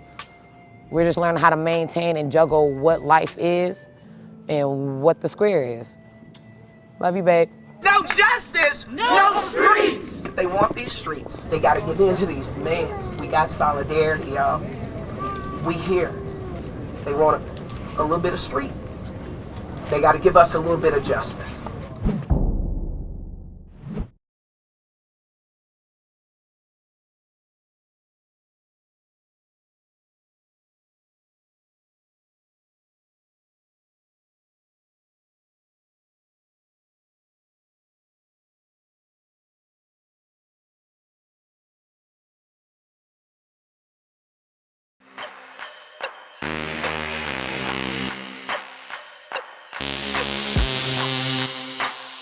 History in the making. This is only the beginning, okay?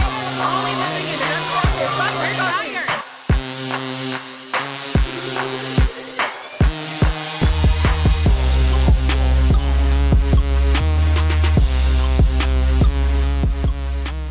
I thought that was me on the ground screaming for my breath. He's talking about he need to breathe, bro. I walked over there, I'm like, damn, what's going on? I look at the man, bro. He's on the ground. He's screaming for his life. He's trying to breathe, bro.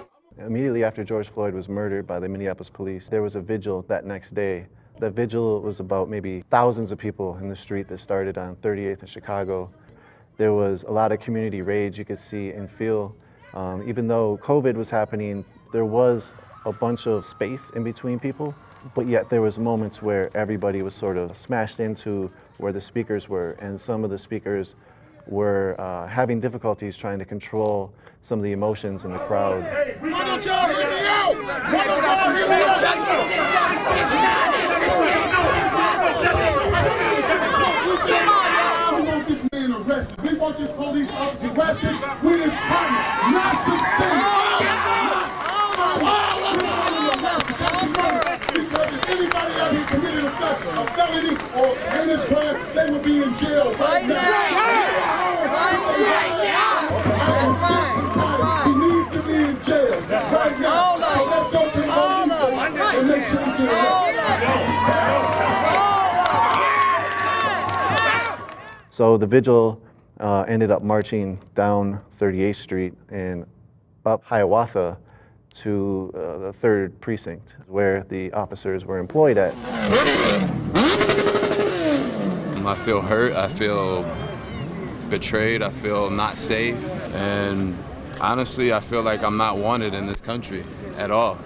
Fuck the state, fuck the city, I'm not wanted in this country. I feel underrepresented, I feel fucking pissed off. I feel like I want to fucking burn some shit down right now. And honestly, I don't want to see no police because I know I'm going to fuck some shit up when I do see them. George Floyd!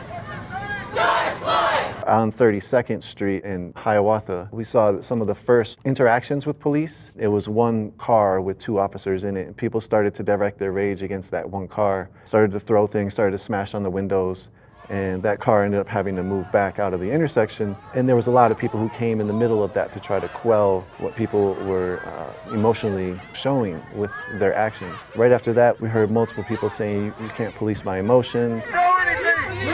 Don't throw nothing. Don't tell me what to do. Don't tell me how to express my rage. Fuck them.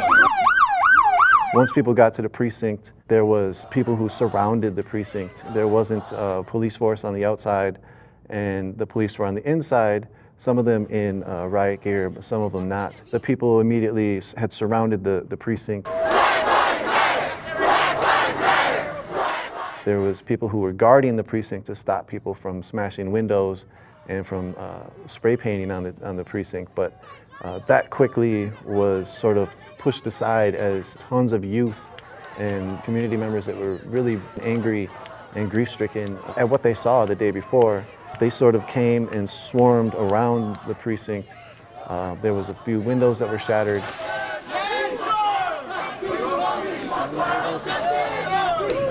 There goes the window.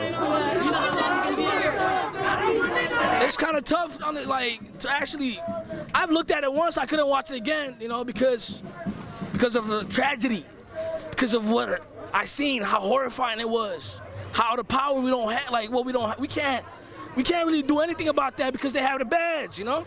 Gawkers and onlookers was explaining to the police that this guy is dying. The police got more emboldened to inject more pain and inflict more pain. And it's almost like he didn't want to give up the power that he had at the time.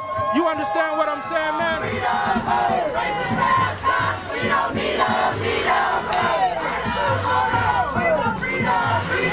From there, people moved into the back alley, and they took their anger out on a police cruiser, just demolishing it. From there, there was a police parking lot in the precinct. The door got opened somehow, and people then swarmed into the parking lot and started taking out their rage on the police cars, as well as the individuals' cars who worked at the precinct, as that's their parking lot.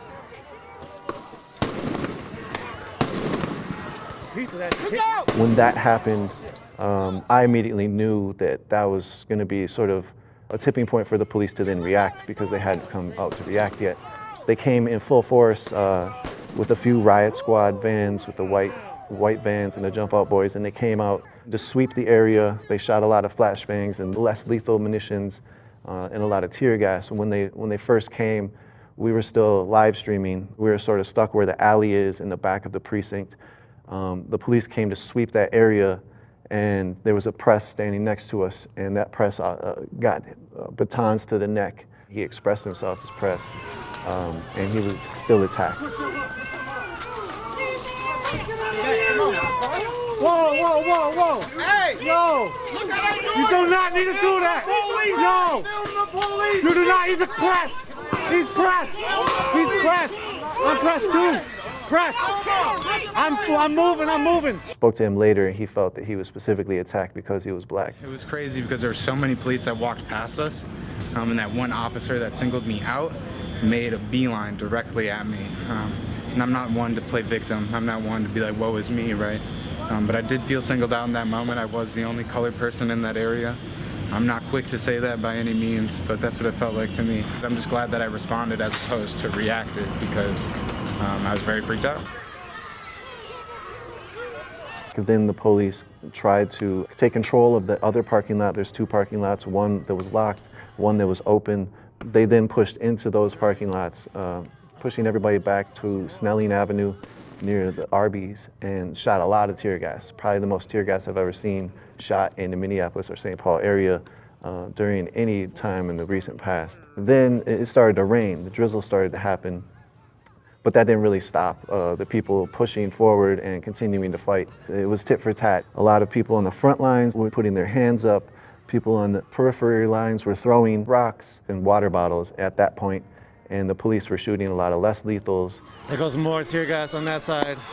More getting shot at the people that were lined up. Heads up, heads up!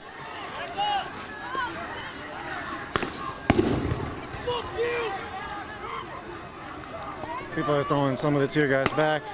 Police are shooting with rubber bullets and marker casings. Tear gas is really thick. Really nobody brought a gas mask that I see. Now is not the time to run. This is when you stand strong and let them know that we will not take this any longer. We will not take this any longer. When the cops get away with murder, you know, and everybody wants to be peaceful, this is about as peaceful as we're gonna get. We took enough of this. We didn't care then. We got our foot down now. We tired of this.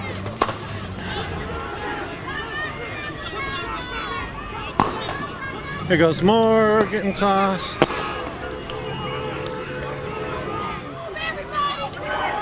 I really do hope that the cops get indicted and be convicted of the murder that they got away with.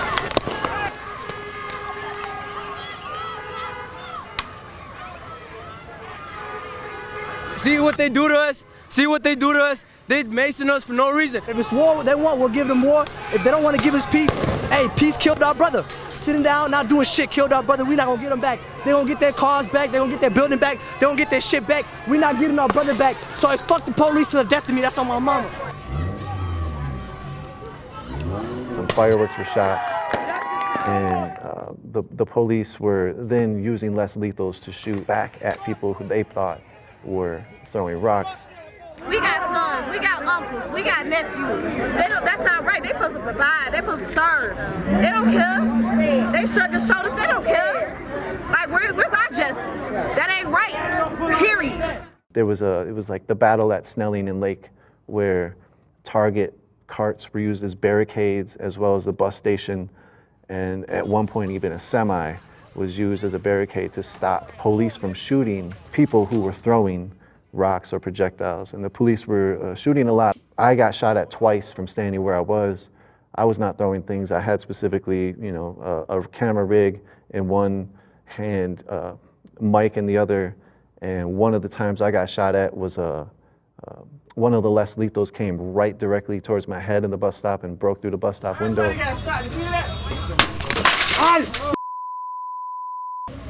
What the f? And only moments later, maybe a minute or two, is when I got shot in the arm. And I got shot in the arm after a person got shot at with a less lethal. And the glass, it went through the glass of the bus stop, because they shattered the glass of the bus stop by shooting their projectiles through, the police did. And glass then went into the person's eye. I reached down to film it and see if he was okay. And at that point is when I got hit.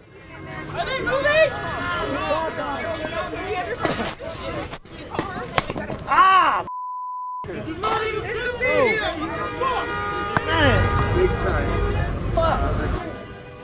The rain seemed to quell that night's push for more action as it started to rain really, really hard.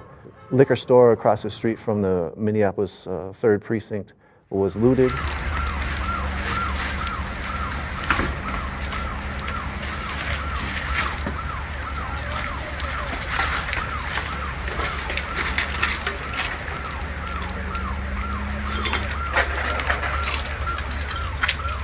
At the time, people were expropriating what they wanted out of there. There was a moment where the police then came out finally for the first time onto the street from inside of their area where they had originally sort of been on the sides, and they had set up barricades along the sides at that time too. What we saw there was a few people that were going inside and out of the liquor store, and then we saw the police reaction to that. They sent in a SWAT unit. The SWAT unit came with concussion grenades, threw them into the store, came in like they were clearing the area like an Iraq war zone. We saw very violent arrests at that point as well. Get on the ground! Get on the ground! Get on the ground! Get on the ground!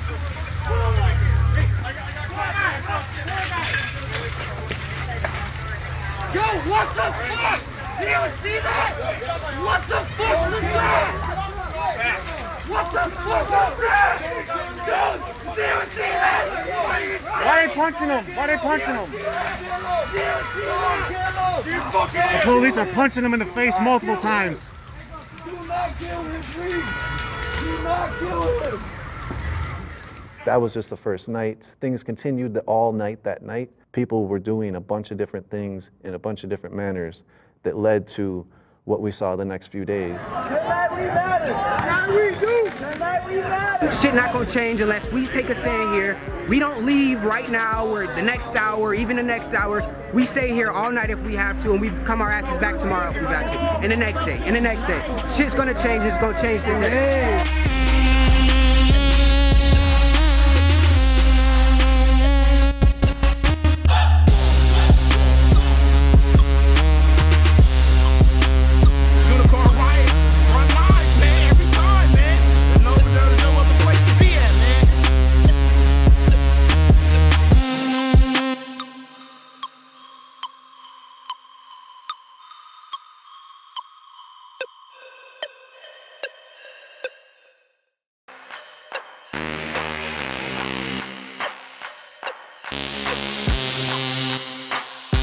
History in the making. This is only the beginning, okay?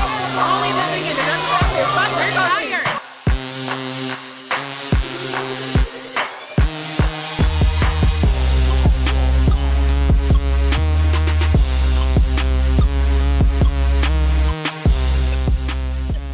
The second day, I specifically came out into the field and saw that police were on top and around the precinct, and they were sort of shooting at people. People were building different barricades. My family fought for this country! So basically, man, military personnel is supposed to be out here to support the people. Who gonna protect us against those that are supposed to protect us? You know what I'm saying? The military. The military's supposed to be out here protecting us, standing front line. Yeah, I got my firearm on me. Yeah, I got a 100-round drum. Yeah, I got the dirty in the pocket. I know what's up. I'm not going. I'm not going. I'm shooting back if they shoot me. If they shoot y'all, I'm shooting back. If they got y'all down with their knee in your neck, I'm coming for them. You can feel it. You could feel it yesterday. You can feel it today. All day it's been like this.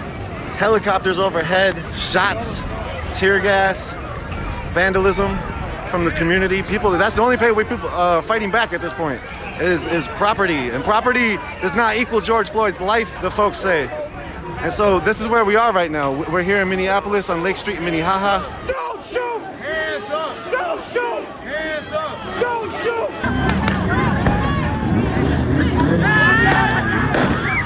And they're shooting right where the injured people are. The person is not moving their eyes. Their eyes were wide open and they were not moving them. And the police are shooting more on this side. They're shooting at people. Yep, they are.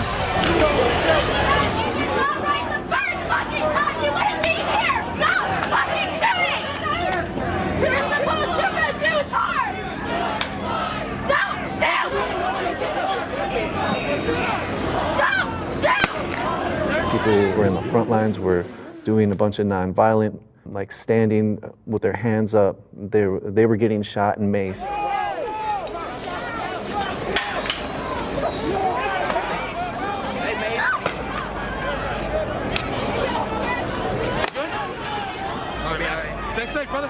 That was making the crowd more enraged. The people in the back then were throwing projectiles. Medics were helping everybody. Medics were also getting attacked.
this. All of you. Now they're doing all this shit. They made an old woman just standing there like this. Makes the people just standing there, not even threatening or none of that. Why is that? Rubber bullet, man. I still got it. They shot me twice, and I'm a kid. They shot me twice, and I'm a kid. They don't give a fuck about nobody. See, this is the fucking bullet that destroyed my knee. They don't give a fuck. They don't give a fuck about none of us. Fuck the police. They don't give a fuck. Stop killing They mad. We throwing some water bottles, some glass, some rocks. They've been shooting at us. We've had our hands up. They've been macing us. They've been tear gassing us. They've been throwing flashbangs. They're either murderers or they're fucking protecting murderers. Reporter live, we in Minneapolis, baby. 651, 612, east side in this bitch.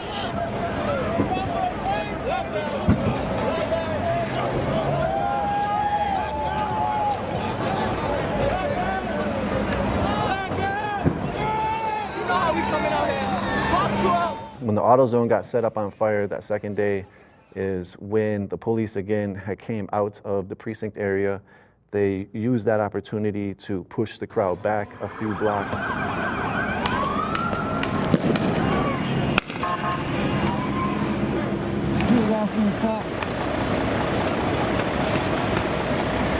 Hospital rounds, 40mm flashbangs with concussion grenades are throwing.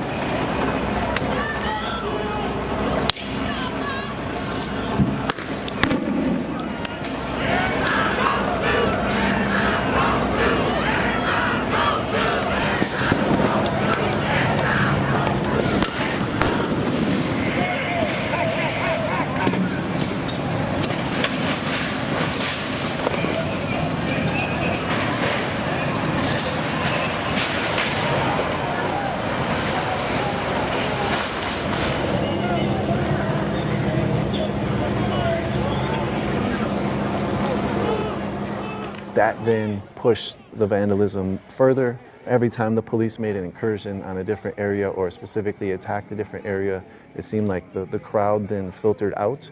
People were spreading in different neighborhoods, and also that was pushing the police to not have enough backup or to not have specific opportunity to cover a specific area, and then was distracting them from other things. So all of these things were playing part.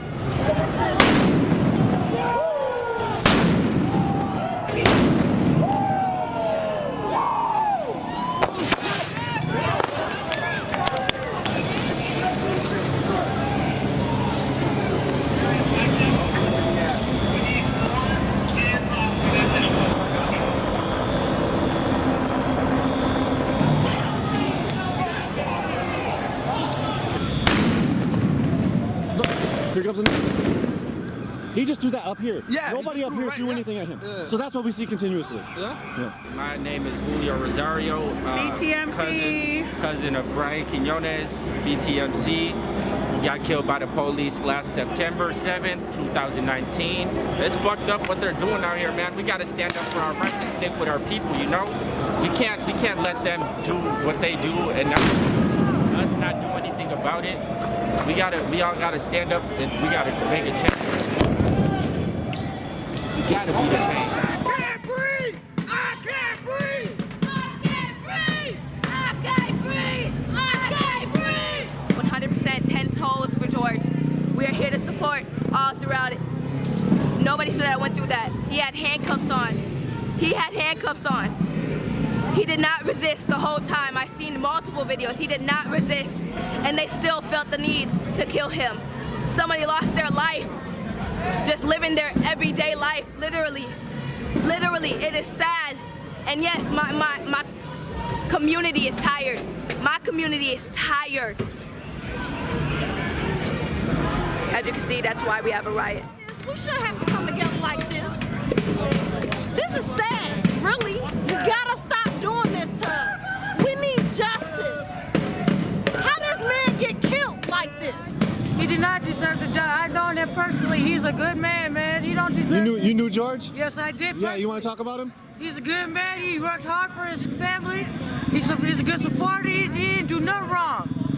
He never did. He did nothing but give back to the community and help the community. If anything, he'll give his last dollar for anybody. The cops are wrong is, man. The change need to be now. Because Donald Trump, Joe Biden, those ain't the answers. So something's going to pop. It's going to be a long summer. It's going to be a thick winter. We're going into some seasons. So this is a new norm. Get used to the shit we on here because we out here. Real shitty. Wow, they just shot somebody in the leg right there.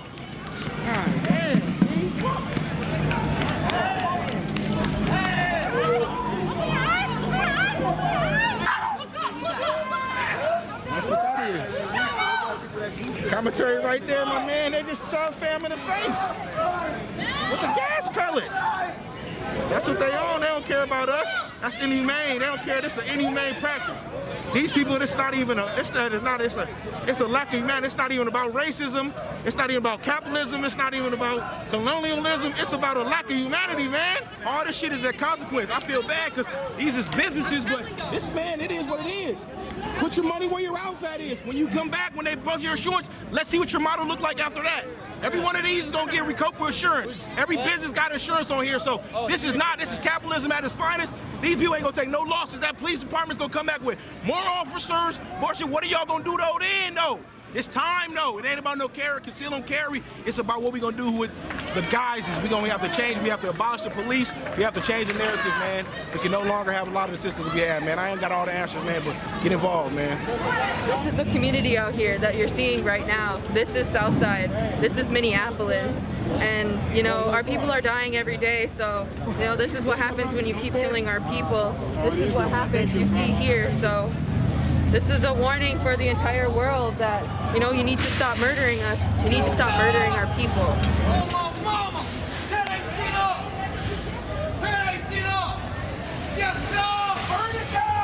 Stay tuned with Unicorn Hands Rock. up on our knees. Police. Hands up on our knees. They maced me. Hey, look what they did in my leg, bro. Look what they did in my leg, bro. I'm 16 years old. They shot me, bro. They shot me, bro. Our hands are up. You see what's happening? Until we get justice, we ain't hey, but they not gonna stop me. They not gonna stop shit. Fuck the fucking police. How about that? George Floyd. You understand? There's an officer actually taking a piss Who are you to judge? Who the fuck is that? right next to a fuck 12. No. Wow. Y'all caused this shit. Y'all caused this shit. Y'all backing out the fucking broken system that's hurting all of us. Y'all backing that shit. Whoa. Whoa. He was gone. He was gone.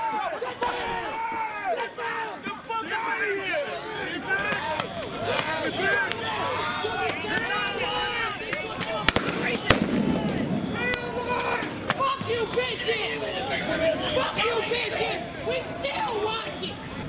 They beat the mess out of it, man. And you see them walking into the precinct. We gonna fuck up some more shit. Y'all might want to bring y'all sticky asses down here. This shit ain't over, bitch. This is what the fuck y'all created. No justice, no peace. The police have lost all control. They don't have any control of the situation. They don't have a protest leader to try to tell that they need to keep their shit together. I feel like the streets, man, is finally taking a step that we need to take, coming together and fighting these motherfuckers that we need to fight, bro. They evil. You feel me? This bullshit right here, this shit should have been happening a long time ago. So, I'm gonna put it to you like this. Fuck the police, you heard me, in the Boosie best words, you heard? Corporate stores were lit on fire and looted, with the goods expropriated and brought back to the people who were on the front lines. We saw that with Target, we saw that with Cub.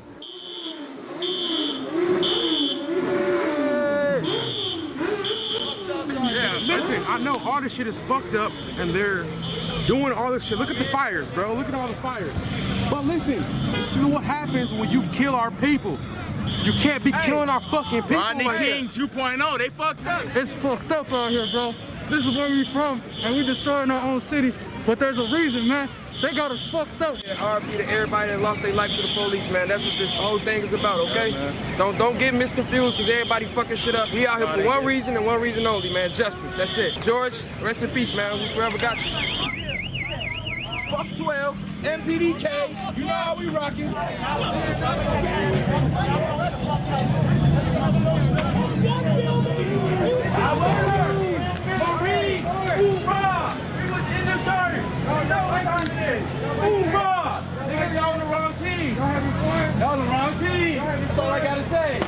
It's gonna take bloodshed.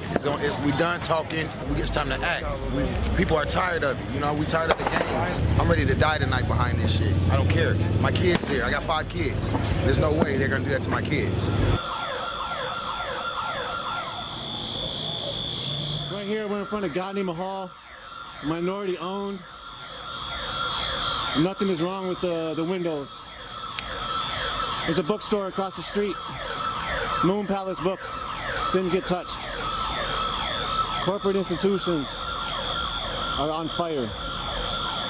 The condo, brand new condo installment. Not anymore. It's up in flames. AutoZone is done for. Wendy's is up in flames.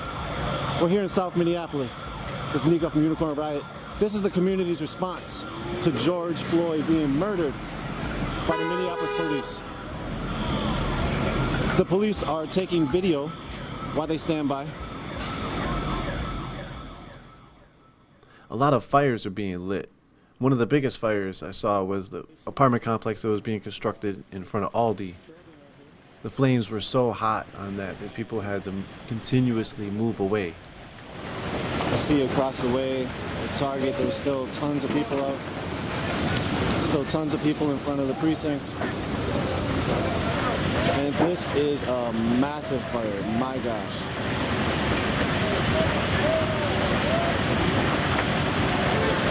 Oh my gosh, it's so hot.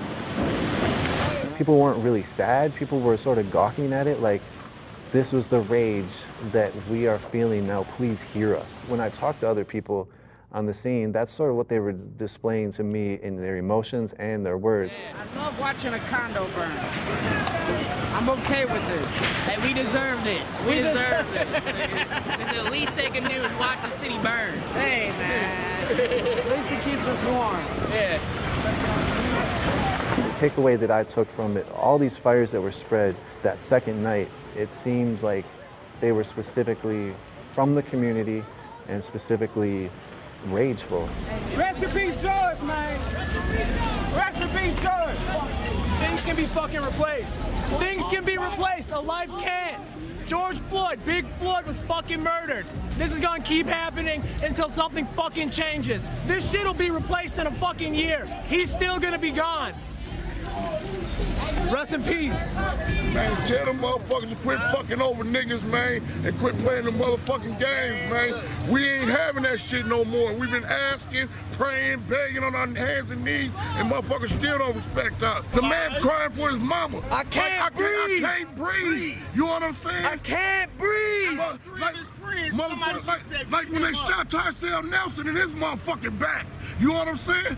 Been doing that pussy ass shit, nigga. Stupid motherfuckers is finna play with you now. You know what I'm saying? We gotta start realizing that it's more than politics. We out here for us. We human beings, you know what I'm saying? Look at this. Look at this shit. You cast around, you see all this shit, man. Y'all at the wrong places, man. Take this shit up there to Cup Foods. Cup Foods has been extracting money from our community for years. They don't care about black folks. They own the whole fucking block. They are up there monopolizing. They came up there to try to hand out some water like they were doing something for the community. They don't give a fuck about us. They're protecting that store. We're out here burning down this fucking street. Burning down. Where we gonna go grocery shopping in the morning? Where you gonna get your baby Pampers in the morning? Y'all doing the wrong thing. I just had to go knock and bang at people's door down at fucking Foot Locker because they burning Foot Locker down and there's people upstairs. It's terrible. Seriously, it's sad, man. It's really sad, man. At the end of the day, you know, we lost a brother and we lost the whole neighborhood. This is replaceable. All this is replaceable, you know what I'm saying? The life, when you take life, you can't replace it, you know what I'm saying? I've never in my life seen no shit or thought I would ever see some shit like this. First of all, this is like the Rodney King riots. This is history we're witnessing right now. We got coronavirus we surviving, big punk ass Donald Trump, and a fucking riot in 2020, all of that? What? You can't tell me 2020 ain't been one of the craziest years that you've ever experienced in your fucking life, right? The civil unrest is a long time coming, and I never thought I'd see it, you know. Minneapolis is a very nice place. It's multicultural. It's progressive, you know, and even the rioting, they're polite rioting. You know, this is a polite riot. I mean, this is my first riot, you know, but... We're showing our anger finally without going to social media about it. What else are we supposed to do? Like, I feel like we've already tried, like, the peaceful way, and, like, what else do you guys want us to do? How does this feel as a youth coming out here seeing this? It's real messed up, bro, because it hurts. And for me being 20 years old, having a kid, being in the streets, getting shot, etc., and coming to see this still happening as before I was even born, and actually witnessing the stories that they were used to tell us as youth, and it's still going on. And it's still accelerating. It's not dying down. It's not doing none of that. It's still accelerating the world. It's as if the stories are coming to life. This needs to be because America ain't woken up yet. This needs to be a wake-up call, and I hope it is, truthfully. I hope it is. Floyd was not, should have never happened. There was too many officers on that scene, even the dispatchers and everybody that can hear it on the radios. I mean, it's a shame. What happened to that man, I mean, come on. The bottom line is if it was a chain of command from the top down, they all should step down. I'm sort of guessing the shots were fired at the precinct. Yo, come on. I could be wrong. There was a ton of shots fired. People have hit the deck over here. I mean, shots over here isn't super uncommon. Like in the middle of an uprising, shots were being shot in the air all throughout Target continuously. There's a bunch of tear gas up here. Another one was thrown. Look at, officers are definitely ducking.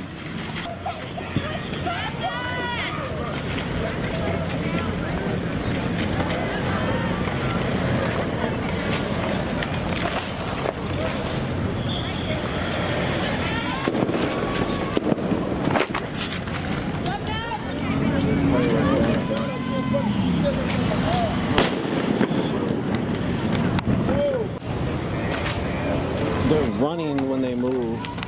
They're really all ducking. The police are under siege in Minneapolis. There's no other way to say it. Their department has been under siege for 2 days. The precinct, I should say. They're done with the tear gas for the night. And yeah, these guys are... He just said, give us a reason. Is that what you're asking for? You're asking for it? You're asking for a reason to shoot a citizen? You fucking coward! Motherfuckers about to get in your ass, nigga. You tired of praying, getting on our knees praying and turning the other cheek, nigga. Now, fuck that. Hey, we want justice. We don't want peace. Happy Jordan.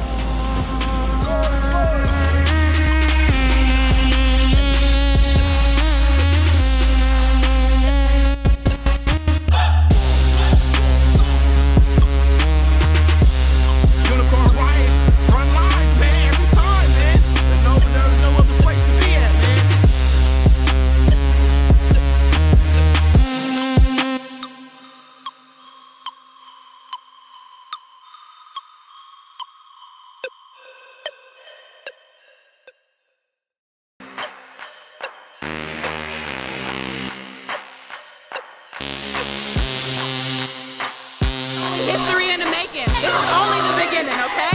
Only the beginning. That's all. Fuck, we're going here.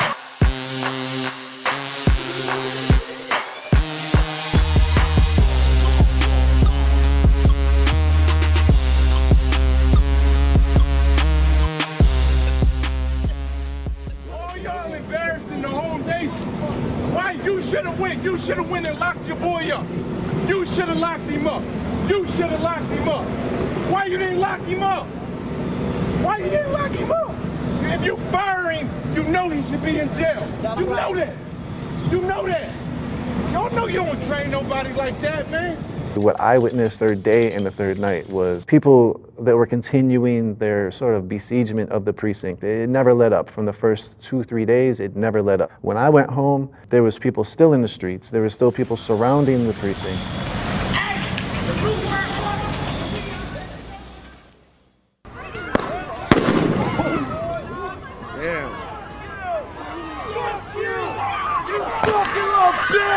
Unicorn out here again. The precinct's on fire tonight.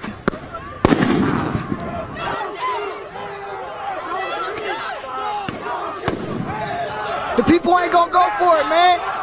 We done. We wanted to try to bring the peace. We ain't being peaceful, man.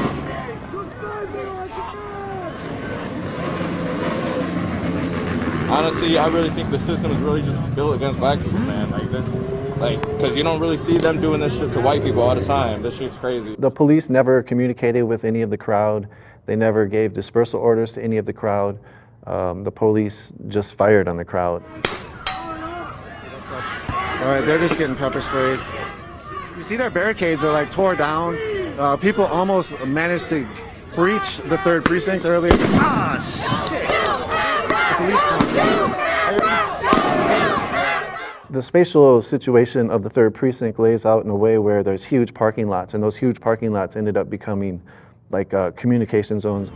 It looks like they have a medical tent up there. They have some supplies. They have a lot going on up here. The community is looking out for itself up here. The community is helping itself in every which way. It's amazing to see. Wow, the lasers totally stopped this police from firing. And then the other officer was like, no, stop. Look at the people with the laser. Those lasers are very effective on these shooters. I've seen multiple times different lasers get shown at a shooter and they've stopped shooting because they lose their sight.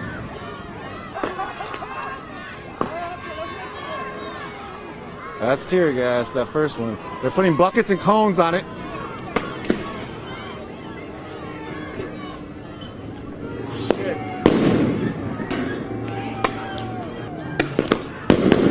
This is a genuine uprising.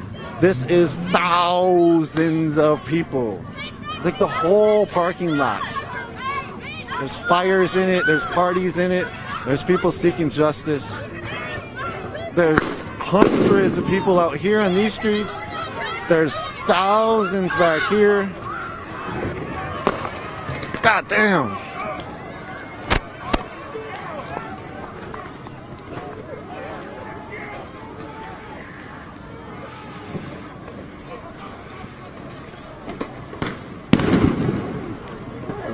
All these tear gas are being shot because of people that have sort of breached the side a little bit. I want everybody to be safe out here.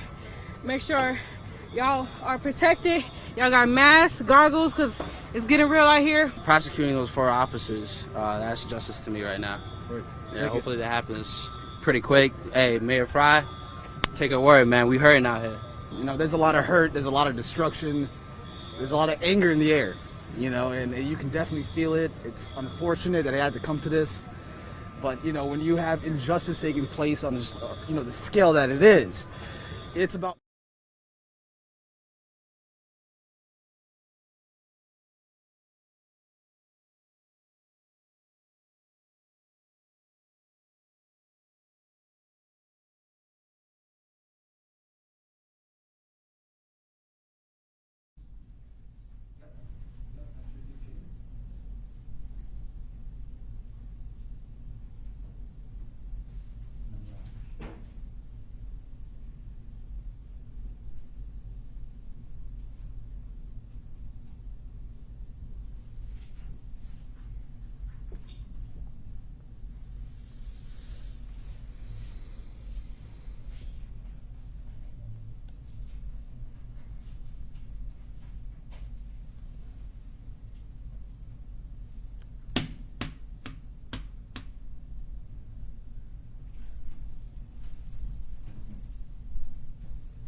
Well, let me see other council and chambers.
You know, it's just a matter of time before this explodes and, you know, the powder keg gets ignited, so.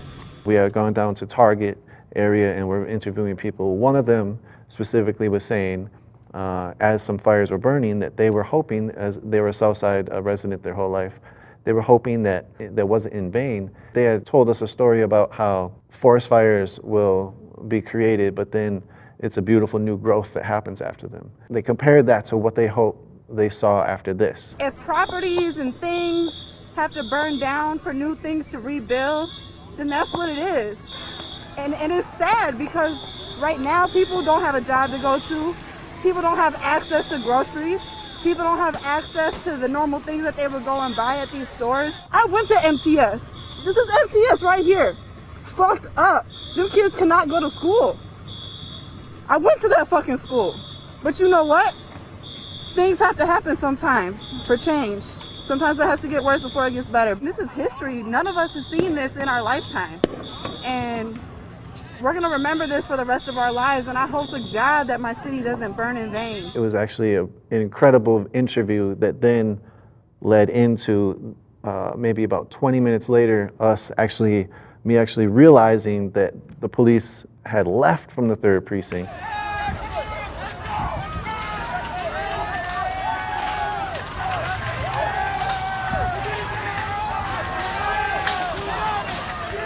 What we saw in the videos of them leaving was the police leaving really abruptly and quickly in some transport vehicles and shooting a lot of maybe their less lethals that they had at that spot back at the crowd as they left.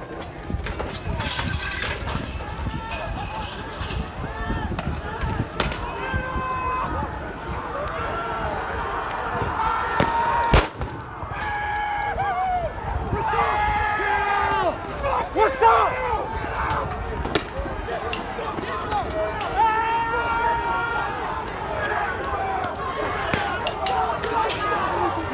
Well, everybody was chanting and everything like that, and all of a sudden I could see the cops going into their vehicles and stuff like that, and the next thing I know, everybody was just chasing after them.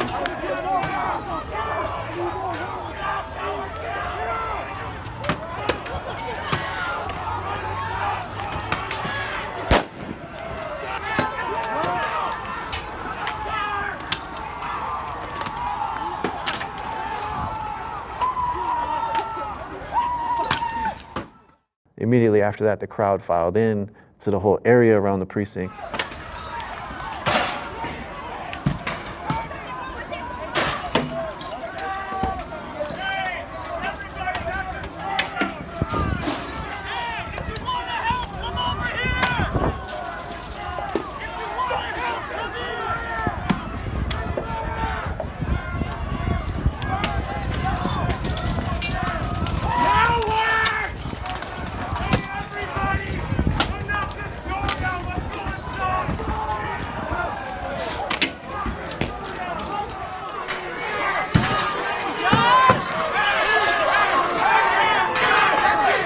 This is the precinct right here, the people that breached. People are breaking all the windows. People are in the parking lot area, burning the spy cams. I think people have breached into the precinct. Wow. Wow.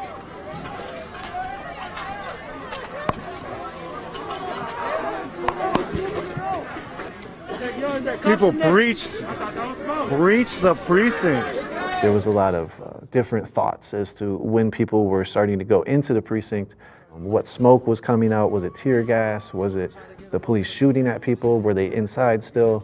So it was really tense moments out there. We ended up going into the precinct. Before we went in, we saw people coming out with like riot shields, with a riot helmet specifically. People that came out with belts, with handcuffs on them.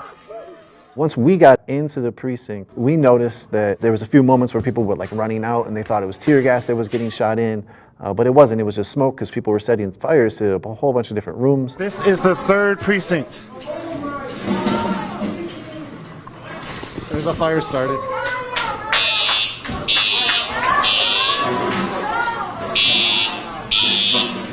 And the sprinklers are coming on in that room. This is the 3rd precinct right here. It has got ran through. Fires are starting in multiple rooms. The 3rd precinct. The precinct where the officers were employed.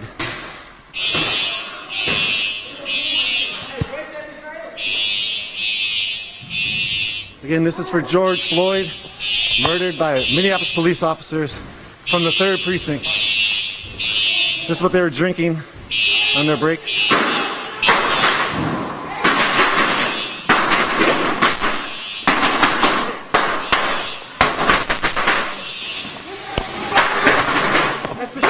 It's like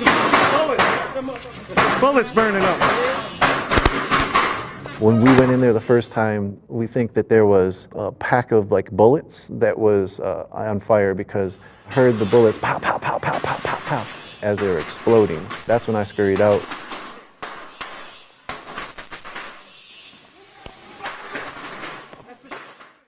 There's 2 rooms in there already set on fire. People are going in to set more on fire. The 3rd precinct in Minneapolis is about to be lit on fire. The rage is palpable and physically seen and felt.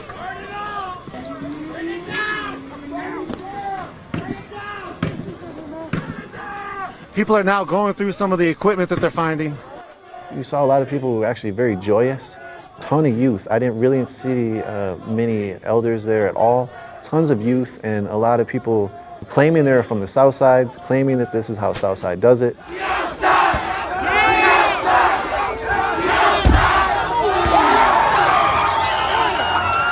A lot of people just continually saying fuck 12 and fuck the police, and this is what they get, and burn it all to the ground. And those were some of the similar things that we continue to hear. We ended up going back in there a little bit later and saw a little bit more of the damage, and it was just a ton of water on the ground, just flooding out.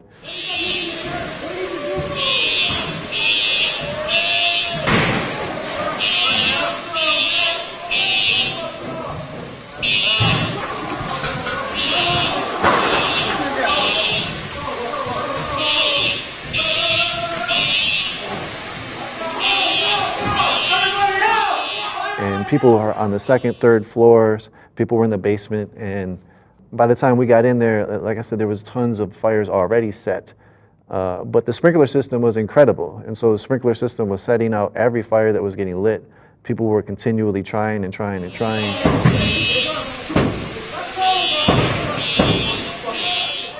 Upstairs.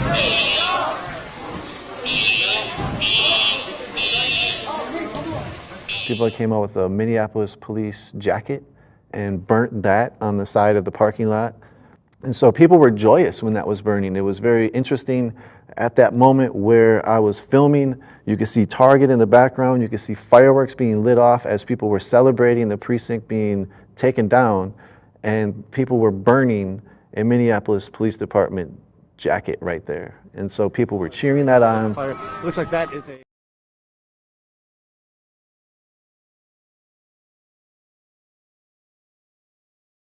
pending appeal. And we just want to maintain that objection for the record. We certainly understand the court's position on it. In light of that, we've tried to identify what we think might be the most passable motions to deal with in light of the question about jurisdiction. And we were able to sit down with counsel, and I think we have reached resolutions or about them, or at least ways to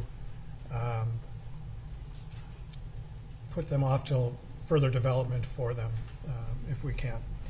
So with that, and just to be clear, partly what we're doing with the Court of Appeals is we have the murder 3, which I think all agree I don't have jurisdiction to work with right now. Its judgment has not been entered on that appellate issue, and so that's put off. And so I understand that. The question becomes, okay, what about all the other motions? I think Mr. Nelson and the court are of the same view that most of these motions and jury selection can proceed because they are not related to the appeal. I know the state has a broader view and a broader concern about the court's jurisdiction, and that's what we're waiting for from the Court of Appeals. And I understand that they will consider it on the merits because you have filed a motion. I think what we were looking for first is, should we keep going while they consider the motion?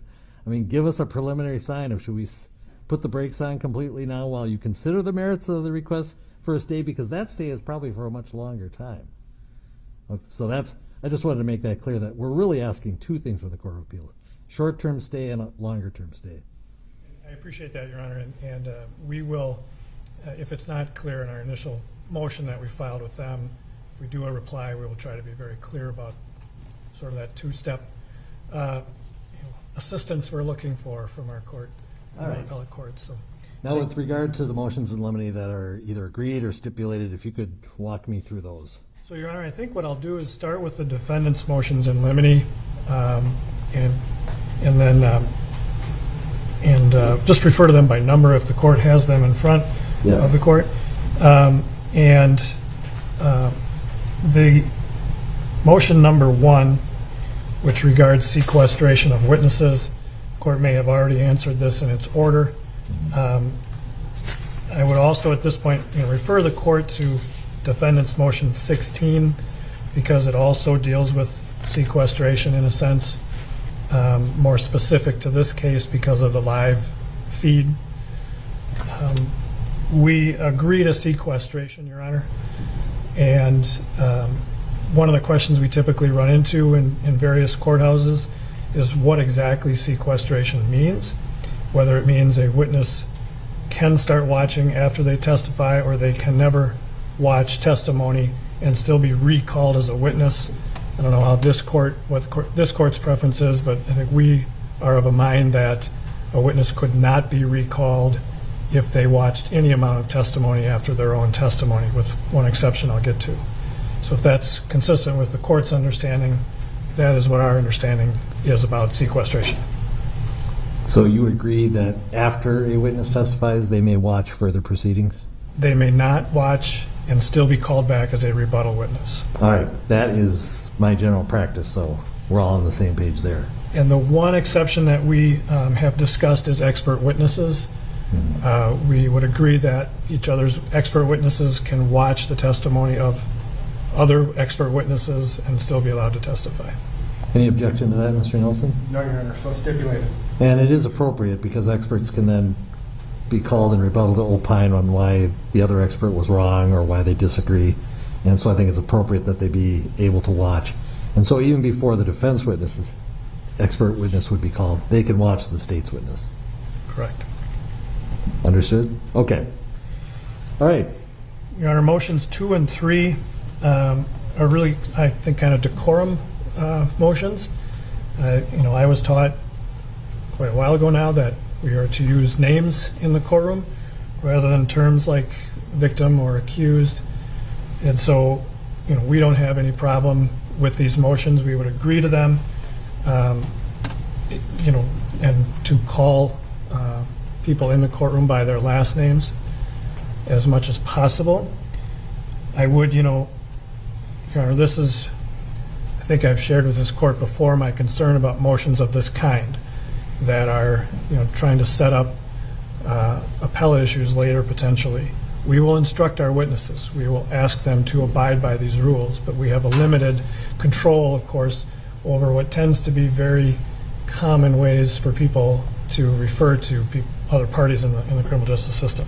We agree with these motions in theory, and we will do our best to have witnesses abide by them, and would ask that, that if there are circumstances where these terms are used, that a contemporaneous objection or that it be brought to the court's notice contemporaneously so we can deal with it at that time. Well, I'll just comment on that, on both my practice and what I think it is most appropriate, because I think it's most respectful to refer to people by their names. So, for example, not victim or deceased, but as George Floyd, for example. I think it is much more respectful to call people that way. However, I also don't want to micromanage the language used by counsel if there is a reasonable basis in the record to say so. So I actually do allow the state to say victim. I do allow the defense to say something other than that to describe, for example, in this case, Mr. Floyd. I do allow the state to use the term defendant, and Mr. Nelson, I'm sure, will use Mr. Chauvin. So I agree. I think it is respectful, and I'm glad you agreed to this because I think it is more appropriate. But at the same time, I don't think it creates an appeal issue because I don't put those restrictions on the speech of the various lawyers. So with that, next. Your Honor, motion number 4, we're asking the court to not rule on at this time. It is a very general motion, a very vague motion that is incorporating two really separate, but I understand related concepts of hearsay and confrontation clause issues. There's nothing specific in this motion, no specific pieces of evidence addressed, so we're simply asking the court to either deny it, reserve it, or at least require a more specific motion be brought with regard to specific pieces of evidence. Obviously, hearsay is there are more hearsay exceptions than rules otherwise, probably. So it's very hard to even address a motion like this, and confrontation has a completely different analysis. So we're just asking the court, as I said, to hold off on this one. Yeah, and I don't mean to sound cynical or sarcastic, but generally these types of motions are essentially a request that the court follow the rules of evidence, which I will do. But I can't really add anything to that based on the vague and general nature, necessarily so, of such a motion in limine. So it's no ruling on that motion.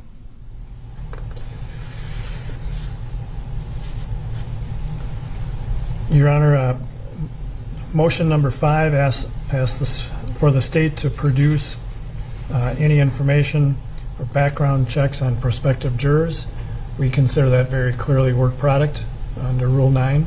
It's work that we've put together, if any, on prospective jurors, and that's our work product. So we would deny this, or we would disagree with this motion. Mr. Nelson, do you agree?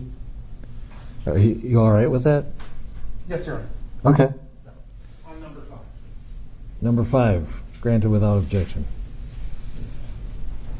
I assume that if the state is doing any criminal background checks, it is doing them on all the jurors and not selected jurors.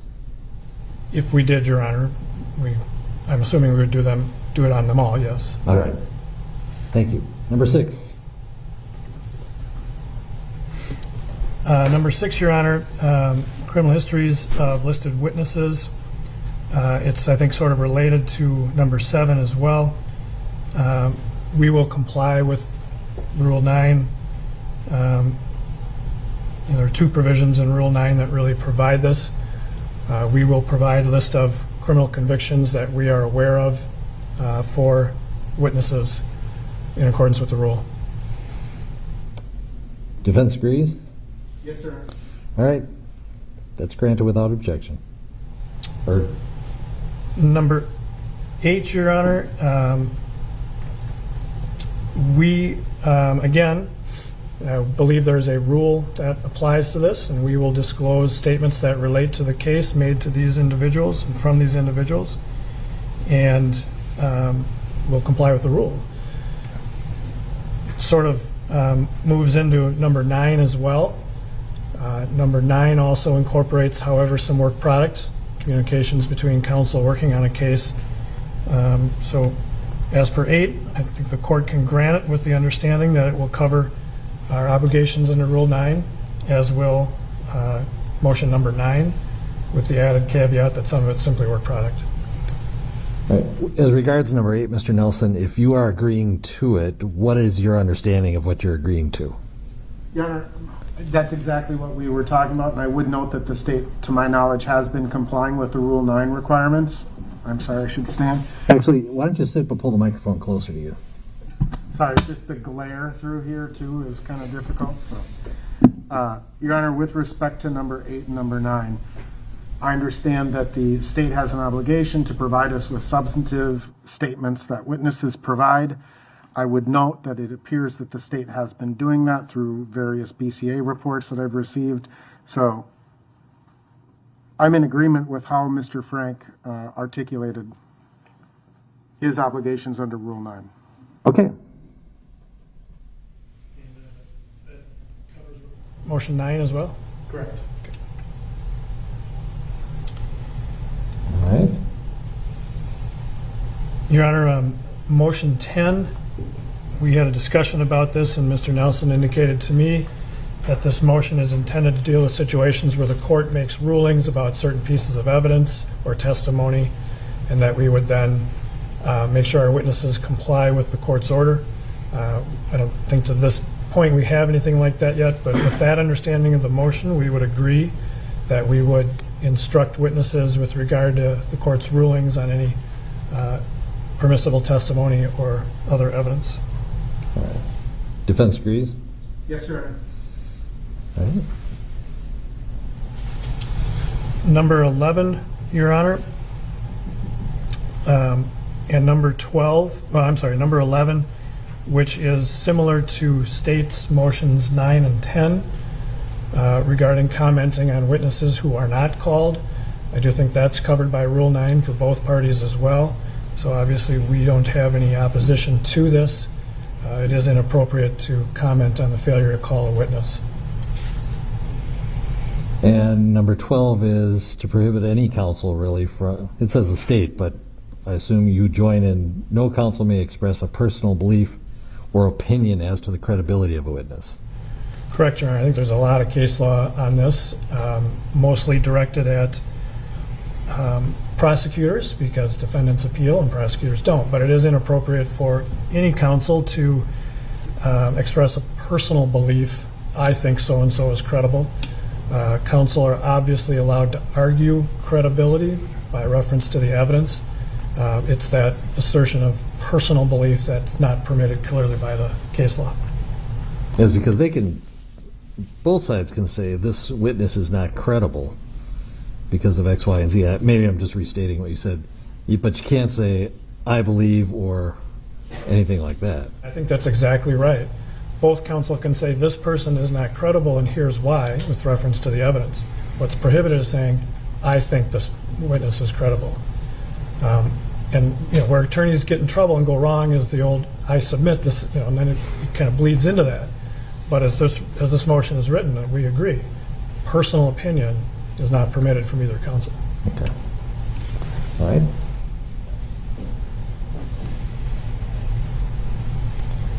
Number 13? 13 is somewhat the same, Your Honor. And so with the same argument, I would agree with what's stated in 13. All right. That's granted without objection.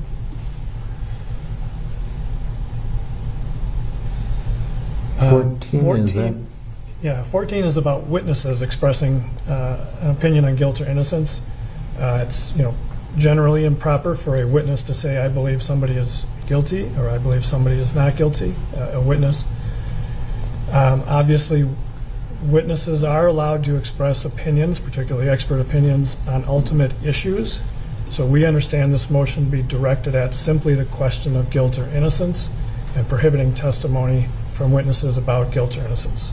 I think the motions include discussion of manner of death as well as cause of death. And we can get into that. That's not what you're concerned about here, Mr. Nelson? No, Your Honor. No, what we're talking about here is there are certain witnesses in this case who, whether it be in their statements to law enforcement or in their meetings with prosecutors, have expressed opinions about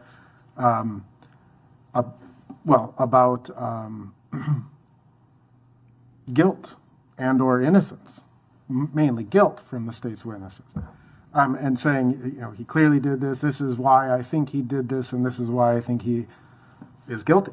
All right. I think we're on the same page on this. Right, but to the extent, there will be experts who will testify that this was not trained, this is not a proper use of force. Those are expert opinions. Certainly. That may indirectly relate to guilt, but they are not expressions of guilt or innocence. Does that make sense? It does. And that's what I assumed that you were talking about when you said it gets close to the ultimate issue, but not the ultimate issue. I think we all understand the limits there. If we get into a gray area, just for everyone, ask for a sidebar and run it past the court, and I'll give you a ruling before it's blurted out by someone.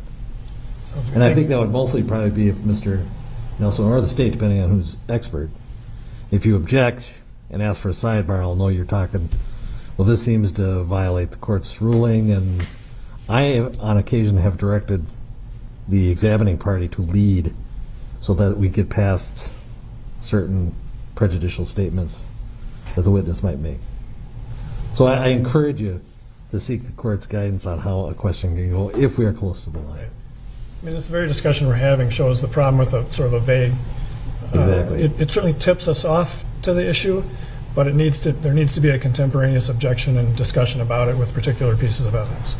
Well, I appreciate kind of the heads up, because if I see it coming, I am more likely to be prepared to rule, and hopefully appropriately. All right, next.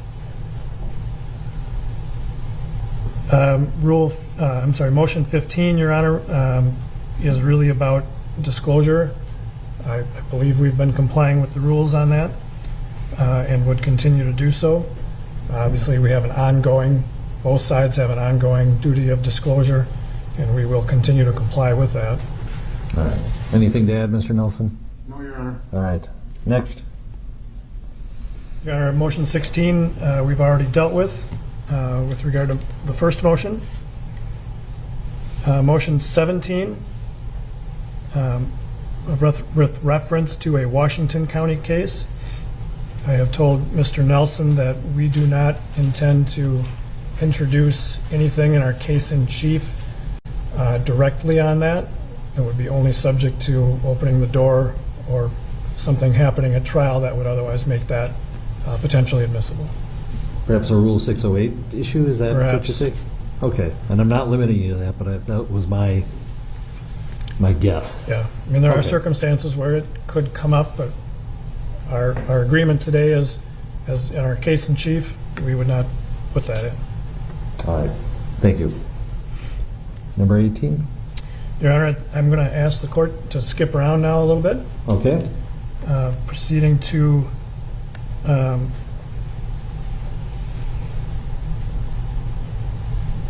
number 20, Your Honor. All right. I asked counsel for clarification of this, and it's our understanding that this motion is specifically directed at additional work that had been done by doctors hired by the family that have not been part of the criminal investigation.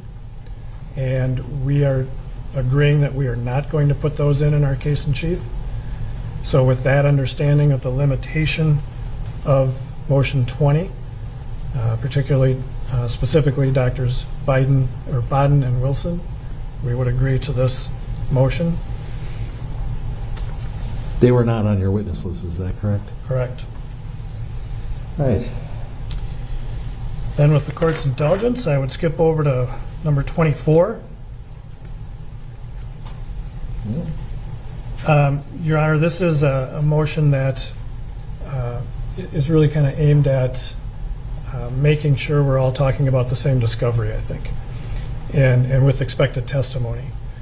We certainly intend to have further communication about what exactly we intend to admit in this regard, and we think that will take care of a lot of this motion is aimed at. So we're asking the court to reserve ruling on this. If we are not able to work it out, I think counsel can renew it, but I suspect we will be able to work that out. All right. That is reserved. All right. Motion 27, Your Honor.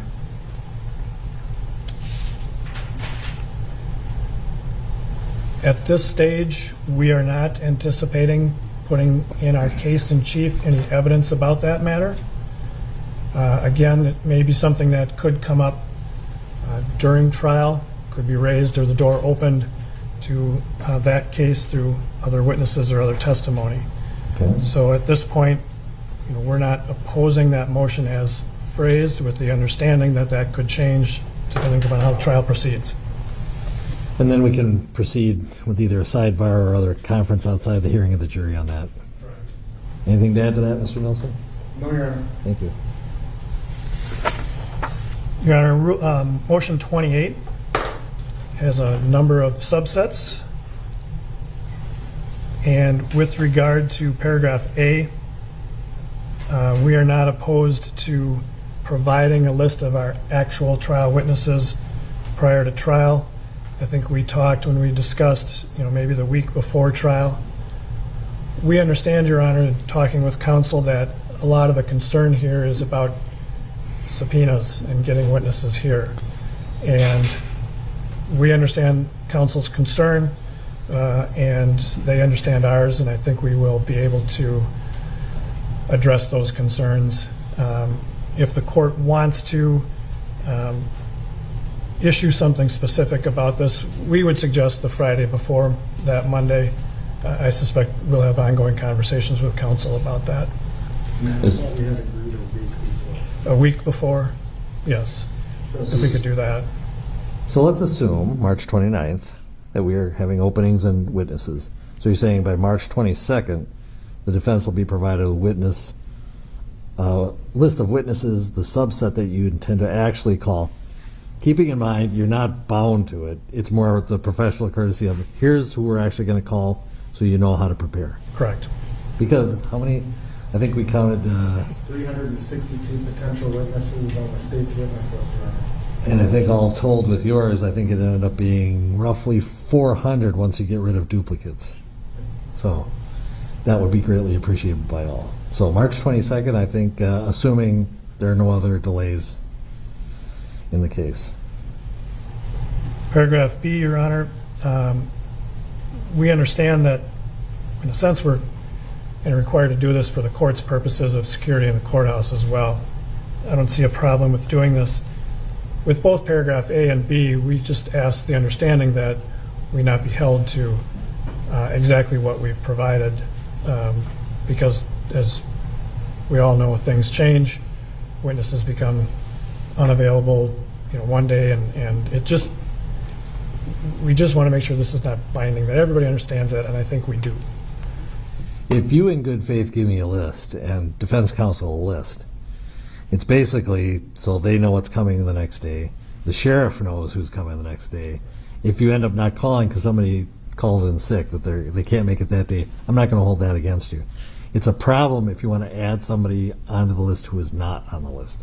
So if anything, I would shoot a little long each day so that the sheriff's office can make sure they let people in, because that's being fairly tightly controlled. And I think I made it clear that I'm not gonna, or I'm gonna try in managing the trial to not have witnesses go over more than one day, to go overnight, that they complete their testimony within one day. Accordingly, I'm asking counsel's flexibility to possibly go till 5, maybe a little later.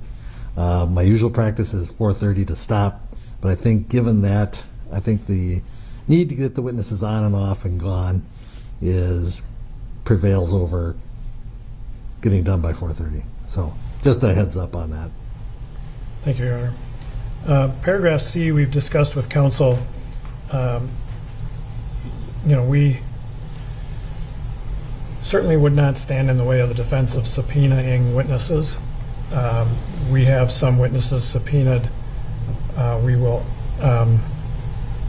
but we do think it's best that the defense serve a separate subpoena on some individuals who might be harder to get subpoenas served on. It's just, I think, important that both sides have that grip on witnesses.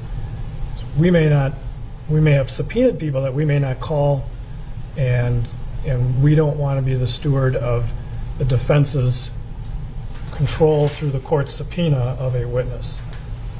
We don't say that to be difficult or obstructionist in any way, but we just think that needs to be done by each party. We certainly will not call off subpoenaed witnesses until they can be subpoenaed if possible, to try and facilitate that process if we can. I just don't think it's a requirement of us, but we certainly will. Mr. Nelson, is there anybody specific at this point who the state has subpoenaed, who you would also want to be under subpoena, but because perhaps they're antagonistic to your side, So you expect might not show up or evade service of your subpoena. So we have had, may I take this off? You can, yeah.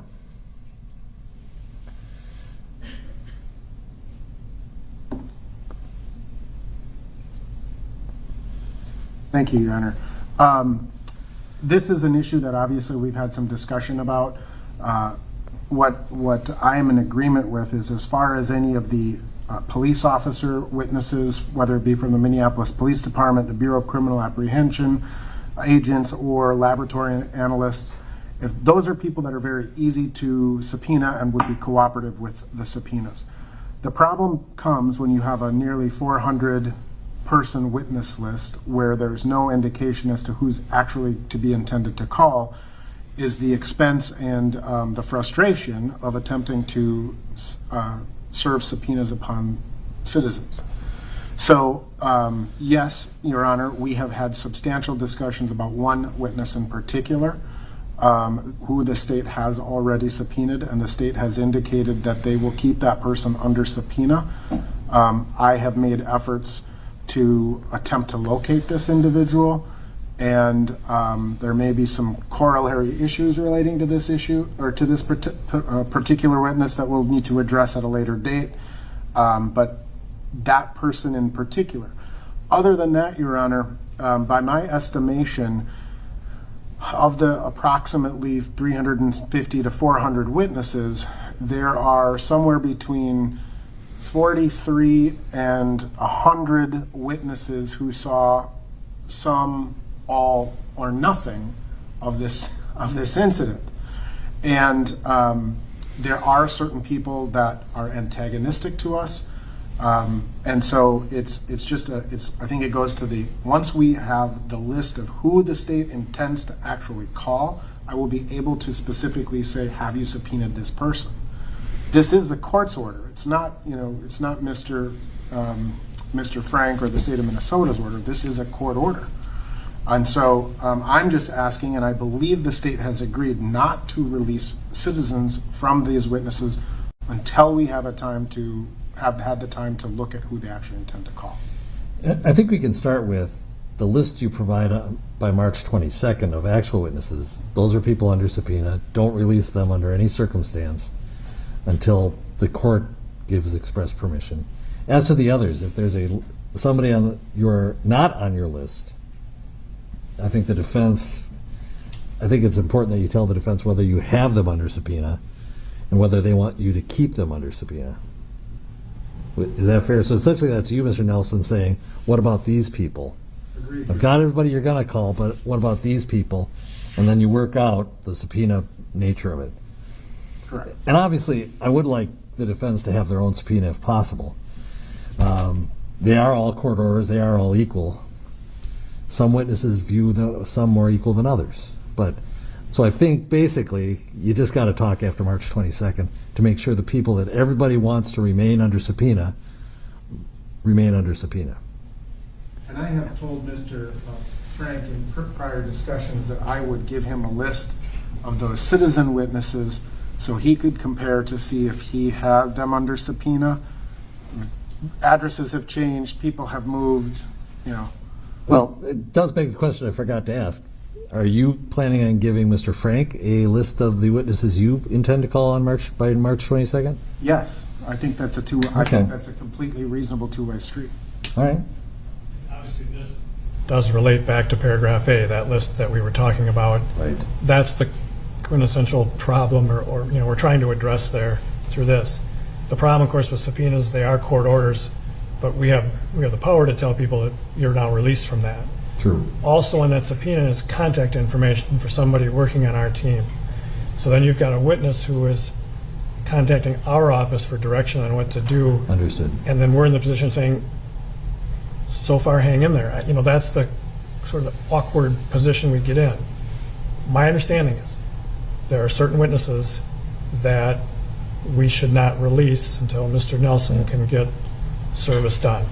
I understand that. And I think basically, if they're on his actual, these are the likely ones off of my witness list I'm going to call, but you aren't, but you have them subpoenaed, I don't think you should release your subpoena. Perhaps advise them that they are released from your subpoena, but they're still under court order to appear for possibly for the defense, and that they should call, and then Mr. Nelson can give you the contact for whoever is handling witness matters in his office. I think the most important thing is to get a different subpoena served on in everybody's interest. But I just don't want to lose track of somebody because the state didn't need them and dropped them and they disappear from the face of the earth. Now, Your Honor, I'm standing here telling the court that we will do the best we can. And I know you will. I know you will. And I can't be a personal guarantor that this will be pulled off perfectly because, you know, they will be calling in, they will be talking, but we will do our best to get this accomplished. Thank you. We don't want the court involved in this kind of matter again, I guess I would candidly admit. Paragraph D, Your Honor, I think is really related to motion 24, which we have already addressed and asked the court to reserve. We'll deal with that. I'll reserve. And same thing with regard to paragraph E.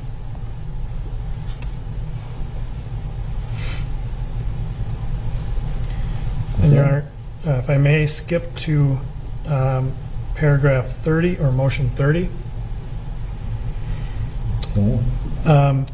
Your Honor, we would agree that specifically as worded, the court could grant this with respect to the, shall we say, parties identified specifically in that motion. I have to ask, how did this even become a motion? How did this become a possible answer at trial? I think, Your Honor, one of our witnesses mentioned something like this. We do not, in context, Your Honor, I don't really want to go into. Fair enough. It was not inappropriate the way it was brought out because, of course, this case can be about asphyxiation. Hanging is a form of asphyxiation. There will be testimony in this case about asphyxiation. One such proper testimony about that. Right. Drawing a comparison to this particular person, we do not intend to do. Does that make sense? You can prepare your witness by telling them that analogy absolutely will not come anywhere close to being admitted. Really understood, Your Honor. Under Rule 403. Yep. All right. It sounds like the state's agreeable in that. So. Skipping, if I may, Your Honor, then to motion 34.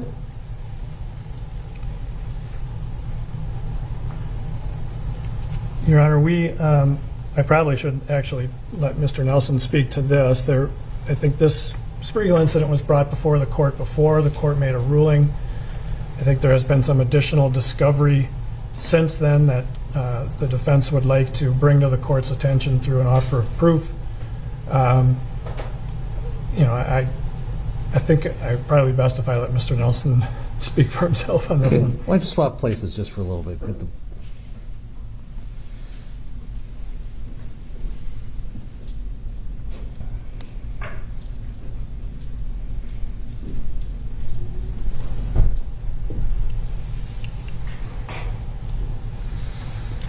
I won't read your notes, don't worry. Yeah. 34, Your Honor, is just our request to make an offer of proof. The court previously dealt with, obviously, the 404B motions that we brought relevant to the May of 2019 arrest of Mr. Floyd. The court, in its order, it issued sort of a summary order and had indicated that a memorandum would be filed by the court stating the reasons why certain 404Bs were admitted and others were rejected. We've just not received that order. What I expect, however, Your Honor, is that there has been significant developments in this regard, at least with respect to the defense perspective, that we would like to supplement our record, ultimately ask for reconsideration of based upon that new information. That was not available at the time that we brought that motion. All right. Why don't you go ahead and do that now? Sure. So, Your Honor, and again, I'm simply, I am speculating as to the court's rationale as to why The previous arrest of Mr. Floyd was denied. However, my speculation is that the court considered our analysis, our statement of facts to be somewhat speculative as to whether or not Mr. Floyd had drugs in his mouth at the time of his arrest. Since the court issued its order, the defense discovered and went and inspected Squad 320 of the Minneapolis Police Department. In reviewing photographs of Squad 320, there appeared to be white substances throughout the back seat of the squad car. So myself and some of the other defendants' attorneys and our investigators went to inspect Squad 320. It was very apparent that what was in Squad 320 was controlled substances. The state of Minnesota then subsequently had those substances taken out of the squad car and tested. They are, in fact, methamphetamine and fentanyl, and they contain the DNA of George Floyd. So they are partially chewed up pills. In addition, Your Honor, the additional evidence that was discovered, the state executed a second search warrant on the Mercedes-Benz that was being driven by Mr. Floyd, and located in the center console of the Mercedes-Benz were 2 pills that were identical to the 2 pills that, or appeared to be identical to the pills that were in Squad 320. Those pills were analyzed, and those pills also contained methamphetamine and fentanyl. So ultimately, if we look at this particular incident, in what the state argued was speculative, that our screenshots that we had submitted to the court in connection with that 404B, was it gum, was it something else, was it drugs? I think the question has been answered, that we now know for a fact that there were drugs that were in the car. We know that there were drugs in the squad car that contained Mr. Floyd's DNA, and that those drugs in both of those cars were identical to the drugs that were in Mr. Floyd's system at the time of autopsy. So in that regard, Your Honor, if we liken it and we go back to what happened in May of 2019, when Mr. Floyd was pulled over, put a large amount of drugs in his mouth, he was taken into a squad car. He was then ultimately hospitalized, where he had to be physically restrained by hospital staff. And so it would be our intention to provide the court with all of those additional records, just simply as a supplemental offer of proof in that regard. And you can make that offer of proof by filing those, but the question I have for you, and this is so you don't have to speculate as the court's ruling, what 404B exception does all this go to? What does it establish that is an element of the crime here? Well, it establishes a modus operandi, essentially, of Mr. Floyd, and when Mr. Floyd is apprehended, or at least in one prior incident, when he was arrested by the Minneapolis Police Department, he did the exact same thing that he did here. And when we get into the question of his cause of death, is he actively ingesting narcotics that would potentially cause his death? Well, it doesn't really go to that, though. And I'm asking this, you know the file better. It could have been, I don't think the state's contesting the fact that fentanyl and methamphetamine were found in Mr. Floyd's blood after his death. Is that correct, Mr. Frank? Sure. And the amounts, I think, are what Dr. Baker is going to talk about. Why does it matter that he took it in response to police action, that is the police coming up to his car, versus maybe 15 minutes before or an hour before? Sure. The bottom line is, they're drugs, they're in his system, unless you're claiming, or the state's claiming that someone involuntarily intoxicated him by essentially forcing drugs on. I don't see how it establishes. Because, Your Honor, and perhaps this is the missing component, because ultimately what is being said a lot about this particular case is that the Minneapolis police overreacted to a $20 counterfeit bill. But what people in our line of work, whether it be the court, the defense, police, the state, we understand that these are fluid situations that often evolve. Maybe an initial very minor report, but when the police go to intervene and suddenly you learn that there are drugs in the car or guns in the car, I'm not suggesting there were guns in the car here, because there weren't. I'm just using this as a general example. Or there are warrants for someone's arrest. These are evolving situations that call into question the amount of force that police are authorized to use. And so it's a lot different if you're trying to conceal or secrete controlled substances than it is, a $20 bill. This isn't just a $20 bill. And it ultimately goes to the very nature of the police response. Well, and as I understood it at our September motion hearing, there is not an assertion by the defense that Mr. Chauvin knew or had arrested Mr. Floyd as part of that May 16th, 2019 incident. Correct. But if you look at the 2019 response, right? The Minneapolis police pull him over. The officer draws his firearm immediately because Mr. Floyd is not showing his hands. And I know that in this particular case, Officer Lane did that exact same thing. It goes to the measure of the police response to that particular situation. So if we're going to come in here and we're going to have experts from Los Angeles and Montana and wherever else they're coming in from to say this was an unauthorized use of force, and you have a prior incident where officers used an identical use of force in an almost identical situation, that's where it becomes relevant. Well, you can make your offer proof. We can revisit it later, but I'll be honest, I'm not convinced.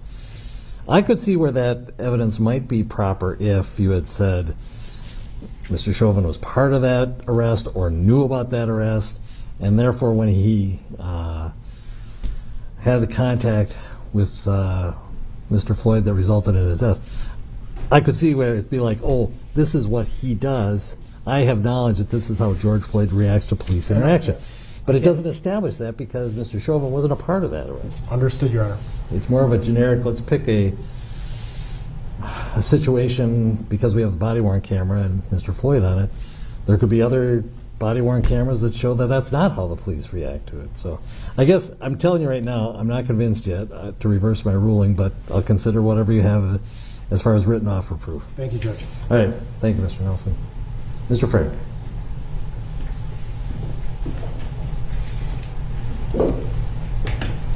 All right. We'll only briefly address that. I want to correct a couple of just factual errors if I can. The SUV contained 2 white pills that had distinctive markings, were unchewed, undigested, laying loosely in the center console area that contained methamphetamine and fentanyl. There was a pill fragment, a couple of pill fragments found in the back of the squad car that only contained methamphetamine. So I don't think we can say that those pills are exactly the same, first of all. In the prior incident, Mr. Floyd did not have to be physically restrained. He was treated by medical professionals when he admitted to using some pills on that prior occasion in 2019. He got medical attention at that incident. So some factual things I wanted to address, but... And Matt, I'm sorry, I want to check that second test of those pills. Okay. Sounds like we have a discovery issue you can deal with later. We have a second test. I don't know. Well, the bottom line is, it's not of consequence to me. I don't see, even if there are the similarities described by Mr. Nelson, that it is a modus operandi which is relevant, that goes to any of the elements in this case.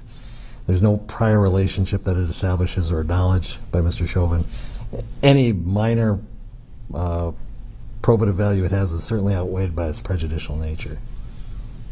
Pure propensity, Your Honor. I guess. Which is why I suppressed most of the states for the same reason, that it goes to propensity. Any case. Next, Mr. Frank.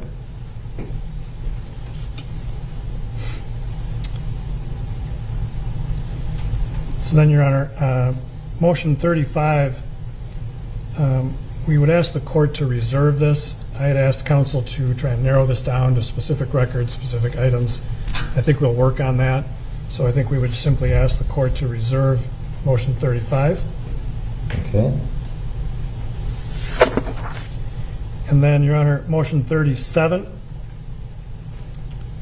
I don't know, I have no personal knowledge of what the National Prosecutors College is. I don't believe we have had any contact with them or sought any information from them. If it's, we have the rules of discovery that we have to disclose statements that relate to the case. And I think that, well, quite frankly, I think the court should just deny this.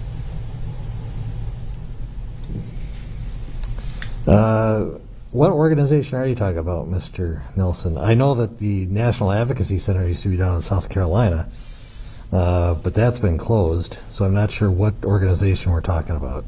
So it's my understanding that I've heard from other prosecutors that it's an organization that gathers materials relevant to expert witnesses and their testimony, copies of transcripts, things of this nature. So you think that they might have collected something about your experts? If they have, or even their own experts, that would be, I think, discoverable under the rules. I agree, if they have collected them. Mr. Frank? Whether it's this organization or a similar organization. Mr. Frank? To my knowledge, Your Honor, we have not obtained anything from this organization that counsel might be referring to. I'm not sure that if we did, it has to be disclosed. It would simply depend on what it is. Well, I'm going to tell you, if you got it, you're going to disclose it. Whether it's from a prosecutor's organization or somewhere else where you've obtained transcripts, basically, because I'm familiar with the concept of the transcript banks. A transcript that could be used to cross-examine your expert or their expert, for that matter.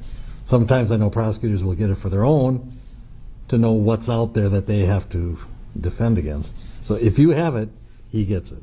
It's not work product. It's not work product, Your Honor, but it may not be a statement relating to the case. Well, that may make it not admissible, but I think this is a discovery issue.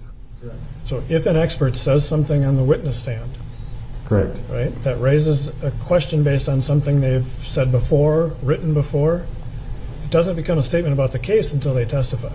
Correct. In terms of having to disclose it. So not... No, I think it is... We're talking discovery here, not admissibility. You may disclose it, and none of it's admissible because there's nothing in it. For example, if they give opinion A on the stand, and there's a transcript, in another case they said not A, that's permissible impeachment of their opinion to go in and say, well, in State versus Smith, didn't you say X, Y, and Z, and now you're saying A, B, C. I think that's permissible impeachment. And if you have transcripts, I think discovery-wise, Mr. Nelson's entitled to them.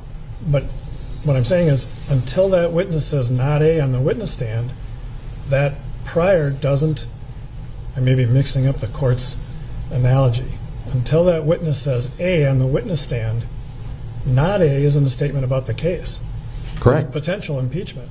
Correct. So there's no duty to disclose that until he says not, until he says A. I'm telling you to disclose it. And then I assume the court will be telling the defense to do that as well. Absolutely. If you have transcripts of somebody's, the other side's witnesses or your own, those should be disclosed. This is in federal court where you have to wait till cross-examination. Your Honor, that is all of the defendant's motions we were prepared to address today. There are several of our motions that we could address. I don't know if the court wants me to Well, yield the podium or start in on those. Is there, can we talk about number 33, the Spark of Life, or did you want to wait for later? I would prefer to wait, Your Honor. That's fine. I mean, Spark of Life is a very familiar topic to us all. I'm hesitant to start into it today because I'm not sure what the contours that defense counsel is thinking of with regard to Spark of Life testimony. To me, it's pretty straightforward, but I'm just not sure I know exactly what the problem is there. So we did not talk about it ahead of time, and all right, why don't the two of you talk and we can address it later. I mean, yeah. Okay. All right. So it's my understanding that the other defense motions that have not been addressed today, we will address tomorrow or as scheduled. Subsequent days, correct. Okay. Do you want me to start on ours, or do you want to? Mr. Nelson, are you prepared to? On the states, yes, I'm Yeah. ready. All right. And if you could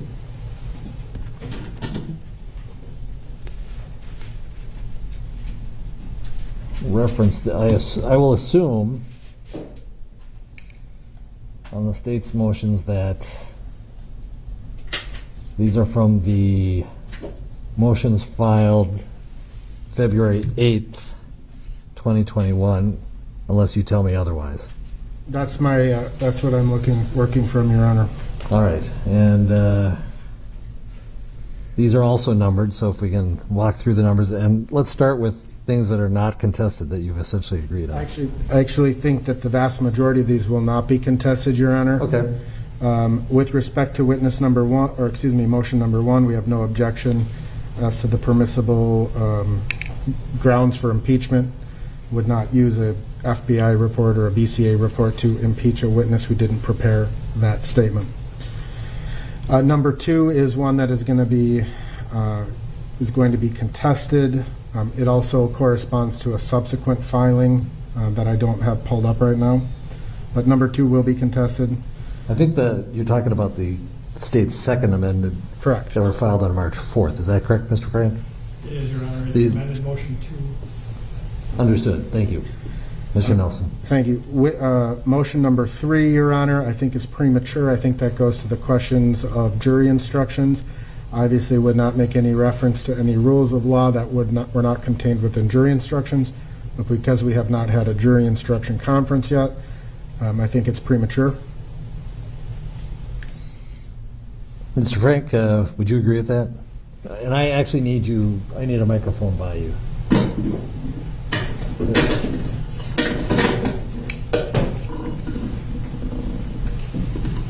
Thank you. Your Honor, the problem I have with waiting, of course, is we will have voir dire, we will have jury, we will have opening statements and witness testimony that could depend on what these concepts are and what they're going to be. So I don't think this is something we can reserve until the end of trial when we're looking at the final jury instructions. Because as part of our motion is, any testimony or argument about essentially incorrect standards of law. So I do think we need to address this certainly before opening statements. Well, again, my strong position is nobody should be trying to instruct the jury on the law, because that's my job at the end of the case. And so if counsel starts to ask jurors their opinions about what does this charge mean, and use words like but for or intend, that's going to be problematic in jury selection, just to warn you.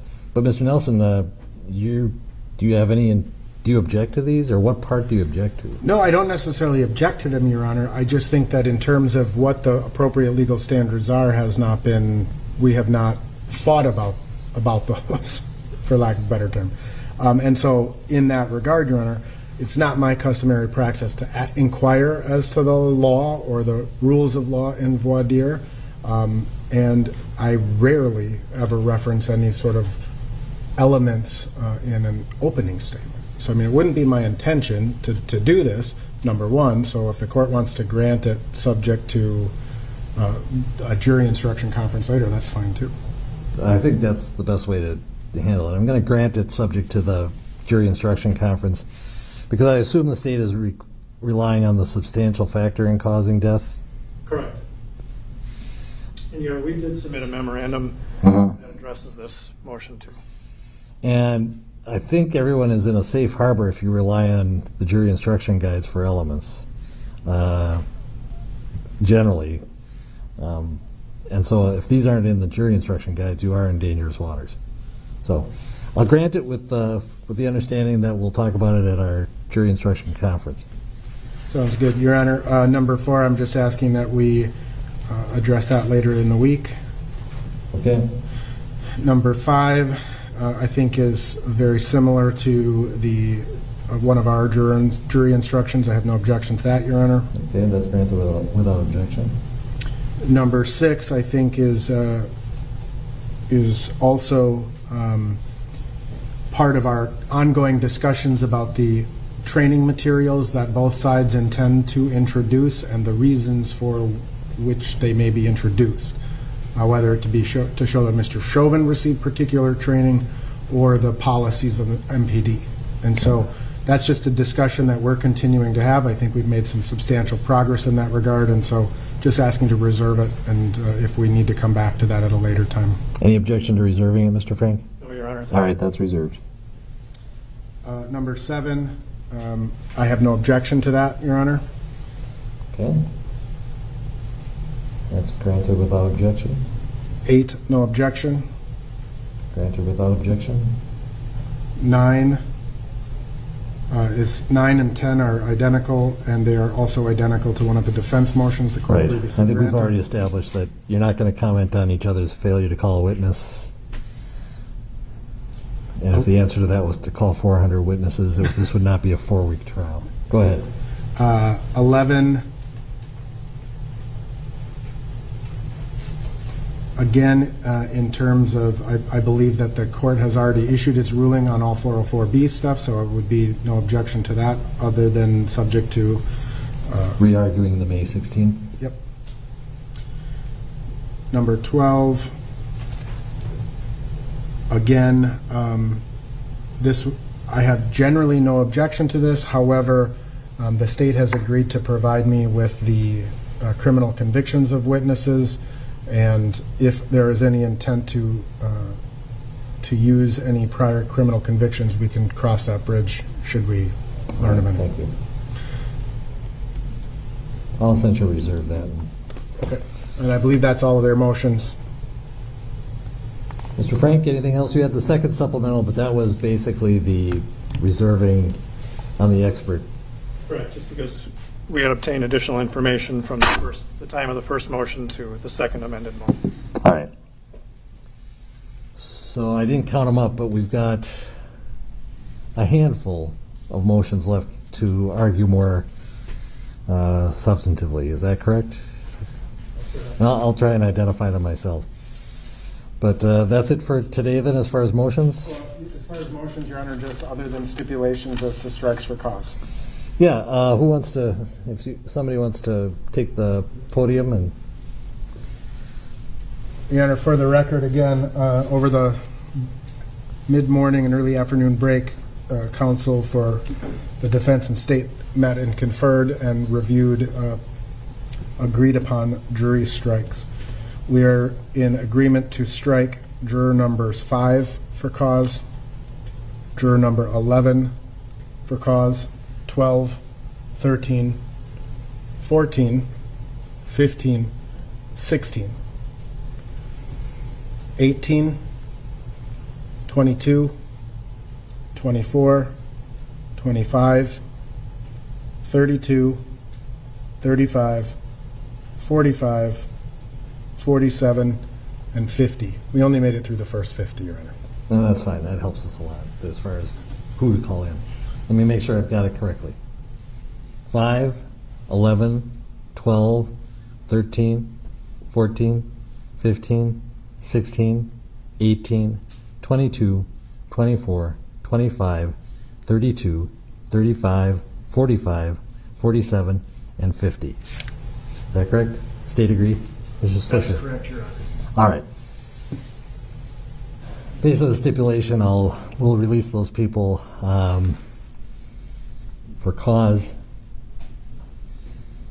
Since I think the parties are obviously being very thoughtful about the proper use of our time in jury selection by identifying these ahead of time, I may reduce the number of jurors we bring in from 16 to possibly 12 or 14. The last trial we did in here in January, which was a murder in the first degree case, we were pretty good at keeping 6 per session, 6 in the morning, 6 in the afternoon, and getting to everybody. So I'm thinking this one we might be able to get, there might still be cause challenges that will be granted. So my thoughts are 7 and 7. But if you have any advice to the court on that, I'm happy to hear from anybody. So, but I think for now we'll go with 7 and 7. All right. Is there anything else for the record today?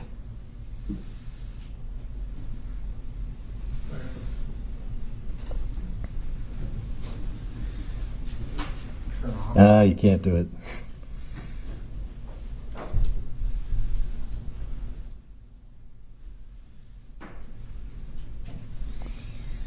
All right. Anything further, Mr. Nelson? No, Your Honor. All right. We are in recess. Tomorrow, the jury has been ordered to report at 8:30.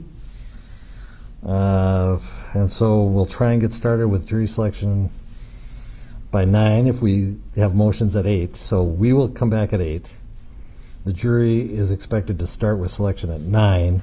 And I'll start that with the basic group discussion or instructions before we go one by one. As I've said to the state, unless the Court of Appeals tells me otherwise, we're going to keep moving. So with that, we're adjourned until 8 a.m. tomorrow. Thank you all.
you.